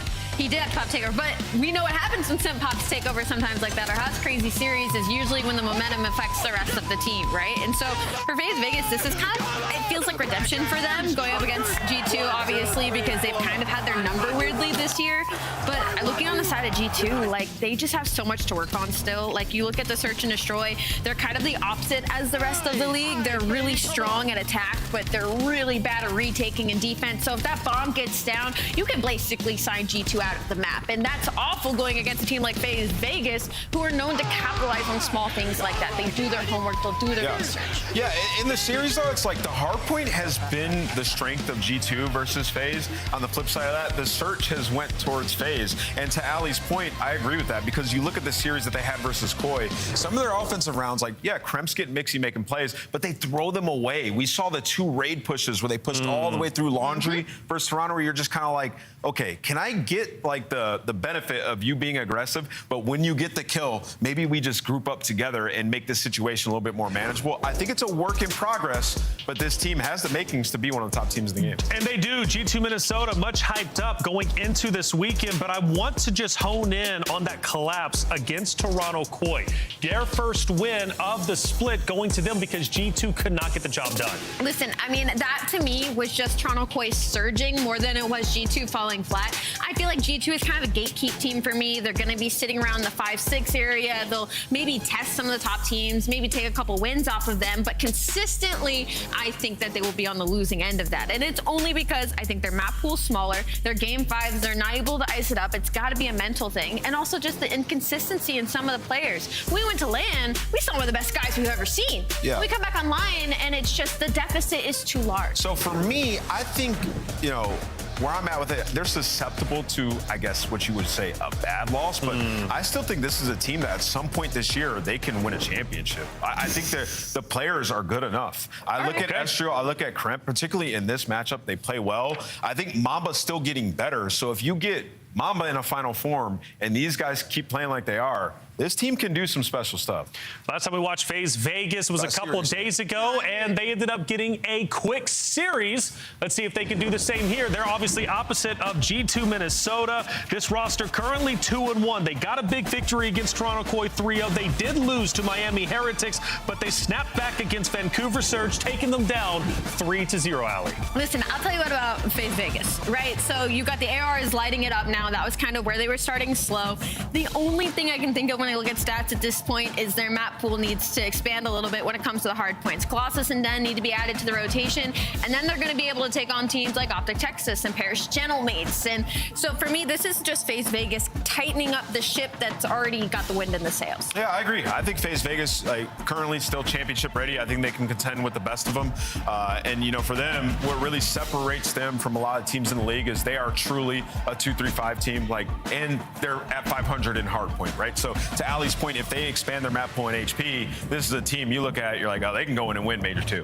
Let's take a look at our maps and modes. We got them right here for you. Anything standing out that's interesting that says one team might be in trouble versus the other? Well, the Black Heart, when you go back and you watch the tape, G2 are unbelievable, specifically on P1. Make sure you keep an eye out for that. And then the Scar, they went back and forth. You remember it was like the Scar where G2 got all the first bloods and it was FaZe got all of them. So interesting start to the series. I think we're going 5. 5. I'm thinking so. At least that was the rumors coming into it. Scott Pickles, let's put it on the line. Who are we going with? I went first. Rosalie, back to you. Where are we going? I'm going FaZe Vegas. FaZe Vegas. FaZe up, baby. All right, Nameless, what about you? All right, look, I picked G2 last time, and they sold me versus Toronto. I'm going to go back-to-back. I got G2 taking this one in a Game 5, a dramatic one. Somebody finally go Game 5, round 11. All right, let's see it. I'm going FaZe, though. I think FaZe got this. Simp made me a believer, especially in his last series. Let's find out. It's the last series of the week. Miles Chance, take it away. Thank you very much, team. Watch out. I'll get you. I'm right here. I'll get you, Wheeler. Watch out for like Zordon or the Wizard of Oz. Another gigantic face on a screen in a studio in Columbus. Guys, last match of the weekend. And it is actually going to be quite a fun one. Welcome back, folks. Miles, Ross, no relation to Bob, and Chance over there to take you through the final match of the day. And what a fun one we have. FaZe Vegas, G2 Minnesota. How are we feeling about this one, brother? I mean, you would need Zoltan to be able to predict this one because it is always a closely contested battle between these two teams. But at this point, I mean, this is one of the most match-up matches we have in the league. Played each other quite a few times, developing just a hint, a splash of a rivalry. On the Blackheart specifically, always got to be on the lookout for Estriel. I've mentioned it before, always steps up to the plate going against the top teams, whether he's playing against the Tears or the newly found 04 Sim duo. He always brings his A game.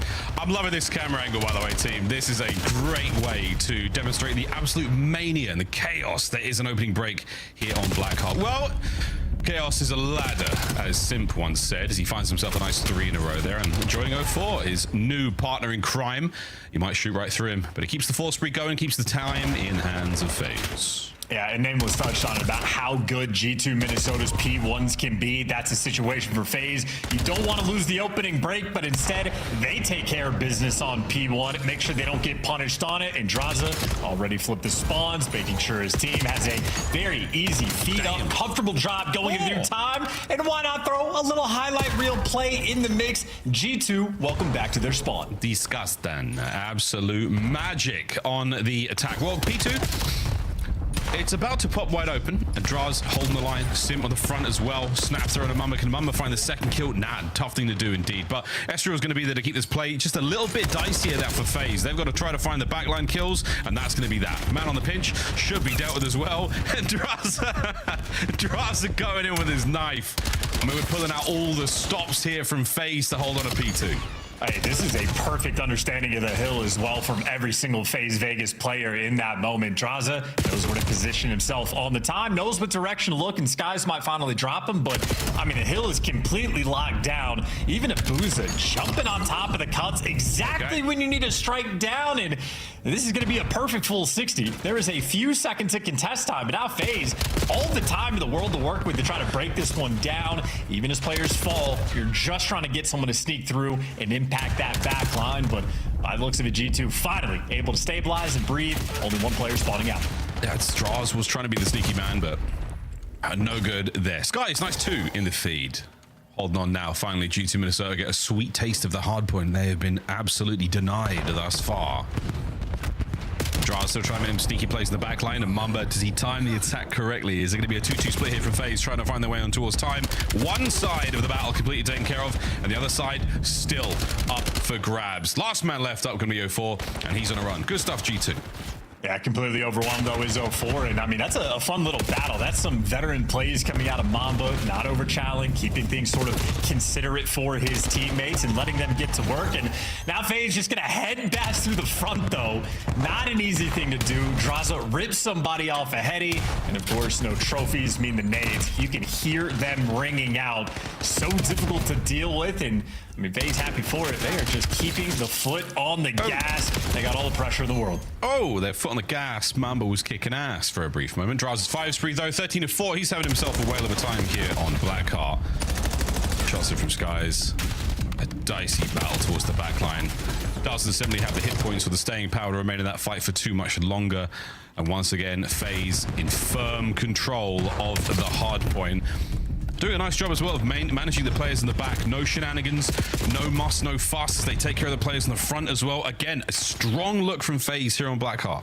And once again, a great understanding of the map and its timings. If Estriel can live in towards P2 and he wait for his team to get in position, maybe he can go for a break sort of moment. Instead, they deal with them, get everybody backed and grouped up for this new time. Skies able to give you 2, but as the trade fest continues, well, FaZe come out on top and continue to have success. A strong hill for them.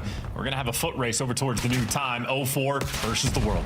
Well, if we don't win it, we've always got a streak to play with, don't we, FaZe? Straza's earlier efforts will be rewarded shortly, but it does look like they've got themselves in on towards the back.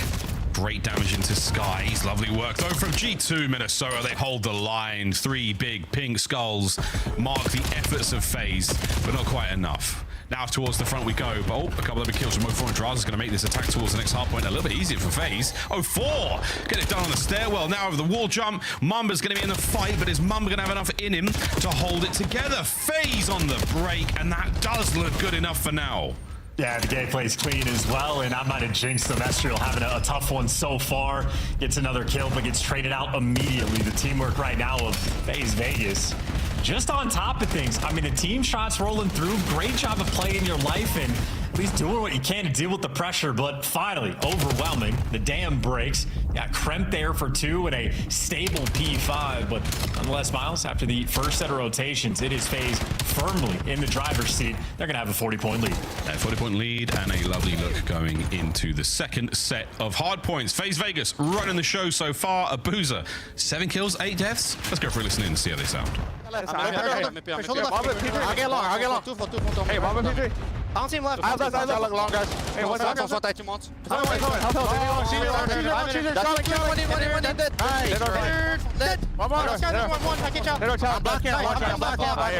I'm getting out long. I've deep them. Okay. You look the door. Yeah. Look, 1 HP long. Are they there? Outside. That's fine. Top the wall, weak. Watch out. He's still on the wall. Window, 1 HP. One shot in there. All four times. Yeah, it's definitely fine. I'm needing backside time. One shot for blue. He's laying down blue again. He's left on the blue on you. I need time for you. I'm coming. Yeah, once he's front on you, Vaughn. Let's try shot. Front. 1 HP. Nice, guys. Long. Dead blood. Have you mid? I'm deep. Yeah, you're 2 deep left. Like 3 left. Short. Have you mid sit? Nice. I cannot be mid. I have it back cross. Yeah, I'll be back. Spicy comms from FaZe Vegas, G2 Minnesota. Not out of the woods yet. Let's go for a listen in. P3, get you. P3 does up. Dub. One shot, nice. One dub. Jump out. Come down. One more time. No, push it. Nice, good shit. That's funny. I'm getting out of it. I'm sitting up front. Listen, middle. One shot. I'm sitting up front. Already long. Mid or lane now. They're all mid left. I gotta go long. They're shaking. They shake. I'm going to back cube. 0-4 long. Back cube. I need to close around. I'm turning pitch mid. Watch the fire. Two main. 3 mid. 1 dubs, 1 main door. Shake me mid. He shoots for main as well. I'm on the back. I'm probably dead. I'm gonna get mid. One shot, I'm back. One's gonna be out front actually. He's gonna be out front still. I'm going mid. Mid, guys. Matt Johnson. Well, I'm mid. What was that front? I don't know what. Max like dubs. I'm dub. That's not in dub. Yo, main. Double. I'm in dub. I'm in the barrel right hill. Could be dub. Waiting. Main right now. I'm playing now. I'm already. Two in there. Inner, bro. Watch out. Someone shot. 15 guys. 15. And then one's in there. Middle. Dead. No one in there. Barrel. Dead. No one on me. I'm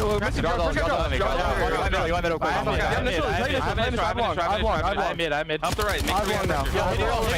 Three. Nice. Fighting for their lives and the listen in. It's 218 to 117 and climbing right now. G2 Minnesota chance. Are we counting them out just yet, or is it toast?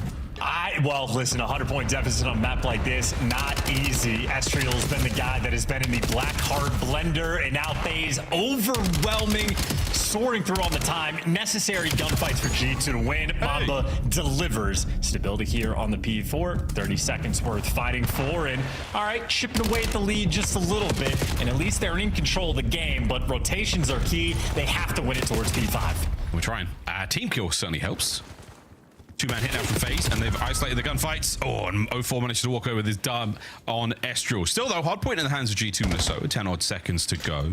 Rotation will be on its way, but FaZe is certainly set up for that. They've got all bases covered. No one's getting in without being identified. And right now, it's the muscled approach. Estriel wins it. Mid-map now being bust wide open. Over all this time, we now send it. Left flank is where we're going next. They take care of draws. Step by step, G2 on the way to the hard point. Yeah, look at that backline, though, for FaZe. Yeah, they had every single player posted over towards the back. And again, the teamwork on point, not letting any of those spawns roll through. Still, though, G2 with enough pressure to be a nuisance, trying to do the dance over towards the tie. Problem is, they don't have the numbers, and they have had to deal with a Draza, another multi-kill, and another spree for them. FaZe, they're going to call game. Excited to see the damage stats at the end of this as well, as FaZe, the last run now. They managed to get them out of time, so G2, you will be able to buy a few more seconds. 04 waits for the boys to spawn up. They get a bit of a split right now. Mamba can't quite account for everything, and now with Sim, you break the hard point alone, it will be quite the off. Oh, and he's gonna get there. That will be the final few seconds. Sim will close it out on a 3 spree, and FaZe will win map number 1. Sheer and utter dominance. And in this matchup, and for any sort of negative thing you could say about FaZe, you would specify it towards the hard point. That's where Minnesota have had their number online or on land. FaZe, they've been getting the wins in search. For them to kick the series off in this type of fashion, well, it just goes to show the improvements they have been making. And I feel a little bit bad for jinxing him, but Estriel definitely had a tough one as well. But, I mean, that is what it is to be an SMG player on a map like this, where you're having to break hills endlessly. If you're just in that simulation blender, well, you're on the receiving end of a beatdown. Oh, yeah. A real tough one. Just over 10 minutes it took. But, hey, kudos to G2. We'll see in the game flow that they certainly pulled their socks up and they got back into the game as fast as they possibly could. But not an easy thing to do. Blackheart, we are quickly seeing this map become blowout city. It's not easy to pull off a comeback once a team gets rolling. 04, Sim, Boozer, Draz, you name it. Everyone had a pop-off moment. Good work again from FaZe. Starting the series off right. Let's see if G2 have got what it takes to bounce back in the S&D. And I thoroughly enjoyed what I saw though, Chance. I mean, G2, a gritty team, still a gritty team. Definitely not looking like themselves against a top caliber squad. I mean, you know, at least able to battle. Skies had a pretty solid map overall from an individual perspective, but ultimately, I just really enjoyed the listening from FaZe, I'd say. A high level of energy, both the P2s and the P4s. Anytime they needed a backline setup to play for the spawns, to lock down the time, they are hyper active of making sure you isolate and find the right kills at the right times. Moments where Estriel gets over towards that P2 section, trying to be a nuisance, they just hound them. They're making sure they're double challenging everything together, and yeah, and just the energy they're bringing into this match, I mean, it's far and away the best we've heard all day. Ooh, there we go. Well, final looks at the highlights here, folks. We get ready to close out this Blackheart chapter of the series. It was big pieces. Sim with the 3 on the end. Draza finding himself a wicked start as well. And FaZe starting the match off right. Again, strong energy. Very, very strong energy this late into the day of play here on this Sunday in the Call of Duty League. We want to make it to Birmingham, don't we, folks? A lot of you fans will see you guys there as well. But the 1-0 lead, as you look at the game flow there, yeah, a couple of bounces there, a couple of peaks, but a lot of troughs from their G2 squad. Late resurgence, not enough. Not enough. Great stuff there from FaZe, starting things off in a big, big way. S&D Chance, what you think, mate? Going to Scar? Well, Nameless touched on it, about how the last time these two teams faced off against each other, it was a back-and-forth battle where the First Bloods really were setting the tone. But if you're looking at the head-to-head series, you know that FaZe needed to work on the hard points, especially on the bang-out maps, because it's not just the Blackheart. We got the Kremp Losses in the mix for the map number 4. A focal point for that squad from the start of the year to where they're at now. On the flip side for G2, S&D is the main focus point, especially in the Game 5s. That 1-5 record, certainly a painful thing for them. So you want to just have clean, efficient, search and destroy gameplay. Different teams have been bringing different looks. Miami Heretics we've seen step up their game. LAT certainly have been stepping up their game. So all across the league, the top teams are now raising that bar. G2 needs to prove they're a team that can match that energy. I think they are. They've got the makeup of it. High skilled players on that team. And again, just the search and destroy alone we've seen just this weekend has been more than enough to sell me on how exciting it is in this year. We'll see, the same thing can be said there for those G2 lads. Have they got any cool tricks up their sleeve? Are they going to pull out some squeaky clean gameplay? We have seen some of the most exceptional moments of timing. The man Mamba, he nearly made it rain on raid against Optic, but time didn't quite work out for him there. We'll see if the magic is in them, G2. You're not bad at Scar whatsoever. 4-1, not bad at all. But again, this current FaZe roster and the form they're in right now, it is a scary thing. We'll see if it is going to be the case as we now roll into map number 2. Yeah, and be paying extra attention to their post plants as well. And of course, their retakes when the bombs go down. I know the development on Scar, I think initially it's been about an 80-20 map leaning towards the A site on the attacking rounds, but certainly a little bit of opportunities to get creative. Krem's already taken space over towards playing his phase, dominating the middle of the map. Aggression maybe on the defensive end, but they poked their head out, saw nothing, and it has just allowed Kremp to get a freebie for the first blood. Yeah, Sky is on the hops there, just calling out, yep, you're clear, mate, go for it, send it. This is the opening you have. And now FaZe have got to back up and deal with this option. Kremp flies his way out the back line and gets skeet shot there by Abuza as he makes his way out of the window and into the grave. Sky's now trying to envelop his way forward. Damage in, not enough for any kills. With a bomb planted by A, he does give his teammate the time to get the job done, and beautiful snaps into a boozer. Low 4, last man left alive, and surely we will fall upon him. G2, strong start. Huge, absolutely a fantastic way to play this map. G2 sort of pushing the envelope, developing that little extra idea. Just because the B site of the map is never gone to, at least not often with the bomb, doesn't mean you can't use that real estate to try to make a play. Kremp gets 8 first blood because nobody for FaZe watching over that section of the map. And I love the team call after the fact. You don't have to swing the bomb over. Don't have to waste the time on rotation. Go right towards A and efficient S&D through and through. Even lovely look for Skies. Pushing out, getting aggressive, pass red, see what's going on. And once he gets the information on the player, back up, play your life. That is a perfect round of Call of Duty. We are sending it. G2. They've completely overwhelmed the A-bomb site. They've got that on the lock and key right now. But again, a fast change. 2-2. G2 trying to make sure that FaZe can't find a single opening, and Kremp, another first blood. A big flurry of activity. Estrel goes high. Great damage.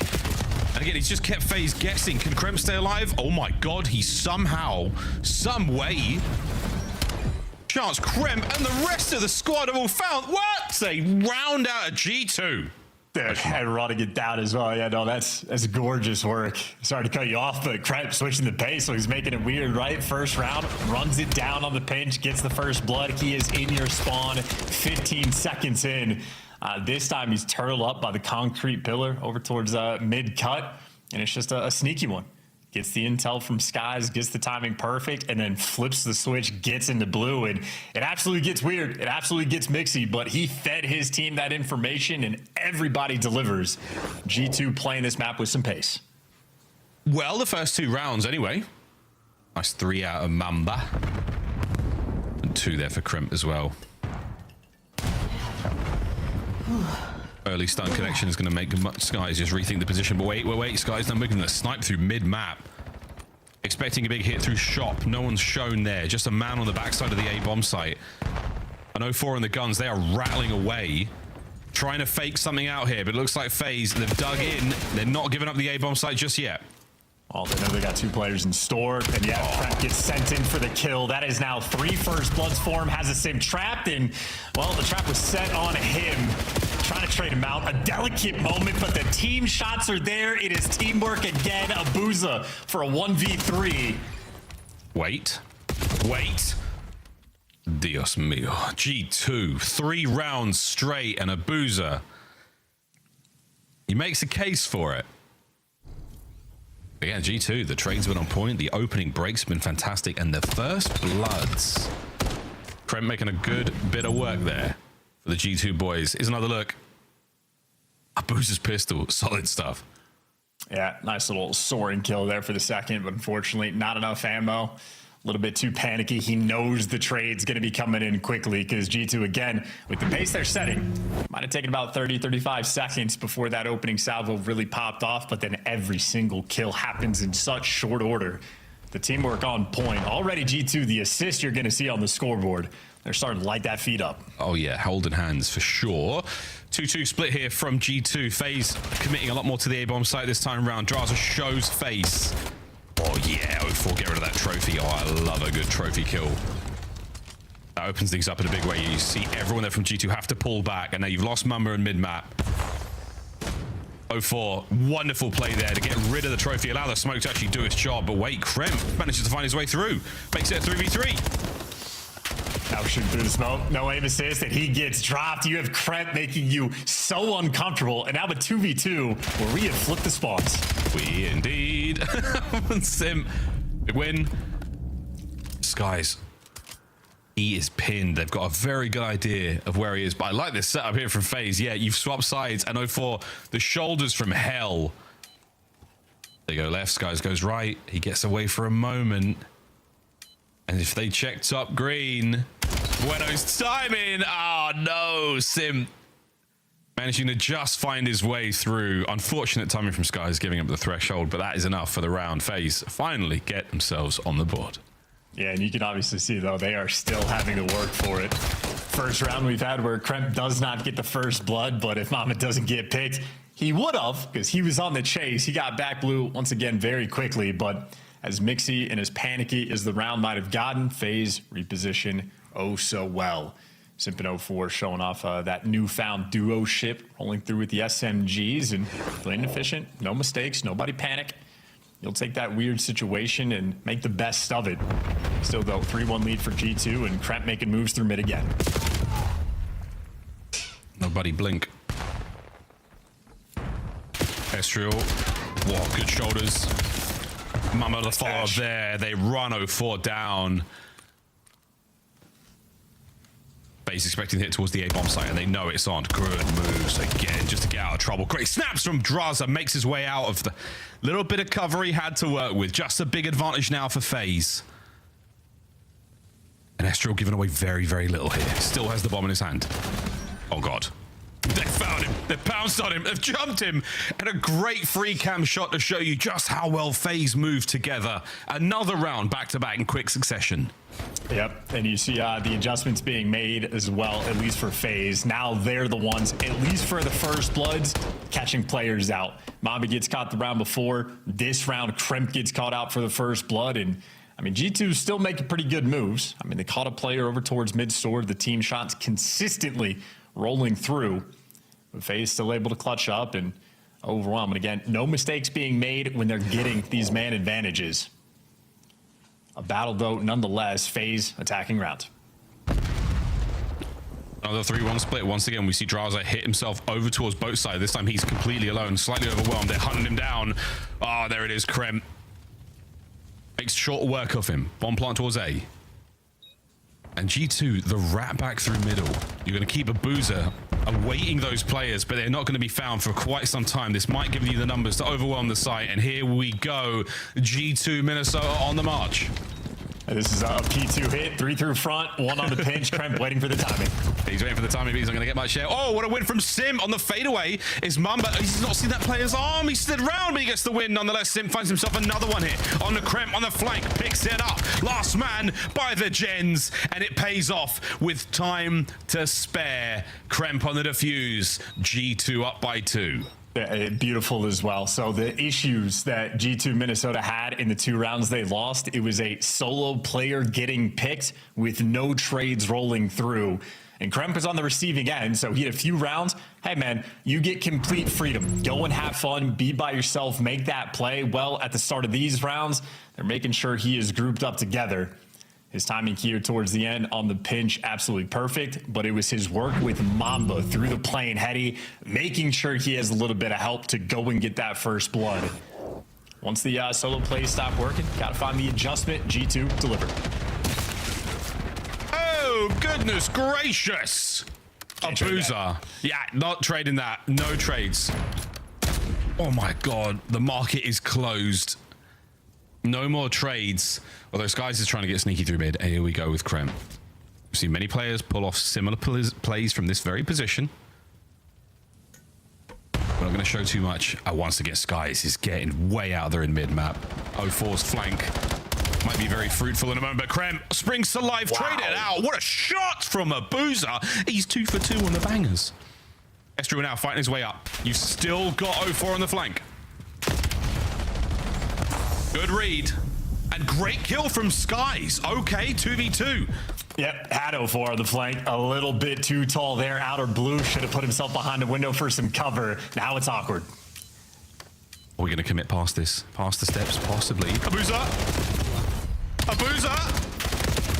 He's on for the ace! Oh, he gets it as well! What a disgusting round! I'm speechless. We only saw the first. Unreal. Unreal. 8 and 5 from Abuza. Here we go. The second kill, an impressive one indeed. And this was the battle towards the end. Fantastic work from FaZe. Again, G2 doing everything right. You just get Abuza'd. Making both plays, but he is not missing. No aim assist for him, does not make a single bit of difference. And once again, Pokeball strat, sending Kremp for the kill. Adraza, deja vu all over again. The extra variation this time is he got met with a nade as well. So he's getting picked apart, as are his teammates. Simp, last man standing. This would be a 1 versus 4. Yeah, this would be very impressive. I mean, Sip has been there before, but damn, man, he's right in the middle of Scar in the mud, completely surrounded. And yeah, G2, I'd be laughing as well. I mean, you put him down fast. Great bounce back after the Abuza ace. We're going to look at the snipe now from Skies. A dirty angle. From a little further back in green there. Nice work. Give you an early advantage. Yeah, easy peasy. Of course, though, I think the game plan for G2 has been to isolate Draza on the map as much as possible. That is now multiple rounds where Kremp has been sent in for the kill, getting the first blood in that category. This is exactly how the coaching staff is going to want it. Now FaZe digging deep. Once again, 3 players in mid shop, and this time they catch Kremp. The smoke makes it so there's no trades. No trades at all. Oh, Skies. They've all vacated the shop, mate. I mean, 04 is throwing the nuttiest shoulders. Oh my God, no way. Nutty shoulders. They're gone. Ooh, the crack of the round there. As Abuza managed to get away, goes back over towards green. FaZe are a little bit spread out here defensively. Oh, but it pays off. Mamba right into Simp's trap. Ezreal, shots on a draw. Skies. Oh, he throws the needle from the inside of shop, and Abuza now trying to get right into the mix. Cut down again, Skies. A big round and a great way to close out the map. Yeah, OG S&D kid right there is Caesar Skies Bueno. He was running pockets and running whirls back in the jetpack era. Make no mistake, highly talented with a sniper rifle and has a phenomenal understanding of the game. G2, this is what you're looking for. Admittedly, Scar S&D, arguably their best map. It is what they live for, but you're looking for clean surge gameplay for those guys. That is absolutely what they deliver on. 5 first bloods for Kremp. You quite literally could not ask for anything more, but appreciate the variations. That was not a Kremp one-man army type of situation. He had a few solo plays that panned out, but a lot of good teamwork there with Mamba. Good teamwork with Skies as well, coming through for the nades over top. And again, the assist front. The expectation was after even round number 2, G2 going to be racking those numbers up. And, well, there's a look at it. That was 10 combined over the 9 rounds that they saw. Efficiency, the name of the game for Minnesota. You're absolutely right, my friend. Absolutely right. 6-3. Scar goes quick. That was a great matchup. I love it. The comms must be fantastic from G2 Minnesota. Those search and destroys. Really, really impressive stuff. Well, we're going to take a very quick break, friends. When we come back, overload time. Let's see who walks away with the lead here in our series.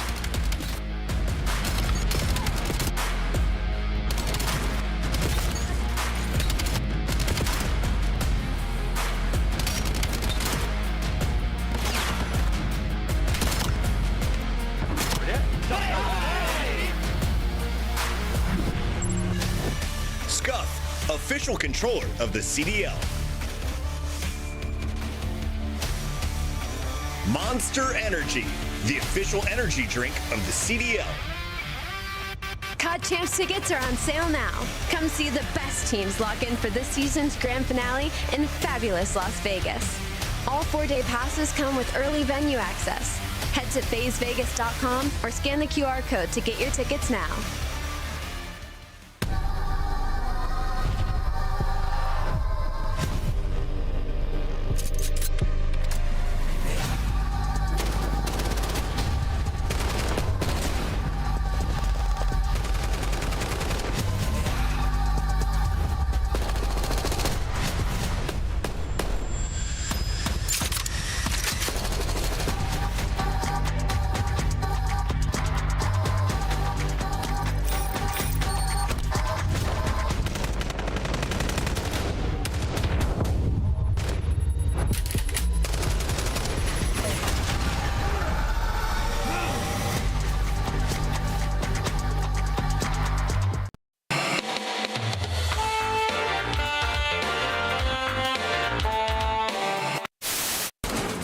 Statue.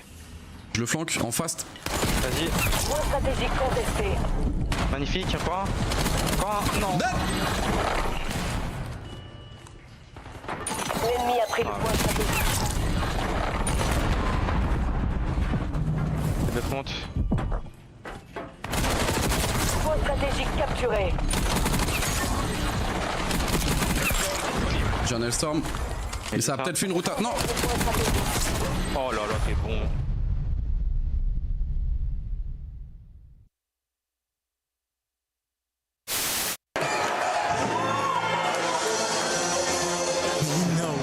They're doing the CDL song. No way. Are we about to get started? Yeah. Are we about to get started?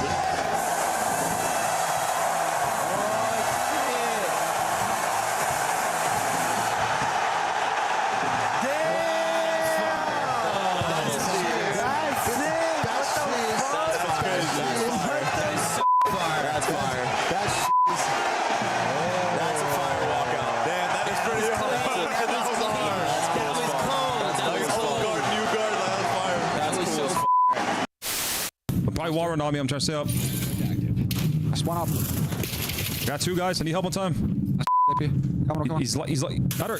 Nice. Good help. On you close. Close. We get dead. I got three. I'm kidding. That was level 3. Let's go. We're back. Any door? Any dubs? I'll pick it up, Warren. Dubs on me inside. I Warren. Inside. On. Warren, one shot. 3. Look, all 3 red dots. Last guy's the door. That's 3. Last guy's the door. He's gonna go wall run. I think he's going wall run. One shot, absolute Warren. Literally a bullet. Can't be the here. Inside, you suck. 2 more at the door. We'll go wall run. XC on. My God. Oh my God! Nice. Somebody stop me! Oh my God! You're the best! Watch me!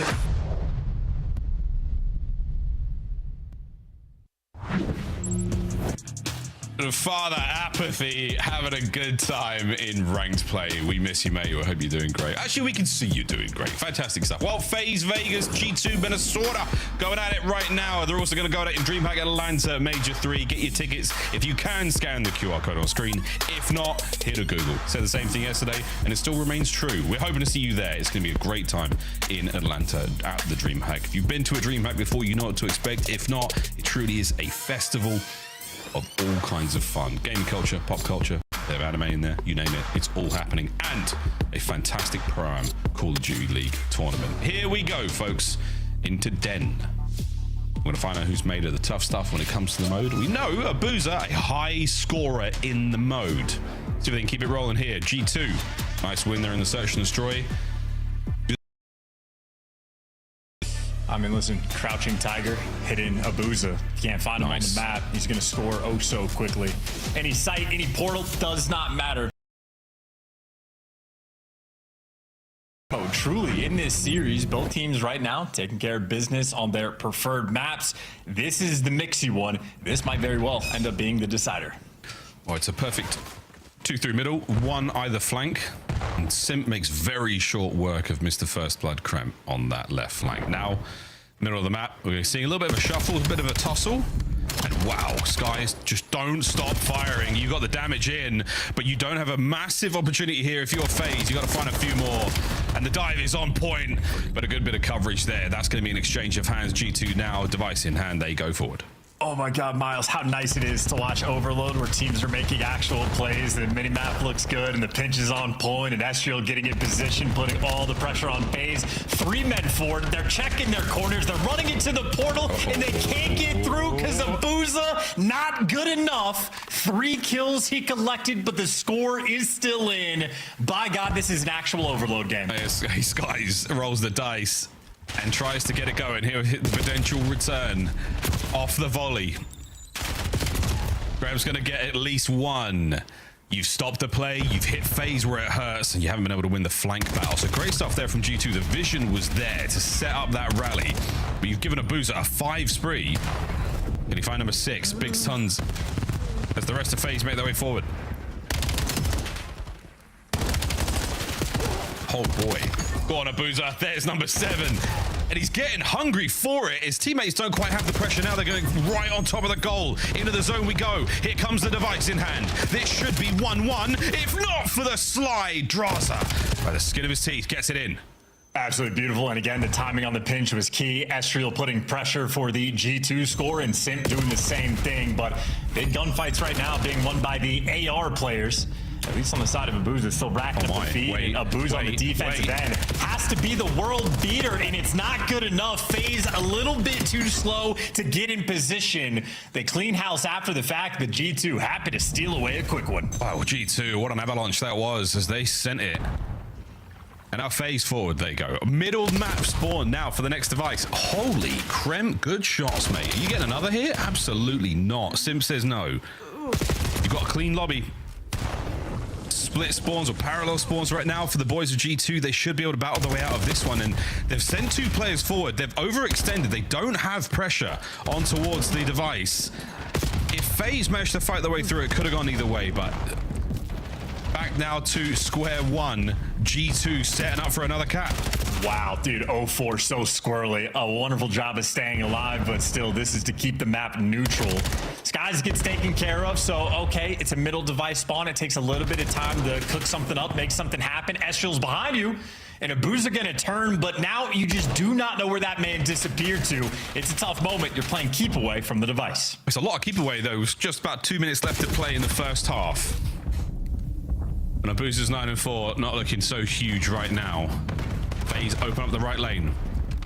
Still difficult to keep G2 off of this one. Here comes the mid-cut attack. That should be enough, but no, wait, Sky slows them right down. G2 are somehow surviving. Sim tries to take the game into his own hands and once again gets shut down. G2 have survived again. Here we go. Attack towards the B goal. Kremp, all the due diligence done, checks all the corners, but another fight to be won.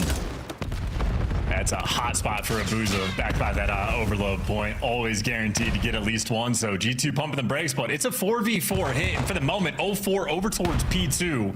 At best, he can watch the pinch, but that's how careful you have to be about these long routes being taken. G2, they have extra men. That trophy was so well placed. The Nate Billy of Kremp's hand. They're going for it. Trying to find the kills, but it is all FaZe. The final minute. You've got 3 dead, hunting down the last man, Mamba. He can't even take anyone with him. An opportunity now. The conga line is on. FaZe Vegas. Very little possession. FaZe Vegas flying forward. Can they get another kill? The slide from 0-4, not quite enough with a perfect block from Estriel. And once more, we go back at it. End-to-end overload. And to all of my future ranked play teammates, notice how all 3 players on the defensive end basically standing on the portal, because until you've killed everybody, they can still score. Got to be careful, because now G2 flying forward. Sim, last man to beat. Only good for one. If you make it on the cross, you make it to the hole. But Skies, old man movement will cost you every time. He hits his head on the door frame. And oh, wait, Kremp picks it up. A clean lobby. They make amends. 3-1. With 10 seconds to go. That should be the half. And if not for Sky's blunder, he would have had 2 in the first half alone. We blow the whistle and we know exactly what Sky is talking about right now. Still though, G2, what a great first half. I'd say it's post-patch. That window's a lot skinnier than it used to be. You got to be careful about that. This is not the Ardennes forestry. This is not the case. Good stuff, G2. Look at this, guys. Yeah, I mean, sneaking the one through. I can't believe Abuza had enough ammo for the 3-piece as well. He was lights out there. Accuracy on point, scores being captured. This is probably the one mistake where you see all those pink arrows trying to return, but worried about the couch pressure. G2 just able to pour that one through. Good defensive stops as well. Yeah, and that again, a moment like that from 0-4, he's trying to find the slide in. It works. It works. Skies did the very same thing to them to start things off. In we go now, second half. 2-2 from the FaZe boys, trying to take care of mid-map, trying to take care of the bottom side. That's exactly where they want to be. As for now, it's G2 once again winning the fights mid-map. Wow, what a nade. That's 3 down. Okay. This is the go button for FaZe. 0-4 lead blocker. Gonna have 2 men to beat. Maybe make it everybody. He's got to beat. G2 get the closer side spawns. Now you're doing it down in 0-4. Down in 0-4, but Sim trying to make his way through Broken. He's been pinned in this corner. They're absolutely going to lock that one down. FaZe are still just knocking on the outside of the B portal. All pistols in from Abuza. Have they got the numbers? They don't have the hit points. They don't have the time. FaZe will maintain possession. Let's go for a quick listen in. I'm trying to play out of it. Everybody let it reset, okay? I summon small. That one's just small, one's just small. Weak. Arch. Top broken Italian. Top broken me. You're good. I got it. Come on. Yeah, I'm finna be I team twice. Security again. I'm looking be cut. Arch small, yo, two. That's fine. Take your time.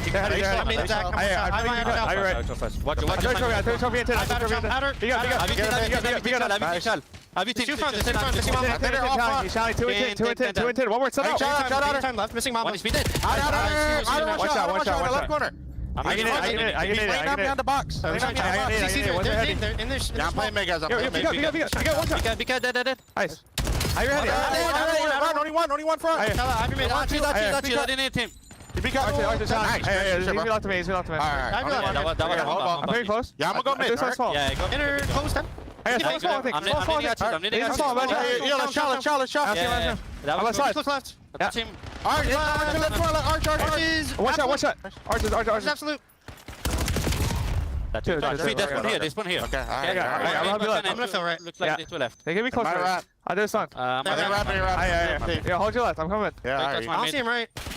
Already front window. Tell me right. He jumped in. Watch out in your front. There we go. Right. Oh, and it's all going right. I mean, FaZe aware of the play towards the right-hand side, but they haven't been able to take care of these players now, making their way across the rooftops, Chance. Extra score would go a long way. Sip was the one man to beat, and that is the last Hermano. Able to take down 3, get his teammates respawn, give him 1 extra as well. Sim, maybe an opportunity to show off why he is one of the finest pistols in the league. Well, we're watching the defensive shuffle here from G2 Minnesota. They've sent 2 players directly down towards B, expecting the crossover. And already in position, Mamba. Is he going to get that kill? He sure will. Oh, that's second as well. Brilliant stuff from Mamba. Wait, one more man here to deal with Draza. An open goal. The race is on. Abuza's got to save it. And what a play. It's back again we go for FaZe. 2-2 split defensively from G2. And FaZe keep picking it up as well, so that means they're always going to have a pistol in hand. Well, 04 just found the opening. Question is, where do you go with the device? Yeah, Abuza going to be a little bit slow on the trail, but you got the lead blockers. 04, plenty of time here to work with, and now he's got Draza on the pinch. Yeah, Draza's pinch is going to go back. If he wins the fight, he does. That's going to be 3-3. Wow, FaZe. Brilliant counter cap. No topside control, though. They still have a man in their spawn, Mamba, running amok. So, an opportunity here to find something special. They've pulled the possession right back, and the second half has been unbelievable. But wait, it's an open goal now. Oh, they're unable to stop it. Krem, a single bullet would have been great, but a lead change once again for G2. Yeah, shout out Mamba setting up there for the rally cap. He was able to take basically the full pinch based off of his spawn. Teammates play it perfectly, and they respond to the P2 pressure.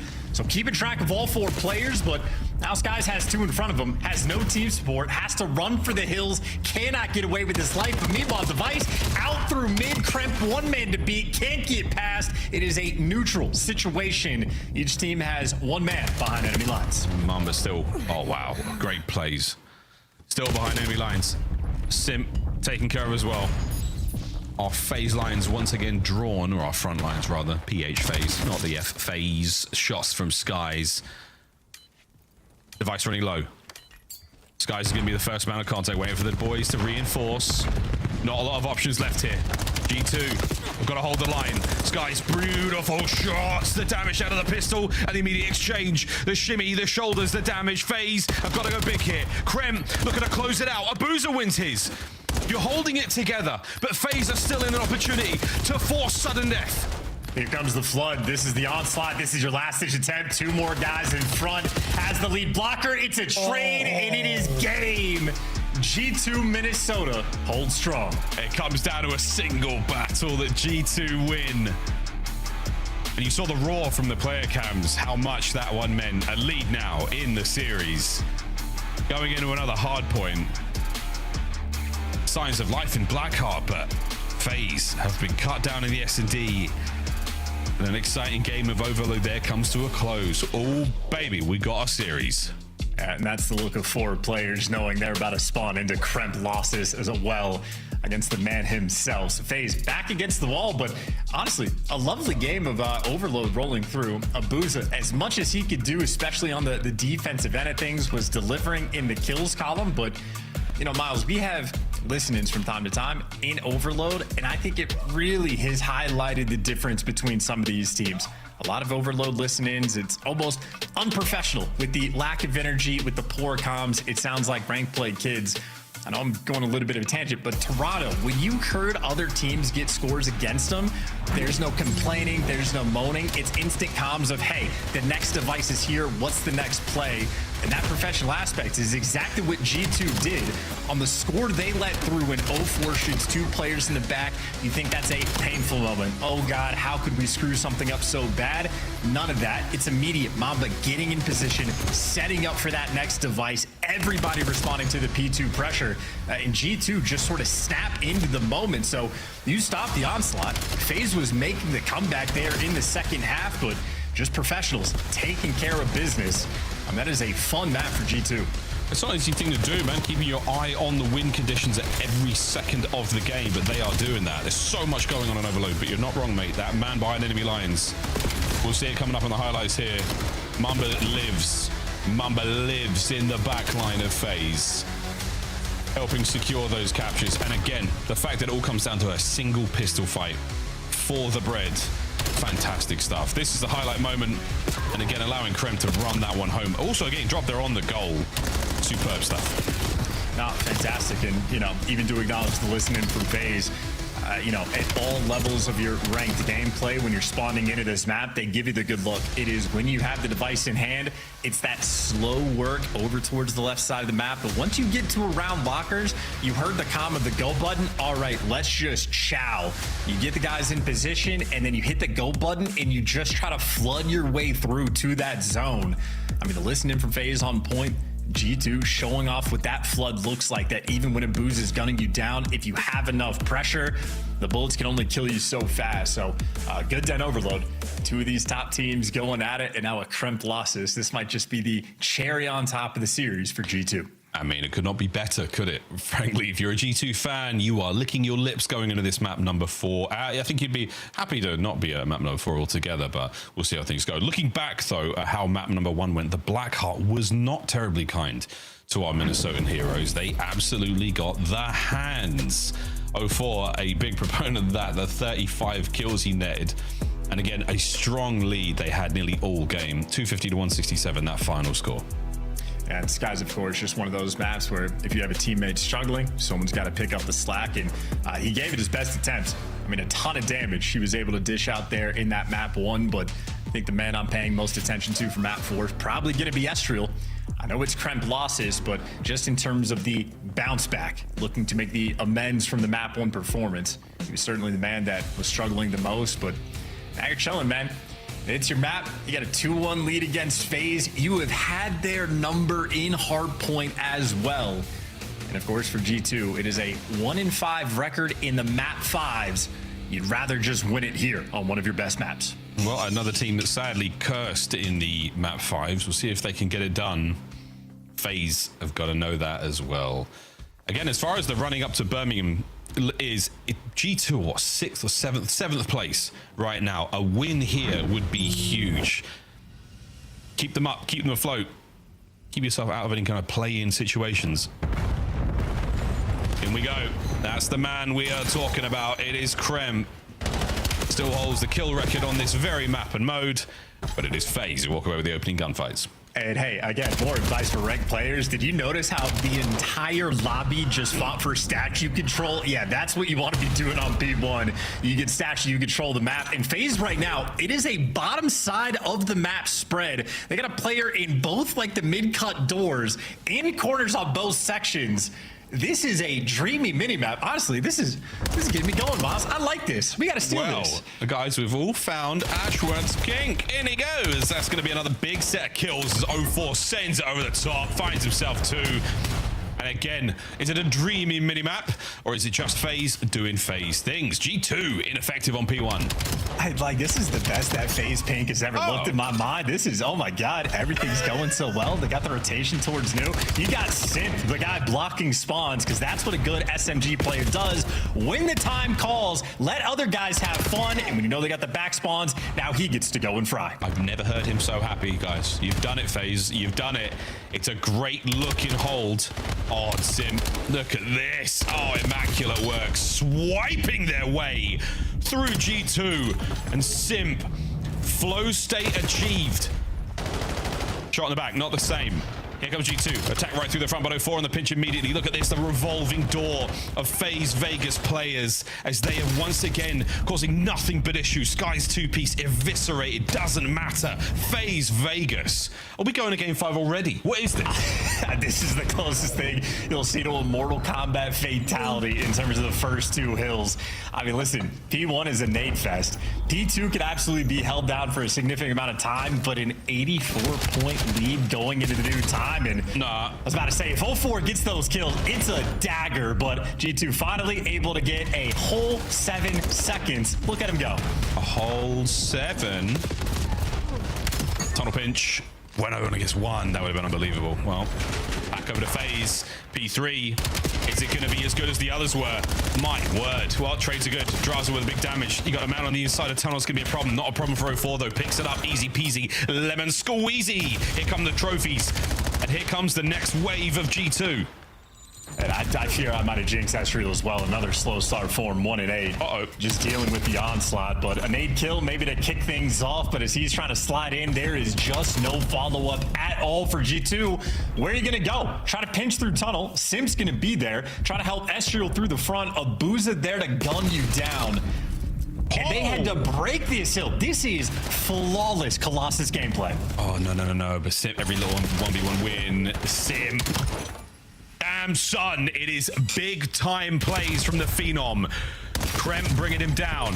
Perfect trades, and the back line still now for FaZe. Look at this from 04, pushing out the back, making sure that no one there from G2 is able to contest this one. Side door attack now on as well. Mame and Estro get theirs. Can we get closer towards time? The quick reinforcements now from 04 as it becomes a 2v1 in the moment. Oh, baby. And somehow, some way, FaZe caused the damage. Well, finally, though, you're able to secure those back spawns. That was a 30-second fight to get that sort of left side yellow control, but they get it. And now G2 finally beginning to accrue some time. But, I mean, one of the best P1s we've seen turned into one of the better P2s that we've seen for FaZe. You need some kills right now to get the ball rolling over towards P1. Ezreal trying to do exactly that. Trade Fest flying. It is FaZe that come out on top. Good news, though, for G2. You have statue control, and you got a player in P1. 100-point game, though, after the first set of rotations. Yeah, maybe the best. Well, P1 to P2, in over the bit of P3 we have seen on Colossus so far. FaZe once again with a statue hit. This is the game plan. And Kremp has been silenced in the first go-around. A measly 9 and 14 for our record holder. Another clean 3 dead and a hard point exchanging hands for FaZe. And 2 players sort of gunnies up, ready for a statue. Draza overwhelmed, though, because G2 put all the emphasis that direction. You got FaZe sort of backing away from the time. Dodging days, trying to respond to the pressure, but the trade fest continues. And, I mean, enough for FaZe to keep it neutral. Crazy COD timing for Skies to get through, though, but it is Skies versus the world. His team will collect the final bit of scrap time. It is desperation to get these right side spawns. Yeah, man, desperate. Oh, no, it's another one from Simp at 18 and 8. He has taken over. It's just one of those maps, man. Estro looking strong. Backline bust wide open now. Kremp trying to fill the hole, and he's been hit by a stun. Perfect intel passover. And more stuns. Yeah, I hit him. That's the go button. But Kremp, man, it was a tough fight, but that's all dead. It's all dead. Everyone from FaZe finds their kills, and now we push out. That's some of the finest teamwork you're going to see as well. I mean, just the patience to not attack Kremp, waiting for the extra concussion to roll through from your teammates in mid. I mean, FaZe are absolutely dialed in. With gameplay like this, I'm shocked they're down 2-1 because this is extraordinarily Call of Duty being played. At least here in Black Ops 7. Front pressure right now, it is just free kills for the AR players. How about that? Yeah, I would hit a dead on that one too. Good God, that pistol kill, the Jaeger ringing in the hands of Abuza. 5th now in a row for Draz. No Hellstorm just yet, but he's close enough. You've cleaned up the time. The pinch is now on. And Sim, can't win the fight. Good enough attempt, though. One man left here for FaZe. Yeah, Sim finally misses the stun. I feel like his nemesis in game has been Skies. He has certainly had his number, but Skies not just for one, Skies there for 3 towards this new time. And number 7, Estriel, knows the pinch is there, but the timing is not going his way. You need to trade this one out quickly. Draza reads it to a T. And now, got to get out of the time. Spawns are going to get weird. FaZe patrolling around this time. Yeah, Sim might have to pick up 2 here. Easy got himself the doorway, sure does. Might have to get 2, gets 2. Skies in the front line. And the Phenom finds himself a 3rd. My goodness, another clean hard point. Another unbelievable run from FaZe. And dude, he gives you extra with the pistol. This is wicked work coming through. Osprey. Streaks on the other side for G2, though. And this time round, FaZe, damn, they try to hit the row. It's a 5 spree now from Sim. We are holding on here, folks. FaZe, what a run. Chrome falls off, unfortunately. Attack through the back line. Simp somehow managing to find it and staying alive as well. Estriel still at large. Trades complete. Back over to time we go. Sim dancing now with the ghost of G2. And I'm sort of looking at Mamba now, right? 13 and 23. Estriel kicked it up a little bit. I suppose they're sort of neck and neck to each other, but I feel like this map has just been an experience. Kicking up here at match time. Ferocious gameplay rolling through, and now G2 a little bit discomforting, but Mamba locks down the backside spawns. Now you funnel through the mid cut, and you have no dice in this situation. Abuza trying to sort of keep the play honest, though. But now FaZe absolutely cleaned and cleared out. That is a strong P4 there for G2. A ton of kills going their way. A beautiful 4 down as well. Now, free reign across the map now for G2 Minnesota. Can they find themselves in a fortuitous position now going into our 3rd set? FaZe still with a seemingly insurmountable lead, but it is slowly trickling away. Trades complete. And Skies, he'll have that Hellstorm for P3 if we do get there. Beautiful work on the fadeaway. No one there on time. The G2 again playing a great job so far. Yeah, doing everything. I mean, so when you're getting that player pushed up like past B4 into that yellow cut, that is effectively getting statue control and making the statue guy's job a lot easier. And there's a clean 4 down in favor of FaZe. Who cares about statue control? But now you're just 50 points away from sending this to a game 5. Forget your statue. 4. I mean, look at this. I mean, oh my goodness, that was damage to 3 players, including a kill. And that is enough to feed Draz on time. Pressure now towards P2. Trying to flip it out. You've got the advantage. Unfortunately, Estriel does get that kill, but nonetheless, you've got the higher point time. You're looking for the P2 win. But G2, this is not over yet. Ooh, good pinch out of Mamadub. Gets the timing as well, right? That's a good way to clear out the blue side of the map. Get active, get pressure, clear the space, let somebody else fill in, and now you got a lot of space over towards P2, but as Mamba gets dealt with, that means you can get oh so close to the time. So the Hellstorm might be late. Gotta win the gunfights on the hill, but it's FaZe that come out on top, and Simp just runs straight through. The Hellstorm might clean him up, but yeah, Simp was taking victims in the meantime. It was indeed. He took care of Skies, and Mamba does spawn in the back. Only good for 1. Final 20. FaZe can win it here. We will be going to a game 5 unless we can get involved. G2, they have been broken here on Colossus. It is not over yet. The last ditch attempt now to fight their way forward to get the contest. They are able to fly in, but won't fall! Send it to a game 5. You turn G2 into dust. And we're going to a final map on Sunday. I mean, that is everybody for FaZe just getting to have fun as well. Give Simp a high 5 for that one. And I couldn't, dude, it seems so much like Skies was his nemesis in game. I think Simp got the drop on him so many times. Had the old fun body shield towards the end as well. Just taking victims, but you know it. You try to run from it, but Minnesota fans always know game 5 will be their fate. It'll be their destiny until they start consistently winning these situations. It will be a problem all year, but that is just the deliverance to get there. Simp was a titan in this lobby. 4,200 damage, 15 assists, 34 kills. I mean, that's a clean 49 EKIA there. Nobody in the lobby was remotely close. Yeah, disgusting work. Flow State Sim. It's a thing of beauty when we get to see it, and quite frankly, we get to see it. I mean, a couple of times a month, happily here on the Call of Duty League. But that's that. Game 4 goes the way of FaZe. Colossus not treating the boys of G2 right. I mean, damn, that is a big gap. That's a big gap. All right, that's that, folks. Game 5. Chance, which way are you leaning before we go to the break? I mean, you have to pick FaZe in a game 5. It is by law. It is by decree. More so that G2 can't win one, but I know the Scar S&D look good. I think that was their map pick. I think FaZe, very happy to see another Colossus. They've been running worlds in search. Well, we'll see if the curse is still very much in effect. Or we'll find out if they've got what it takes to not fall apart here. G2, FaZe, Game 5, staying on Colossus for the Search and Destroy. It's the last map of the day. We'll see you after the break.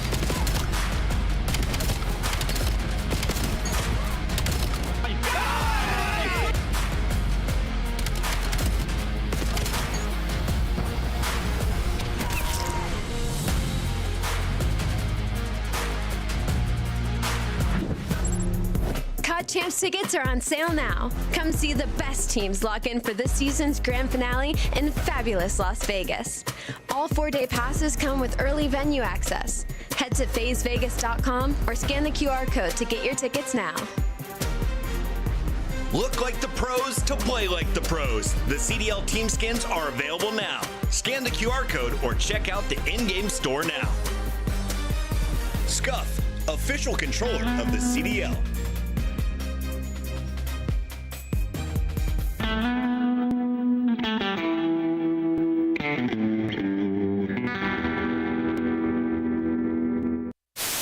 What is this 9 and 4. spot? What? Oh, that looks very uncomfortable. Very, very uncomfortable. No, it does. Yeah. You're basically balancing your nipples on a metal pole. For some, that's a talent. Yeah? Second tick is done. Abizi is cheesing. Abizi is cheesing. That is filth. Series isn't over yet. FaZe now a chance to smile.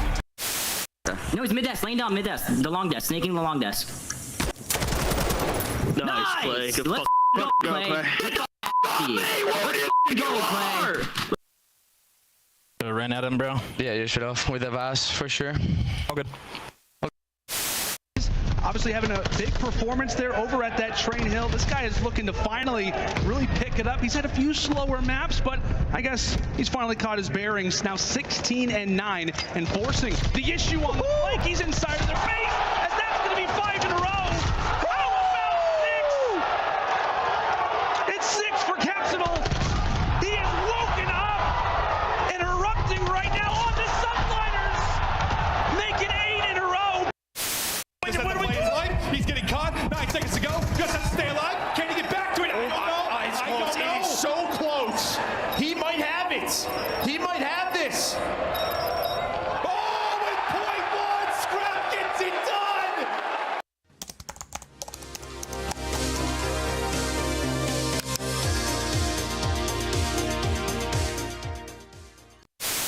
There's more than just the game on the line. It's like, you know, a lot more bragging rights. I think the very first map is the most important map. If you go down that first map to Optic, chances are you're not going to win the series. I think they have like over 90% win rate after they win the first map, so it just really comes down to that first map, I think. When you go up 2-0, it's really hard to come back, and we're really good at sealing the deal and just closing the... We've been practicing pretty hard and, you know, watching a lot of film and stuff like that, so I'm just fully confident we're going to walk away with the W.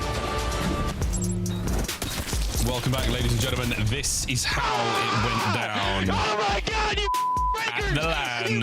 amateur!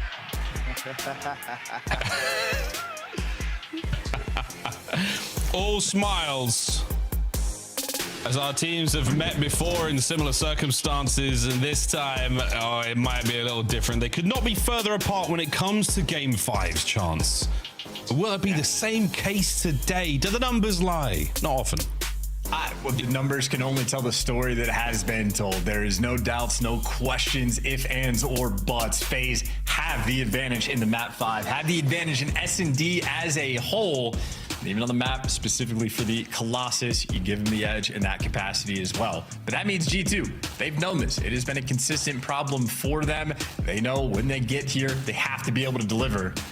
Preferably not get anything in your eye. Skies always has something weird going on.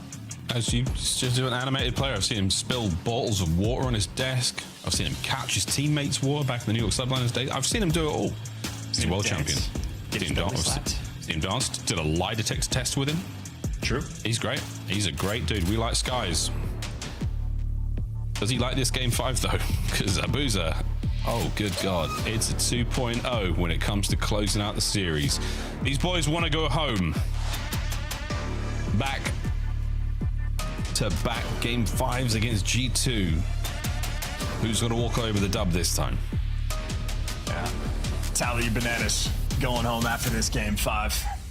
It's going to be a fun one indeed. We saw the goods from G2. Krem, absolute playmaker on the map, loves to get active, consistently making plays as well, with or without the teammates, always going to be trying something. Right now you see Mamba shooting the barrel on P2, keeping it safe, ready for the onslaught, and here it comes. First blood, Krem looking forward. At least it's a nade that gets the trade. That is a very quick 3 versus 3. Everybody, though, dodging the attacks in lethals. 0-4 able to get this bomb down. And 0-4, he does get the bomb down while the smoke is still up. G2 don't set up for the counterattack just yet, so now they know for certain it's on. And the question is, how do they do it? No picks found just yet. Estriel, he's on your close left. Oh, the good read! And the immediate rebuttal now as you've been forced right back. Last man 0-4, and what a retake! Mamba with 3 in the feed. And G2 the first team to strike here in the 5th. Yeah, and a lot of those chirps from FaZe were in Mamba's direction after that elimination. So certainly a player looking to get his get back. Beautiful start there in the round number 1. Only had to do 180 damage to get these kills, but that just means the nade trading up a one-shot player and execution there on those final 2 guys. G2 starting their search off right. That was a very, very nice retake. They set up as well for any possible rotation there from FaZe with that smoke play. All the fakes read, everything dealt with, and a lovely bit of work. Now a counter-attack from G2. It's their turn to go for it. And Skies gets just the absolute top of Draza. First blood. Yeah, Draza's had some really unfortunate first deaths in S&D so far this series. Another one there because he threw a good shoulder. This guy simply hits the nice shot, but clearing out P1. Skies commenting that he has it, or Skies commenting that he lost it. But look at his teammates. Yeah, number 5 and number 8 jump right up to see if it's coming through. Mamba gets 1. He is traded out, but still advantage G2, and they got the bomb down. Boy, he nearly just hits another one. There's smoke gets through. I'll try to find the flank. Oh my good God, he finds it now. Oh, whoa, it's a 1v1, and Skies starts off with the first, and there's the trade. An electric G2 in the player cam. Yeah, and consistent high-level teamwork rolling through as well for every single moment. Skies gets Call of Duty timing on towards P1.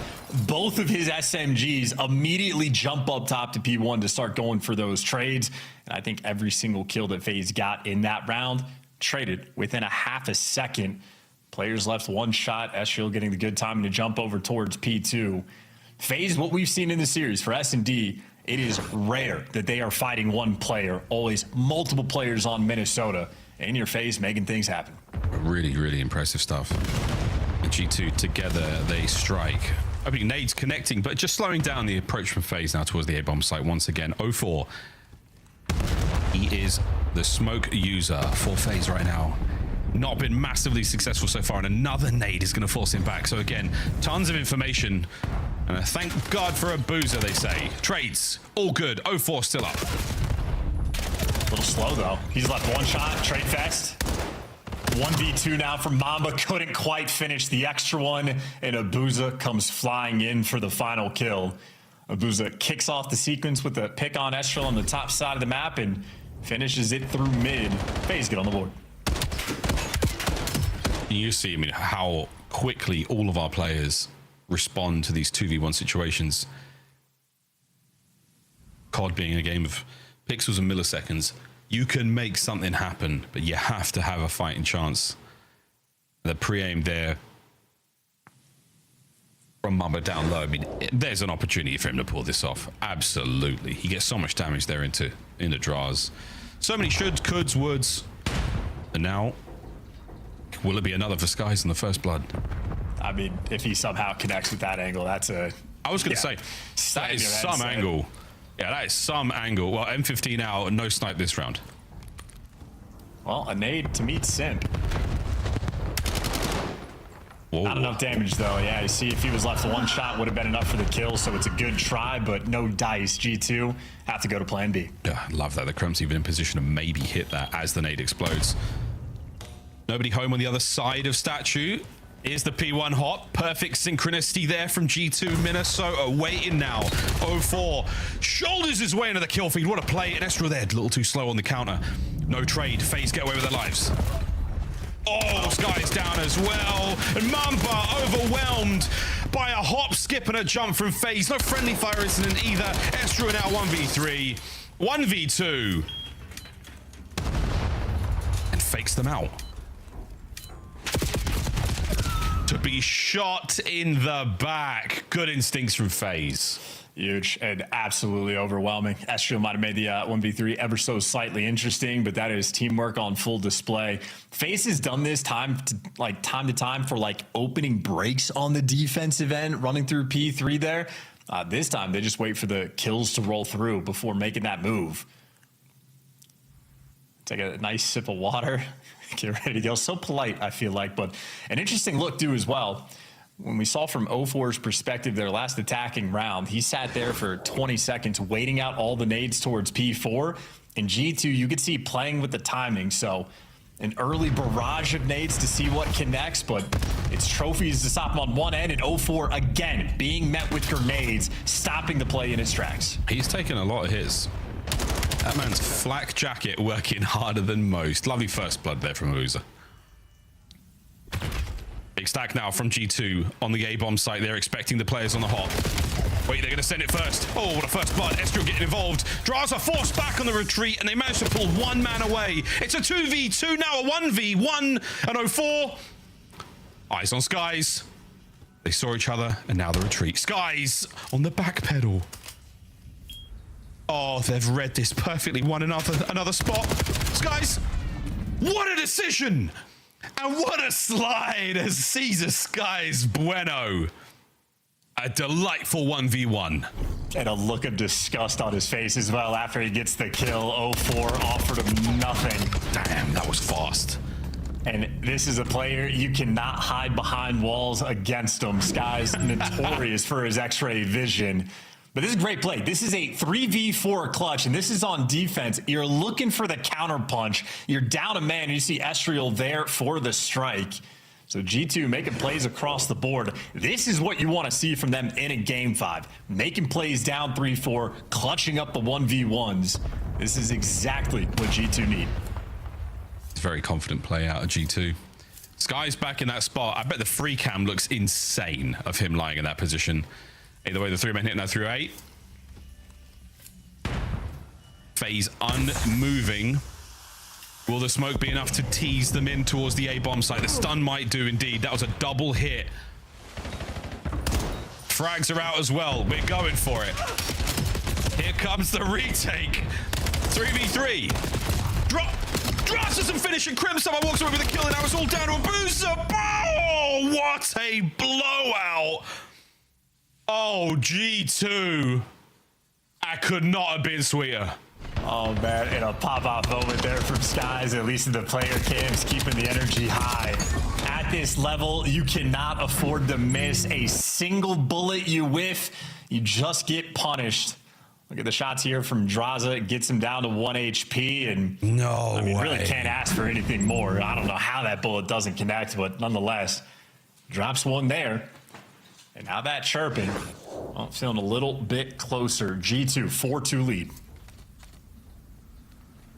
Boozer snipe. I think Skies might be also using his on the other side, but the nades are up. Outside of the range there for 0-4. 3-man stack now, all 4 of G2. All 4, G2. Oh my goodness. All four of them collapsed. Look at that. Upon one half of FaZe, who have been absolutely wiped out. Can Abuza catch one? No. And here they come.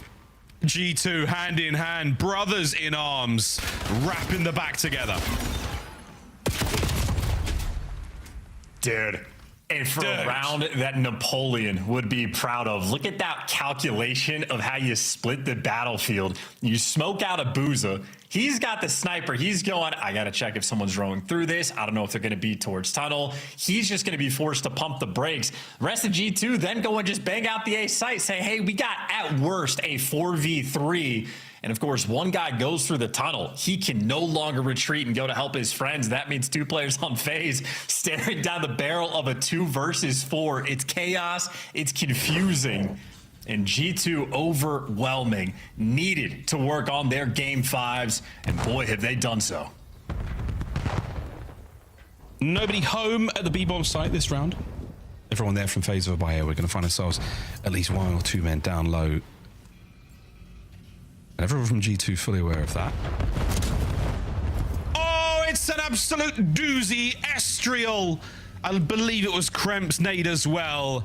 What a lovely start here on match point.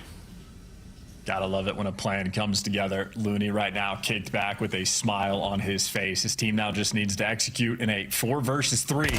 They've been on point so far. They absolutely have. Here comes the shuffle though, and it's gonna be Krem sending it around the corner. Oh, the hop upstairs, but wait, a little bit of discourse. It all comes down to Simp, and they fly. And for the first time in 78 days, G2 Minnesota win a game 5. Oh yeah, dude, with the power of God and cowboy boots on his side. Mamba there for victory in the final moments. Maybe a good thing that G2 lost some of those hard points, a learning experience for them, because they needed that game 5 rep. That is Deliverance and Search and Destroy, and that is both S&D maps for the game plan nearly flawless. Yes, FaZe were able to battle back and have a couple nice round wins, but I mean, again, just the assist. I mean, the first time it was the 10 that they had in total on Scar with the First Bloods, but now the First Blood battle even. That is what, 17 assists coming in for G2 Minnesota. I mean, that is some of the best teamwork we have seen from any team all year long. Disgusting search and destroy. Really, really good stuff. Scar, brilliant looks. Comms must be insane, I'm not kidding. 6-3, 6-2, G2 win the game 5. Congratulations to them. FaZe, my God, their hard points look so good as well, though. So, hey, not a bad place. We do change the standings, though. This is a shuffle of the board in a quite an exciting way. So FaZe come down a little bit, and we see G2 climb up as well. So the road to Major 2, ever so exciting. Wow, what a great series. Great day of games. Great weekend of games as well. Over to the desk. Guys, what a day. What a day. What a game. What a day. What a weekend. Miles Chance, thank you so much. Always crushing it out there. Game 5. Finally got it in, man. You know, at a certain point, I'm thinking, okay, FaZe might take over, but back and forth we go. I mean, does it surprise you, Allie? I mean, this was one that we expected to go the distance. I mean, expected to go the distance, but I don't think I ever expected FaZe to lose 2 search and destroys, especially with how strong search has been for them. I mean, I'm almost happy for them that they won hard points, and then I'm also happy on the other side for G2 to finally win a game 5. That's right, 78 days. That's a long time, brother. That's a long time. Gotta say, I mean, you know, this G2 team, they just have FaZe's number. I mean, they're now 3-1 against them. They can get it done in any way. And you see in this one, they win a 2-3-5 where Search game plan was awesome. You heard Chance talk a little bit about the assist in this one, and it's just kind of their approach. Like when FaZe tries to do that game, we're like, okay, we're gonna go statue, maybe get a smoke down, get bomb out, bait you out, and get the kill. Well, they were killing Kremp up top, but Kremp was pulling enough attention to where, okay, now we're gonna send Estriel flying out towards statue, and he'll be the star of the show on the Colossus, where he found some huge kills. This is one of them where he finds 2. He should not have gotten away from in this round with 2. Insane. It was huge. They end up winning that, and then it comes down to this clutch where, you know, Skies catches 0-4 up top, reads him perfectly, and then we get later into this game. Yeah, where's the Draza? Where's the Draza clip? Turn and burn, baby. Here it is. He was getting bullied, oh, is it? by No, the way, it's later on. This whole like in both the searches, bullied by Krem. That's why what I kind of like about G2 though is they didn't feel afraid to take space versus FaZe Vegas, which I feel like most teams, especially in Search and Destroy, are a little bit more afraid to kind of put their balls to the wall. So for me, for G2, like I love the confidence out of them, just kind of flying at them, and you could see it catch this FaZe Vegas off guard, and just a really big win that needed to go through the hoop for G2. And can we talk about for a second just how solid Skies is, particularly in S&D? Thank God. Every time the guy's in a 1v1, he's clutching up. I mean, he's getting huge snipes. He's on an island a lot. Like, I can't sing the praises enough of him. He's been playing so well. Hey, Scuff play of the game. Let's take a look at Overload. The defense was rock solid. This G2 roster taking over. And it got exciting. It really did. I know you were paying attention to it closely, Nameless. Yeah, I mean, this Overload was everything for them. Remember, I talked about there were 2-1 against FaZe coming into this, and in both those series, they won the Overload each time. So it's clearly the win condition in the matchups for of these two teams. And you see just some stout defense on the side of G2 at the end here. Really, this is probably the best Overload match we've seen this entire weekend. It was nice to see display both sides trying to organize some pushes, but in the end, it's the defense from G2. Defense from G2 holding on tight. A brilliant win overall. We went FaZe. Ali, you went FaZe too. G2, Nameless, you got it. You got one in, baby. I'm going to need like 9 more of those, and we'll be good. 9 more of those. We take a look at our standings after an incredible weekend of competition. Naturally, LA Thieves still up there, but Optic will tie that and match the energy. Gentlemen, still undefeated. We go down the list, of course. It was? We talked about Koi breaking out of bottom 2. They are now top 10. Who else stands out to you? Ali, we'll start with you. Carolina Royal Ravens, I think that was a big one for them to kind of stay in contention. Seeing Boston Breach getting pushed outside, I'm sure they are not feeling great about that. And also just shout out G2, man. I didn't think they'd go 2-2. I am really interested to see them versus Jailmates and LA Thieves now. Time for our Monster Winner Spotlight. Let's bring Skies in, who had a great series, man. Skies, first and foremost, brother, well done. How you feeling? Because a lot of first here. First Game 5 win in 78 days. You lost to Optic. You go for it a little bit. You lost to Koi. I'm thinking you guys are in the blender, but here you are in the winner's circle. It feels good, obviously, but those game 5s, the other ones, I feel like we were just playing like pussy, you know what I'm saying? Yeah. Oh, my man. But this one, like, we were just, like, stressing. We just got to play aggro. Like, we got to just play aggressive on our rounds instead of just giving people free space to work with, because it just makes it impossible if you just give them the map. Yeah, absolutely. Skies, I got to say, bro, you got your swagger back. I'm watching you in game like you're on an island making plays with the snipe. In the clutch, you have zero hesitation.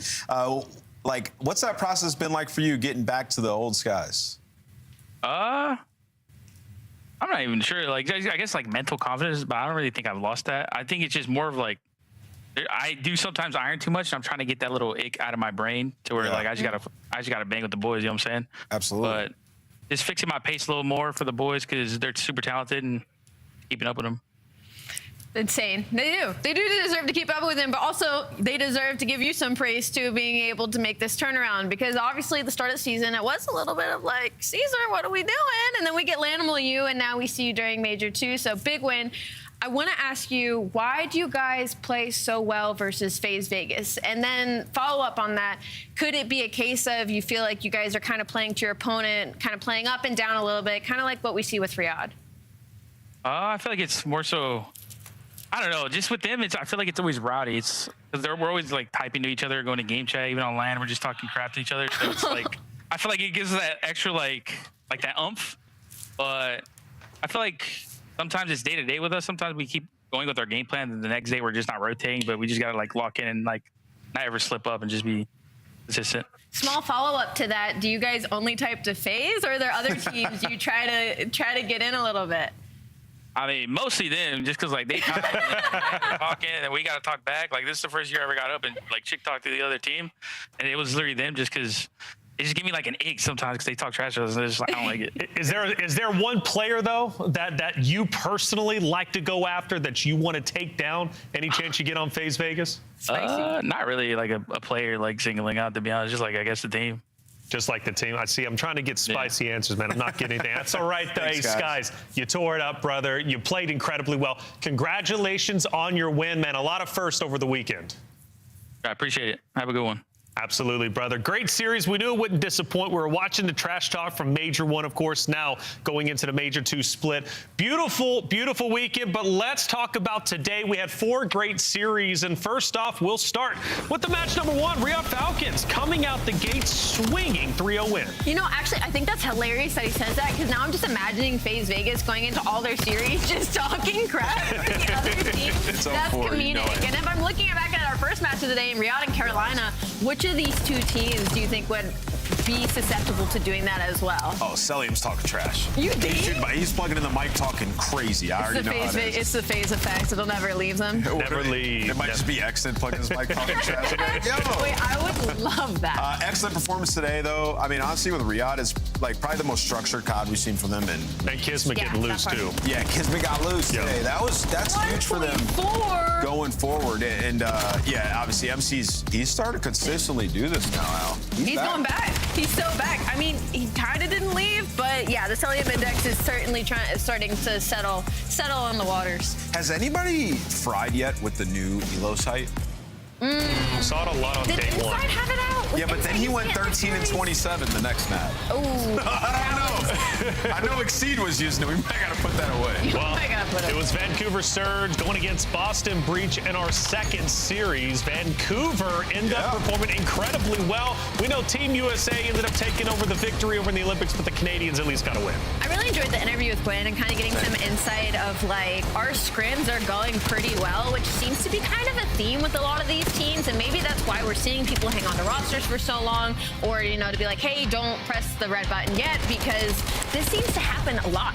When, like, scrims just aren't translating. I remember this happening to FaZe. I don't remember if it was last year or the year before, but that was the same story where it was like, scrims are great. We just can't put it all together. Well, what happens is some of these teams just start tweaking out when it gets close to the maps. And we saw it with Carolina. I bet they're phenomenal in scrim. Same with Surge. And really, to me, when I watch Surge, it just comes down to if Win and Teach can play well. Match 3. They're great. Match 3 was Optic Texas going against Cloud9. We knew what the result was going to be. It was Optic Texas, and Mercules in this play blew our minds. He had a standout S&D, had to match Shotzi's energy from yesterday. But we do take a positive away, obviously, as Cloud9 did a very, very good job on Overload. Yeah, they did. I mean, competitive game. They obviously threw Optic for a loop. Maybe some people look at what they were doing on that exposure and take it going forward, because Optic's been blowing people out, or at least recently, in Overload. I just was looking at the 12 and 4 on Mercules. This guy is unbelievable. He is. He's always like the match MVP, 1.5. I mean, like, since he has joined the league, he has just literally not stopped. He is susceptible. I think I've seen like 1 or 2 statistically bad maps from him. It's just unbelievable. This guy is do it all. I don't know where we found him, where he came out of, but it's unbelievable. It was Hex, right? Hex said, hey, look, I got a gift for you guys. It was Zinni. Oh, was it Zinni? Oh, excuse me. GMZ1, dude. Wow, dude. Found the next goat. Found the next goat. And the goat, bro, keeps on going. I can't wait to see. I mean, this is the start of his career, and it's already been magnificent. I can't wait to see what it's going to look like a year, 2 year, 3 years from now. It's unbelievable. And actually, in our 4th series, we just covered it. G2 Minnesota getting a 5-3 win, over FaZe Vegas. 3-2 win. I'm tripping. There you go. But overall, a great day. And we did have some top performers. Let's take a look at who we thought were the shining stars throughout today's competition. Who'd you have on your mind, Nameless? It was Kismet. You know, I've been pretty critical of him on the podcast, on the desk in general, just kind of talking about, I think he has an extra gear that he can get to, and this team will ascend to another level. I think majority of the game so far has been focused on elevating everybody around him, and today we saw Kismet focusing on his game. I feel like we saw MVP Gwen today. That was big for me. A 1.26 KD with a +19 differential. This is what we were waiting for out of him, and so really big performance, and I really hope he's able to continue it. And our production team chose Mercules, rightly so. That S&D was incredible. For me, I went with Skies. FLT just pulled up and did a dominant job. Very well done. Now, as far as stage 2 KD leaders go, might be a different list. We take a look at Scrap, who is now back on top. And Ali, you've been big on this because Scrap is now in true form. He's getting loose out there. He's slaying out. He's looking great. I mean, it's just difficult because, I mean, at least for him, because he's always putting up MVP numbers. He's also one of the most consistent, aggressive ARs that we have in the league. And it's been that way for the past couple of years. So it's just kind of like waiting for his time and for him to finally get a win under the loop. So that's why I always talk about Scrap and him being kind of a KD leader for the league. Shout out Niam, and also shout out Estrio. He went 11 and 27 map 1. Estrio's having a year. And he's still in the top 10. Let's go. For him. Taking a look at our weekend schedule. This is going to be coming up. Super excited for this one, naturally. A lot of big matches. Any ones that stand out to you two? Point Heretics again? Are you kidding me? Heck yeah. That Saturday is going to be electric for sure. And we close out Optic LA. Optic LA. Yeah, that's a good one. That's the one I'm looking at. Both undefeated rosters, at least at this point in time, going toe-to-toe, and it's always fun when Optic goes against LA. It's going to be a great time. That's going to be happening next weekend. It's been a fun time. First off, I want to say thank you so much for having me on the desk. Of course, filling in for Puckett. Puckett will be back next week, and I know a lot of you guys have been saying, who am I?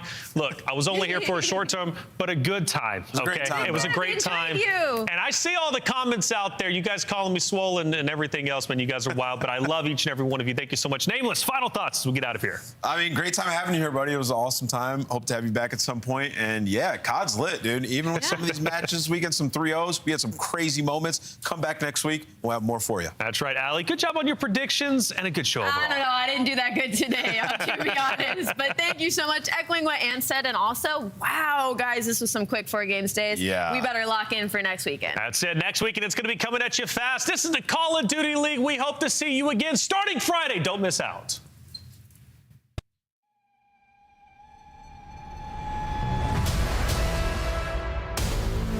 We back for another one. Another one.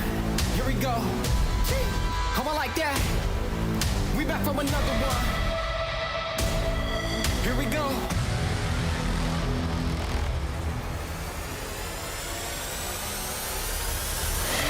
We back on the scene like we never left. Time to go put them back on the shelf. No, we do not need permission. We came in alone, now we leaving you by ourselves. Now nobody wanna play me. Everybody think I'm crazy. Guess I got a little bit. Give me this. But to do it, hear me out. Let's go. They know we done been there before. They know I done been it before. We gon' do it again. Do it again. I think we gon' do it. I'm ready to go for the win. Go for the win. Tell them let's do it again. Let's do it again. Do it again. You know what we doing. You know what we doing. Do it again. Do it again. Tell them I'm here for another one. Another one. Let's win. Let's do it again. Do it again. You know what we doing. Oh, I like that. Do it again. Do it again. Tell them I'm here for another one. Another one. Like, no. Tell them let's do it again. Who you know got the power? How to turn on the switch anytime that they want. We do. Who you know got the energy? I bet I can take it that you know we don't. It's all serious. It's literally all serious. I'm on the move and better believe I stick to the plan. Stick to the plan. I got the city behind me. Yeah, 'cause they know I'm the man. They know I'm the man. Hold up. They know we done been there before. Been there before. I think we gon' do it again. Do it again. Oh, I like that. I'm ready to go for the win. We're ready. Tell them let's do it again. One shot. Let's do it again. Do it again. You know what we doing. Oh, I like that. Do it again. Do it again. Tell them I'm here for another one. Another one. Tell them let's do it again. Who you know got the power? How to turn on the switch anytime that they want. We do. Who you know got the energy? I bet I can take it that you know who don't. Who don't? I'm on the move and better believe I stick to the plan. Stick to the plan. I got the city behind me. Yeah, 'cause they know I'm the man. They know I'm the man. Hold up. They know we done been there before. Been there before. I think we gon' do it again. Do it again. Oh, I like that. I'm ready to go for the win. We're ready. Tell them let's do it again. Nice. Let's do it again. Do it again. You know what we doing. You know what we doing. Do it again. Do it again. Tell them I'm here for another one. Another one. Let's win. Let's do it again. Do it again. You know what we doing. Oh, I like that. Do it again. Do it again. Tell them I'm here for another one. Another one. Tell them let's do it again. Nice! I got my chain back. I got my chain back. No Nezzle this time, baby. I got my chain back. It's a 1v3 for Oh no! Don't give him a chance here. Wait. Bomb carrier down, tags are Oh my God! out. Oh! Nice, Mace! Oh my gosh! He's so good, bro. What the?